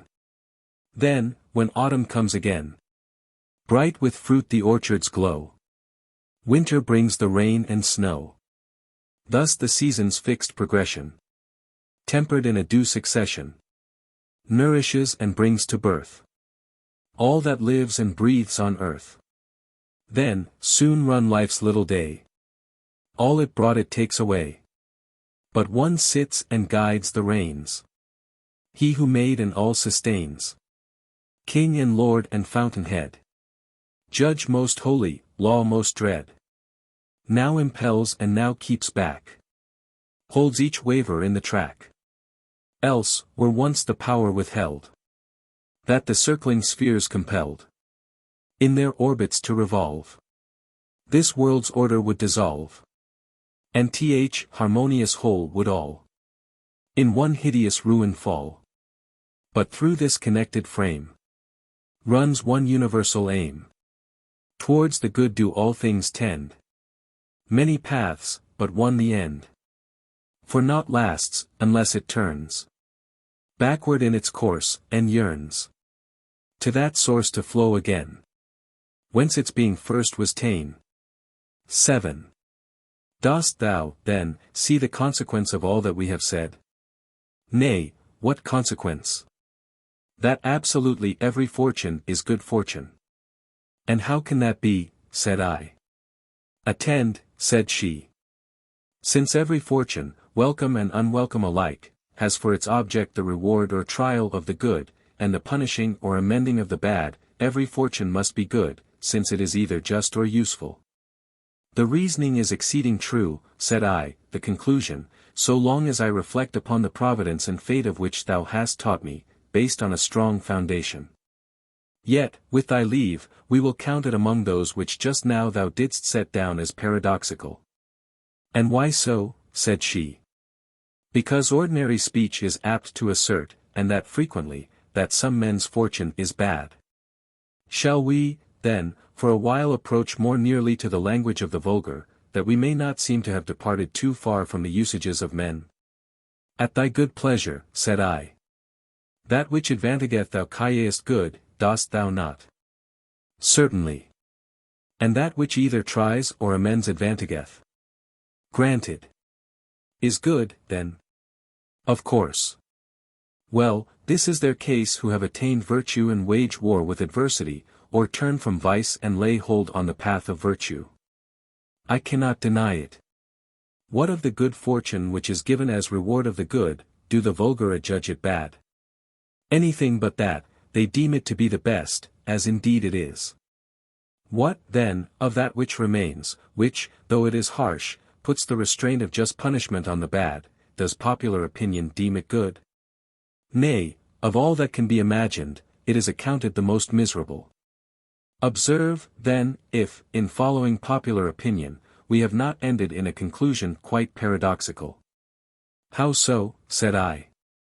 Why, it results from our admissions that of all who have attained, or are advancing in, or are aiming at virtue, the fortune is in every case good, while for those who remain in their wickedness fortune is always utterly bad.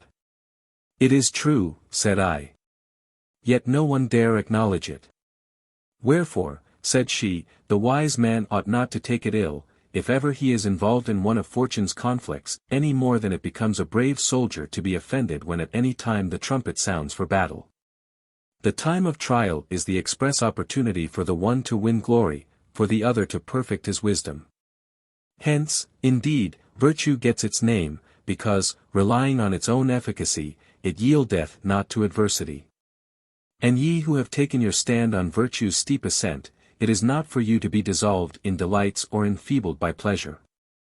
Ye close in conflict, yea, in conflict most sharp, with all fortune's vicissitudes, lest ye suffer foul fortune to overwhelm or fair fortune to corrupt you. Hold the mean with all your strength.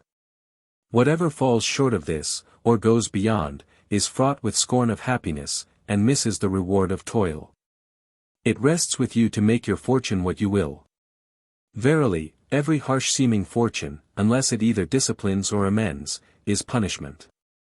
Song 7. The Hero's Path. 10 years a tedious warfare raged, ere Ilium's smoking ruins paid. For wedlock stained and faith betrayed, and great Atrides' wrath assuaged. But when heaven's anger asked a life, and baffling winds his course withstood, the king put off his fatherhood, and slew his child with priestly knife.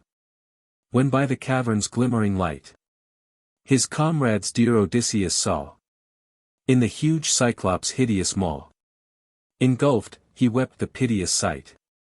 But blinded soon, and wild with pain, in bitter tears and sore annoy, for that foul feast's unholy joy, grim Polyphemus paid again his labors for Alcides win, a name of glory far and wide. He tamed the centaur's haughty pride, and from the lion reft his skin. The foul birds with sure darts he slew, the golden fruit he stole, in vain. The dragon's watch, with triple chain, from hell's depths Cerberus he drew. With their fierce lord's own flesh he fed. The wild steeds, Hydra overcame with fire, 'neath his own waves in shame. Maned Achilles hid his head.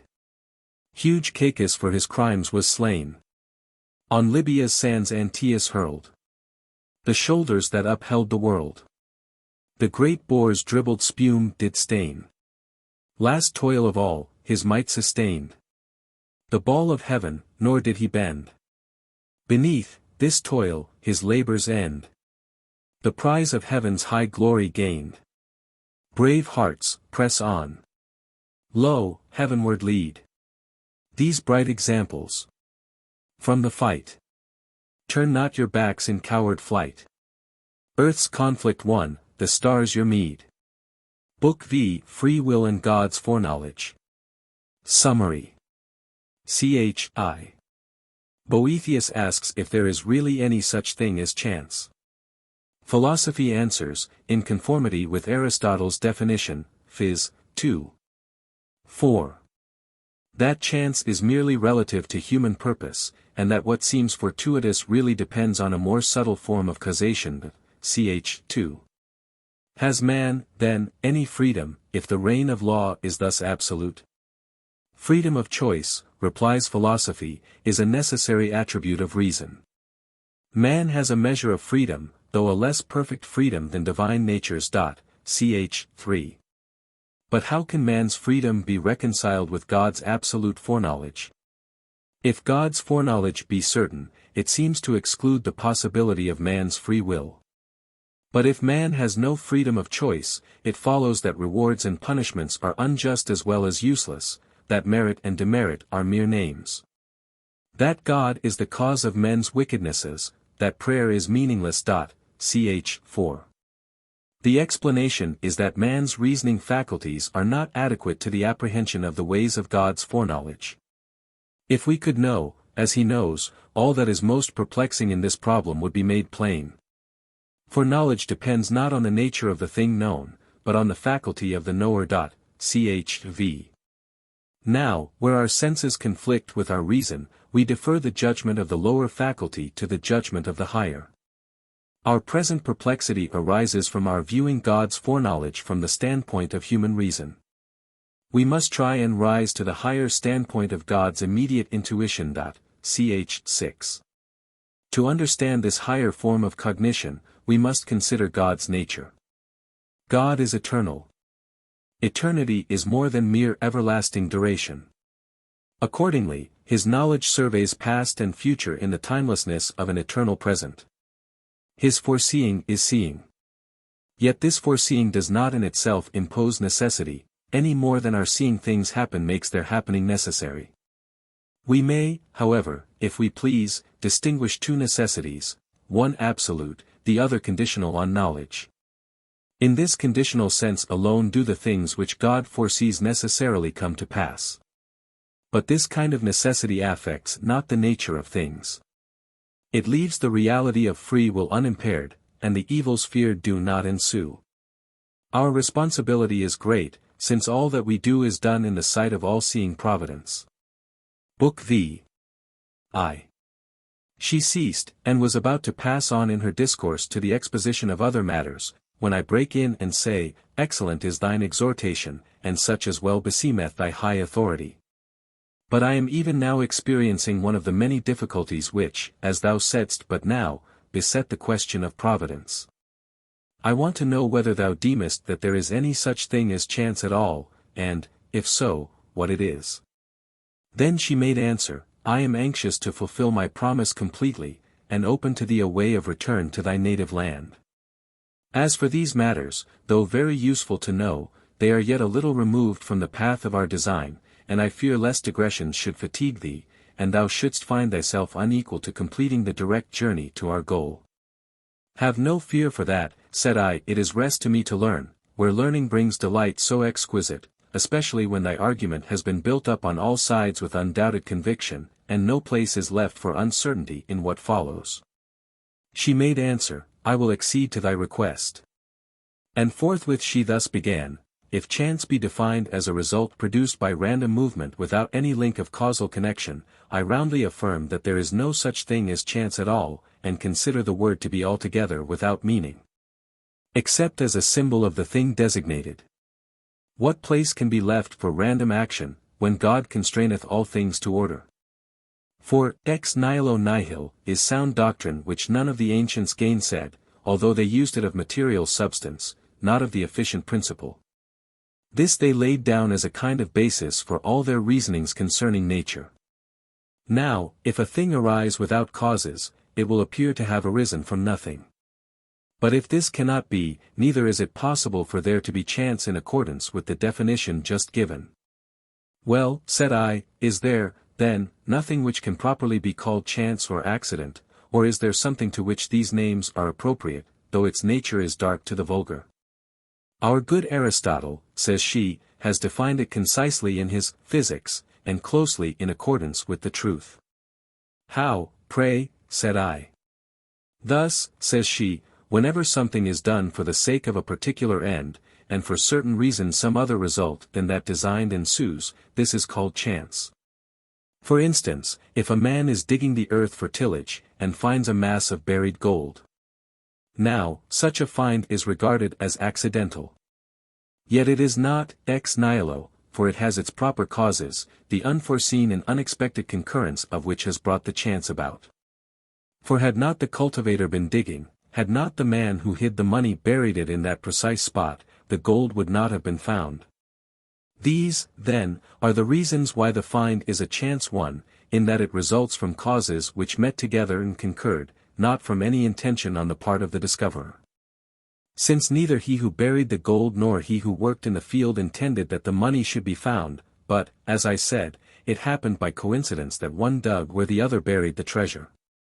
We may, then, define chance as being an unexpected result flowing from a concurrence of causes where the several factors had some definite end.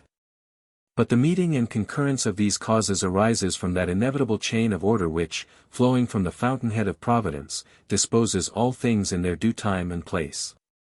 Song I. Chance. In the rugged Persian highlands, where the masters of the bow skill to feign a flight, and, fleeing, hurl their darts and pierce the foe. There the Tigris and Euphrates at one source their waters blend, soon to draw apart, and plainward, each its separate way to wend. When once more their waters mingle, in a channel deep and wide, all the flotsam comes together, that is borne upon the tide. Ships, and trunks of trees, uprooted, in the torrent's wild career, meet, as, mid the swirling waters, chance their random way may steer. Yet the shelving of the channel, and the flowing water's force, guides each movement, and determines every floating fragment's course. Thus, where'er the drift of hazard seems most unrestrained to flow, chance herself is reined and bid, and the curb of law doth know. Footnotes. This is not, of course, literally true, though the Tigris and Euphrates rise in the same mountain district. 2. I am following needfully, said I, and I agree that it is as thou sayest.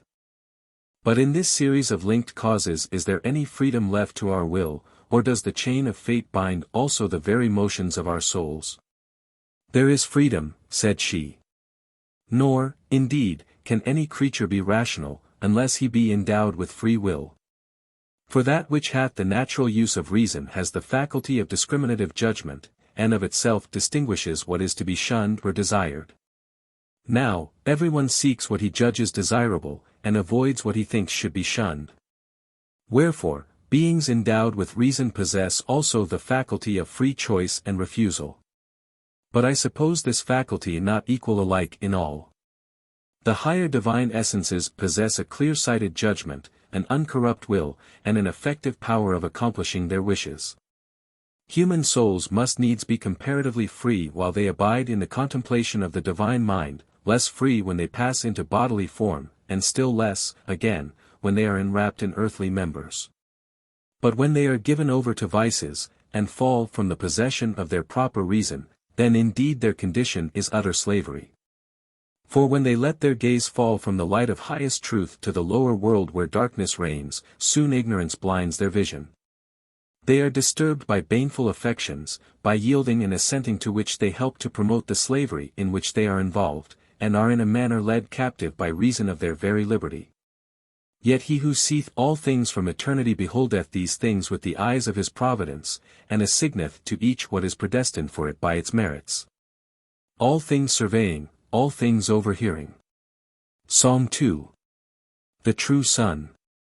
Homer with mellifluous tongue. Phoebus glorious light hath sung. Hymning high his praise. Yet his feeble rays ocean's hollows may not brighten, nor earth's central gloom enlighten.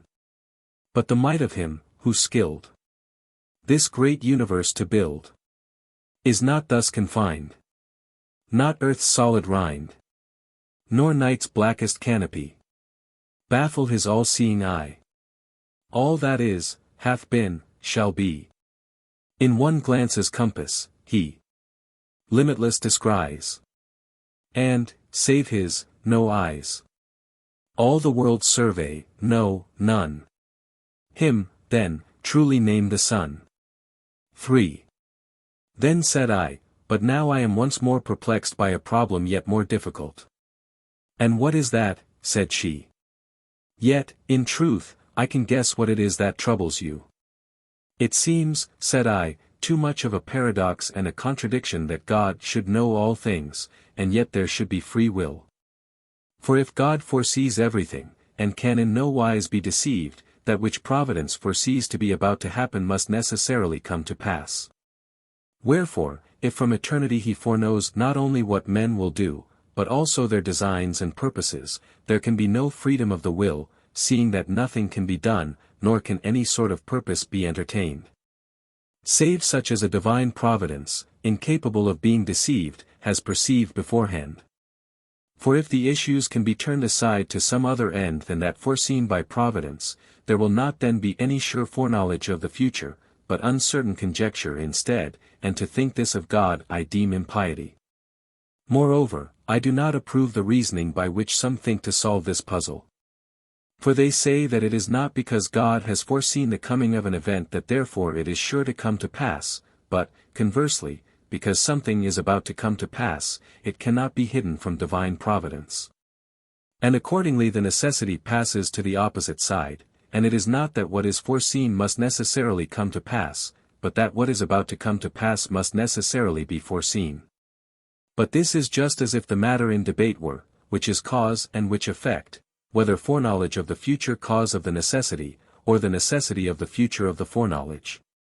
But we need not be at the pains of demonstrating that, whatsoever be the order of the causal sequence, the occurrence of things foreseen is necessary. Even though the foreknowledge of future events does not in itself impose upon them the necessity of their occurrence. For example, if a man be seated, the supposition of his being seated is necessarily true, and, conversely, if the supposition of his being seated is true, because he is really seated, he must necessarily be sitting. So, in either case, there is some necessity involved, in this latter case, the necessity of the fact, in the former, of the truth of the statement. But in both cases the sitter is not therefore seated because the opinion is true, but rather the opinion is true because antecedently he was sitting as a matter of fact.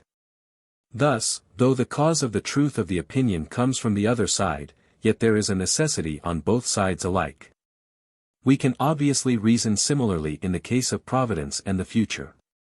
Even if future events are foreseen because they are about to happen, and do not come to pass because they are foreseen, still, all the same, there is a necessity, both that they should be foreseen by God as about to come to pass, and that when they are foreseen they should happen, and this is sufficient for the destruction of free will. However, it is preposterous to speak of the occurrence of events in time as the cause of eternal foreknowledge. And yet if we believe that God foresees future events because they are about to come to pass, what is it but to think that the occurrence of events is the cause of his supreme providence? Further, just as when I know that anything is, that thing necessarily is, so when I know that anything will be, it will necessarily be. It follows, then, that things foreknown come to pass inevitably. Lastly, to think of a thing as being in any way other than what it is not only not knowledge, but it is false opinion widely different from the truth of knowledge. Consequently, if anything is about to be, and yet its occurrence is not certain and necessary, how can anyone foreknow that it will occur? For just as knowledge itself is free from all admixture of falsity, so any conception drawn from knowledge cannot be other than as it is conceived. For this, indeed, is the cause why knowledge is free from falsehood, because of necessity each thing must correspond exactly with the knowledge which grasps its nature. In what way, then, are we to suppose that God foreknows these uncertainties as about to come to pass? For if he thinks of events which possibly may not happen at all as inevitably destined to come to pass, he is deceived. And this it is not only impious to believe, but even so much as to express in words. If, on the other hand, he sees them in the future as they are in such a sense as to know that they may equally come to pass or not, what sort of foreknowledge is this which comprehends nothing certain nor fixed? What better is this than the absurd vaticination of Tiresias? Whatever I say shall either come to pass, or not. In that case, too, in what would divine providence surpass human opinion if it holds for uncertain things the occurrence of which is uncertain, even as men do? But if at that perfectly sure fountainhead of all things no shadow of uncertainty can possibly be found, then the occurrence of those things which he has surely foreknown as coming is certain. Wherefore there can be no freedom in human actions and designs, but the divine mind, which foresees all things without possibility of mistake, ties and binds them down to one only issue. But this admission once made, what an upset of human affairs manifestly ensues. Vainly are rewards and punishments proposed for the good and bad, since no free and voluntary motion of the will has deserved either one or the other. Nay, the punishment of the wicked and the reward of the righteous, which is now esteemed the perfection of justice, will seem the most flagrant injustice, since men are determined either way not by their own proper volition, but by the necessity of what must surely be. And therefore neither virtue nor vice is anything, but rather good and ill desert are confounded together without distinction. Moreover, seeing that the whole course of events is deduced from providence, and nothing is left free to human design, it comes to pass that our vices also are referred to the author of all good, a thought than which none more abominable can possibly be conceived. Again, no ground is left for hope or prayer, since how can we hope for blessings, or pray for mercy, when every object of desire depends upon the links of an unalterable chain of causation? Gone, then, is the one means of intercourse between God and man, the communion of hope and prayer, if it be true that we ever earn the inestimable recompense of the divine favor at the price of a due humility.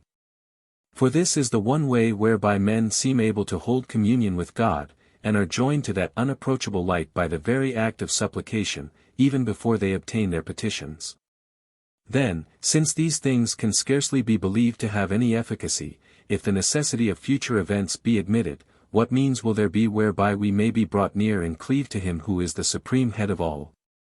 Wherefore it needs must be that the human race, even as thou didst erstwhile declare in song, parted and dissevered from its source, should fall to ruin. Footnotes. I.e., the necessity of the truth of the statement from the fact. Song 3. Truth's paradoxes. Why does a strange discordance break? The ordered scheme's fair harmony. Hath God decreed 'twixt truth and truth? There may such lasting warfare be, that truths, each severally plain, we strive to reconcile in vain. Or is the discord not in truth? Since truth is self-consistent ever, but, close in fleshly wrappings held, the blinded mind of man can never discern, so faint her taper shines, the subtle chain that all combines. Ah! Then why burns man's restless mind?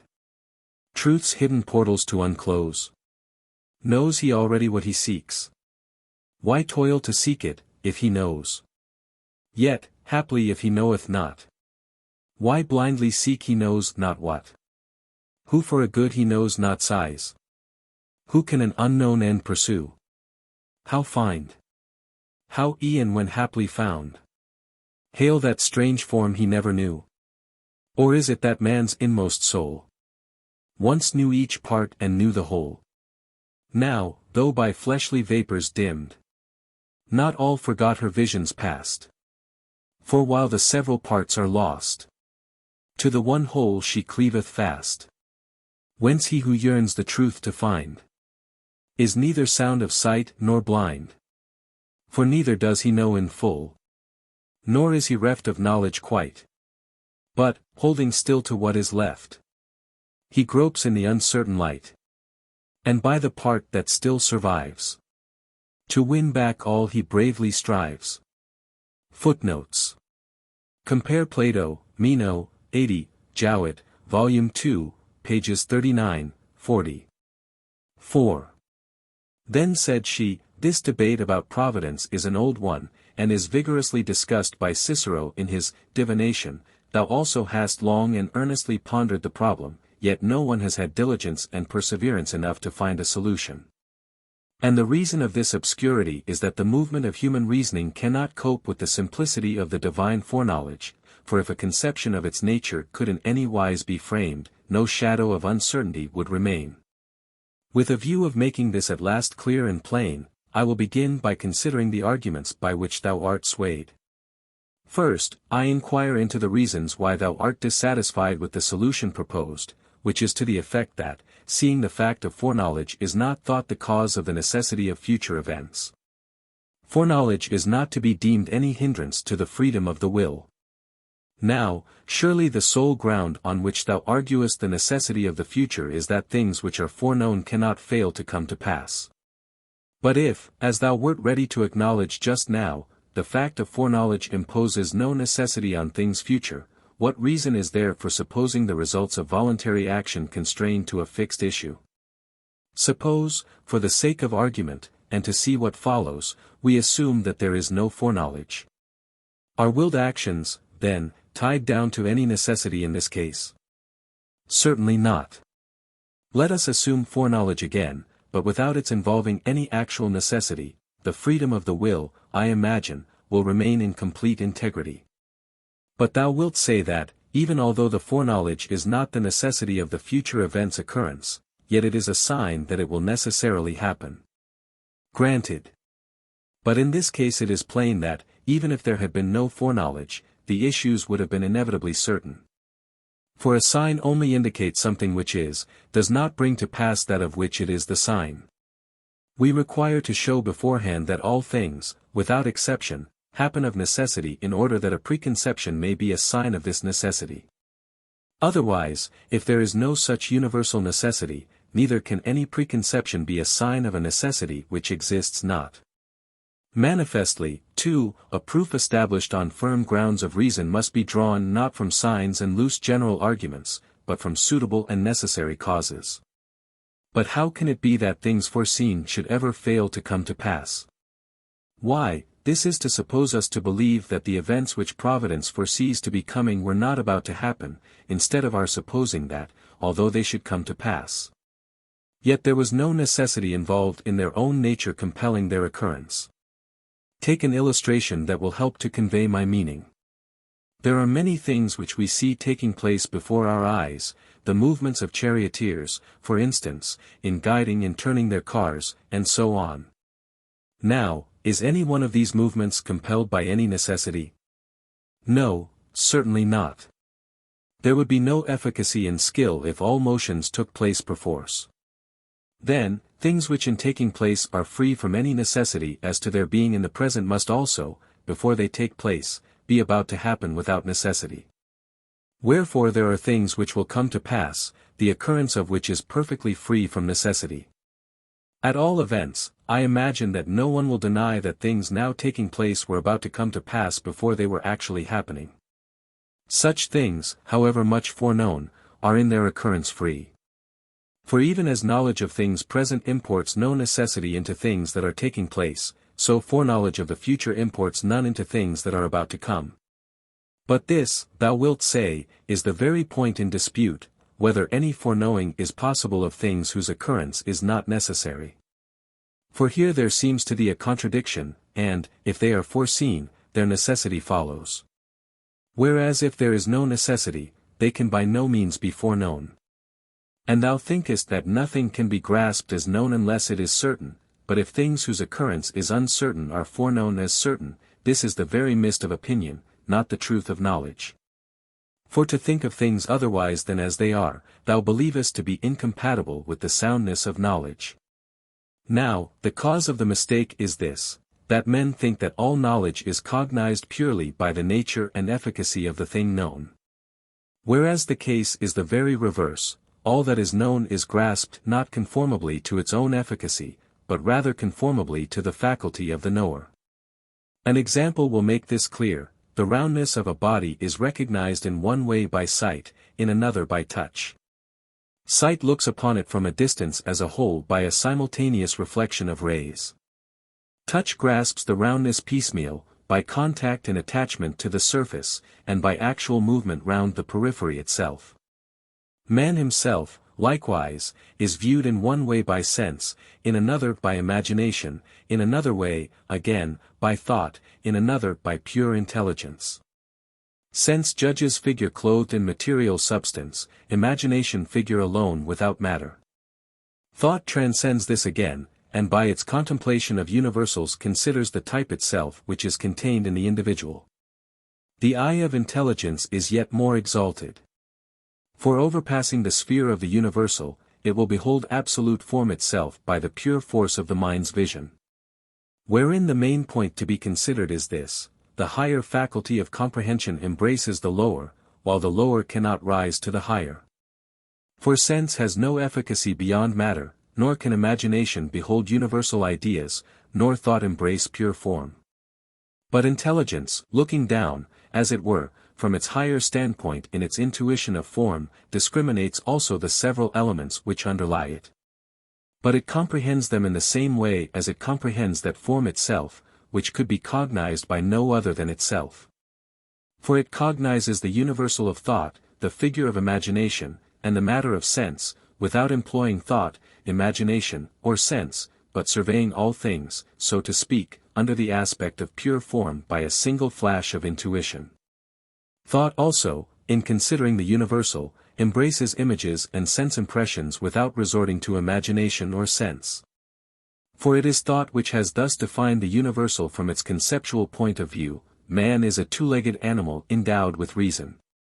This is indeed a universal notion, yet no one is ignorant that the thing is imaginable and presentable to sense, because thought considers it not by imagination or sense, but by means of rational conception. Imagination, too, though its faculty of viewing and forming representations is founded upon the senses, nevertheless surveys sense impressions without calling in sense, not in the way of sense perception, but of imagination. Seest thou, then, how all things in cognizing use rather their own faculty than the faculty of the things which they cognize? Nor is this strange. For since every judgment is the act of the judge, it is necessary that each should accomplish its task by its own, not by another's power. Song 4. A psychological fallacy. From the porch's murky depths comes a doctrine sage, that doth liken living mind to a written page. Since all knowledge comes through sense, graven by experience, as, say they, the pen its marks curiously doth trace on the smooth unsullied white of the paper's face, so do outer things impress images on consciousness. But if verily the mind thus all passive lies, if no living power within its own force supplies, if it but reflect again, like a glass, things false and vain, whence the wondrous faculty that perceives and knows, that in one fair ordered scheme doth the world dispose, grasps each whole that sense presents, or breaks into elements, so divides and recombines, and in changeful wise, now to low descends, and now to the height doth rise. Last in inward swift review, strictly sifts the false and true of these ample potencies. Fitter cause, I ween, were mind's self than marks impressed by the outer scene. Yet the body through the sense stirs the soul's intelligence. When light flashes on the eye, or sound strikes the ear, mind aroused to due response makes the message clear, and the dumb external signs with the hidden forms combines. Footnotes. A criticism of the doctrine of the mind as a blank sheet of paper on which experience writes, as held by the Stoics in anticipation of Locke.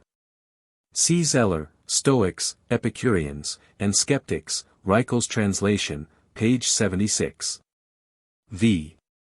Now, although in the case of bodies endowed with sentiency the qualities of external objects affect the sense organs, and the activity of mind is preceded by a bodily affection which calls forth the mind's action upon itself, and stimulates the forms till that moment lying inactive within, yet, I say, if in these bodies endowed with sentiency the mind is not inscribed by mere passive affection, but of its own efficacy discriminates the impressions furnished to the body, how much more do intelligences free from all bodily affections employ in their discrimination their own mental activities instead of conforming to external objects? So on these principles various modes of cognition belong to distinct and different substances. For to creatures void of motive power, shellfish and other such creatures which cling to rocks and grow there, belongs sense alone, void of all other modes of gaining knowledge. To beasts endowed with movement, in whom some capacity of seeking and shunning seems to have arisen, imagination also. Thought pertains only to the human race, as intelligence to divinity alone. Hence it follows that that form of knowledge exceeds the rest which of its own nature cognizes not only its proper object, but the objects of the other forms of knowledge also. But what if sense and imagination were to gainsay thought, and declare that universal which thought deems itself to behold to be nothing? For the object of sense and imagination cannot be universal. So that either the judgment of reason is true and there is no sense object, or, since they know full well that many objects are presented to sense and imagination, the conception of reason, which looks on that which is perceived by sense and particular as if it were a something universal, is empty of content. Suppose, further, that reason maintains in reply that it does indeed contemplate the object of both sense and imagination under the form of universality, while sense and imagination cannot aspire to the knowledge of the universal, since their cognizance cannot go beyond bodily figures, and that in the cognition of reality we ought rather to trust the stronger and more perfect faculty of judgment. In a dispute of this sort, should not we, in whom is planted the faculty of reasoning as well as of imagining and perceiving, espouse the cause of reason? In like manner is it that human reason thinks that divine intelligence cannot see the future except after the fashion in which its own knowledge is obtained. For thy contention is, if events do not appear to involve certain and necessary issues, they cannot be foreseen as certainly about to come to pass. There is, then, no foreknowledge of such events. Or, if we can ever bring ourselves to believe that there can be nothing which does not happen of necessity. If, however, we could have some part in the judgment of the divine mind, even as we participate in reason, we should think it perfectly just that human reason should submit itself to the divine mind. No less than we judge that imagination and sense ought to yield to reason. Wherefore let us soar, if we can, to the heights of that supreme intelligence, for their reason will see what in itself it cannot look upon. And that is in what way things whose occurrence is not certain may yet be seen in a sure and definite foreknowledge, and that this foreknowledge is not conjecture, but rather knowledge in its supreme simplicity, free of all limits and restrictions. Song v. The upward look. In what divers shapes and fashions do the creatures great and small over wide earth's teeming surface skim, or scud, or walk, or crawl. Some with elongated body sweep the ground, and, as they move, trail perforce with writhing belly in the dust a sinuous groove. Some, on light wing upward soaring, swiftly do the winds divide, and through heaven's ample spaces in free motion smoothly glide. These earth's solid surface pressing, with firm paces onward rove, ranging through the verdant meadows, crouching in the woodland grove. Great and wondrous is their variance, yet in all the head low bent, dulls the soul and blunts the senses, though their forms be different. Man alone, erect, aspiring, lifts his forehead to the skies, and in upright posture steadfast seems earth's baseness to despise.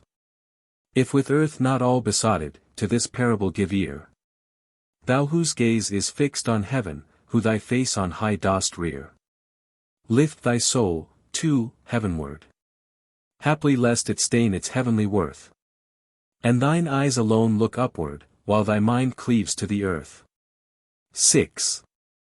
Since, then, as we lately proved, everything that is known is cognized not in accordance with its own nature, but in accordance with the nature of the faculty that comprehends it, let us now contemplate, as far as lawful, the character of the divine essence, that we may be able to understand also the nature of its knowledge. God is eternal, in this judgment all rational beings agree. Let us, then, consider what eternity is. For this word carries with it a revelation alike of the divine nature and of the divine knowledge. Now, eternity is the possession of endless life whole and perfect at a single moment. What this is becomes more clear and manifest from a comparison with things temporal. For whatever lives in time is a present proceeding from the past to the future, and there is nothing set in time which can embrace the whole space of its life together. Tomorrow's state it grasps not yet, while it has already lost yesterday's. Nay, even in the life of today ye live no longer than one brief transitory moment. Whatever, therefore, is subject to the condition of time, although, as Aristotle deemed of the world, it never have either beginning or end, and its life be stretched to the whole extent of time's infinity, it yet is not such as rightly to be thought eternal.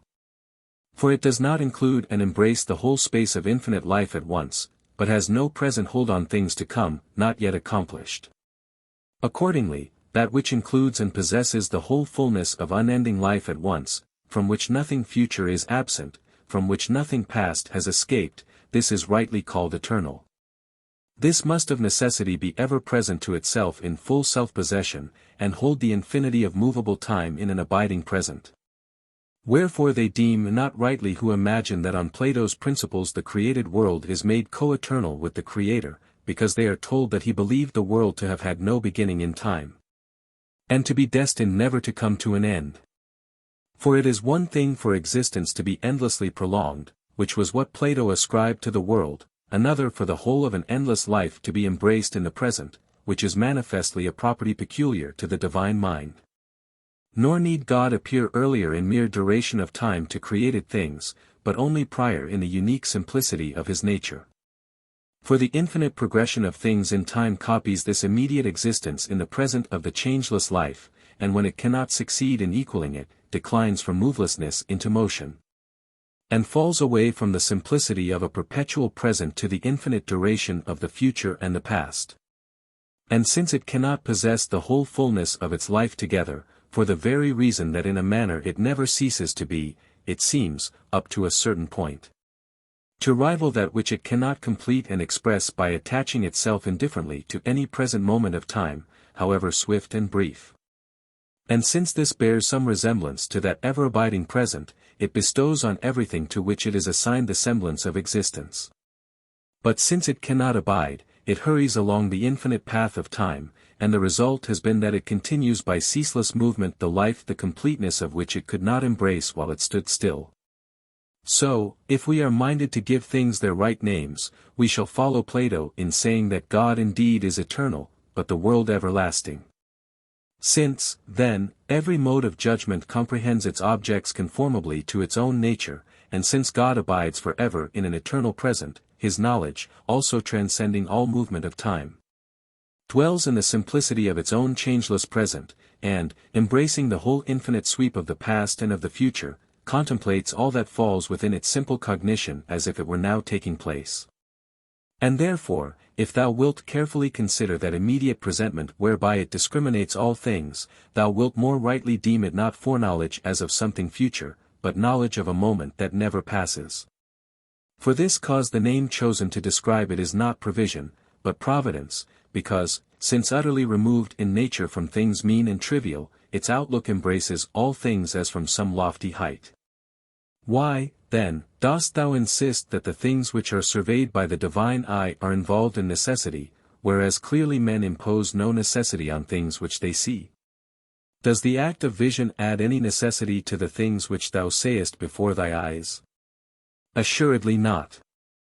And yet, if we may without unfitness compare God's present and man's, just as ye see certain things in this your temporary present, so does he see all things in his eternal present.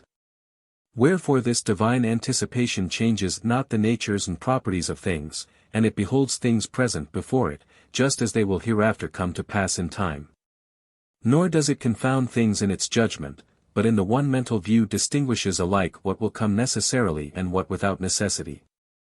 For even as ye, when at one and the same time ye see a man walking on the earth and the sun rising in the sky, distinguish between the two, though one glance embraces both, and judge the former voluntary, the latter necessary action, so also the divine vision in its universal range of view does in no wise confuse the characters of the things which are present to its regard, though future in respect of time.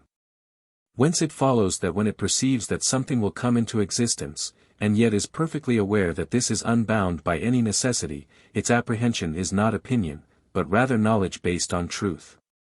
And if to this thou sayest that what God sees to be about to come to pass cannot fail to come to pass, and that what cannot fail to come to pass happens of necessity, and will tie me down to this word necessity, I will acknowledge that thou affirmest a most solid truth, but one which scarcely anyone can approach to who has not made the divine his special study. For my answer would be that the same future event is necessary from the standpoint of divine knowledge, but when considered in its own nature it seems absolutely free and unfettered. So, then, there are two necessities, one simple, as that men are necessarily mortal, the other conditioned, as that, if you know that someone is walking, he must necessarily be walking. For that which is known cannot indeed be otherwise than as it is known to be, and yet this fact by no means carries with it that other simple necessity. For the former necessity is not imposed by the thing's own proper nature, but by the addition of a condition. No necessity compels one who is voluntarily walking to go forward, although it is necessary for him to go forward at the moment of walking.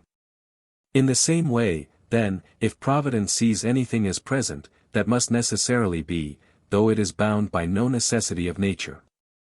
Now, God views as present those coming events which happen of free will. These, accordingly, from the standpoint of the divine vision are made necessary conditionally on the divine cognizance, viewed, however, in themselves, they desist not from the absolute freedom naturally theirs. Accordingly, without doubt, all things will come to pass which God foreknows as about to happen, but of these certain proceed of free will. And though these happen, yet by the fact of their existence they do not lose their proper nature, in virtue of which before they happened it was really possible that they might not have come to pass. What difference, then, does the denial of necessity make, since, through their being conditioned by divine knowledge, they come to pass as if they were in all respects under the compulsion of necessity? This difference, surely, which we saw in the case of the instances I formerly took, the sun's rising and the man's walking, which at the moment of their occurrence could not but be taking place, and yet one of them before it took place was necessarily obliged to be, while the other was not so at all. So likewise the things which to God are present without doubt exist, but some of them come from the necessity of things, others from the power of the agent. Quite rightly, then, have we said that these things are necessary if viewed from the standpoint of the divine knowledge. But if they are considered in themselves, they are free from the bonds of necessity, even as everything which is accessible to sense, regarded from the standpoint of thought, is universal, but viewed in its own nature particular. But, thou wilt say, if it is in my power to change my purpose, I shall make void providence, since I shall perchance change something which comes within its foreknowledge. My answer is, thou canst indeed turn aside thy purpose. But since the truth of providence is ever at hand to see that thou canst, and whether thou dost, and whither thou turnest thyself, thou canst not avoid the divine foreknowledge, even as thou canst not escape the sight of a present spectator. Although of thy free will thou turn thyself to various actions. Wilt thou, then, say, shall the divine knowledge be changed at my discretion, so that, when I will this or that, providence changes its knowledge correspondingly? Surely not. True, for the divine vision anticipates all that is coming, and transforms and reduces it to the form of its own present knowledge, and varies not, as thou deemest, in its foreknowledge, alternating to this or that. But in a single flash it forestalls and includes thy mutations without altering. And this ever-present comprehension and survey of all things God has received, not from the issue of future events, but from the simplicity of his own nature. Hereby also is resolved the objection which a little while ago gave the offense, that our doings in the future were spoken of as if supplying the cause of God's knowledge. For this faculty of knowledge, embracing all things in its immediate cognizance, has itself fixed the bounds of all things, yet itself owes nothing to what comes after. And all this being so, the freedom of man's will stands unshaken, and laws are not unrighteous, since their rewards and punishments are held forth to wills unbound by any necessity. God, who foreknoweth all things, still looks down from above, and the ever-present eternity of his vision concurs with the future character of all our acts, and dispenseth to the good rewards, to the bad punishments. Our hopes and prayers also are not fixed on God in vain, and when they are rightly directed cannot fail of effect.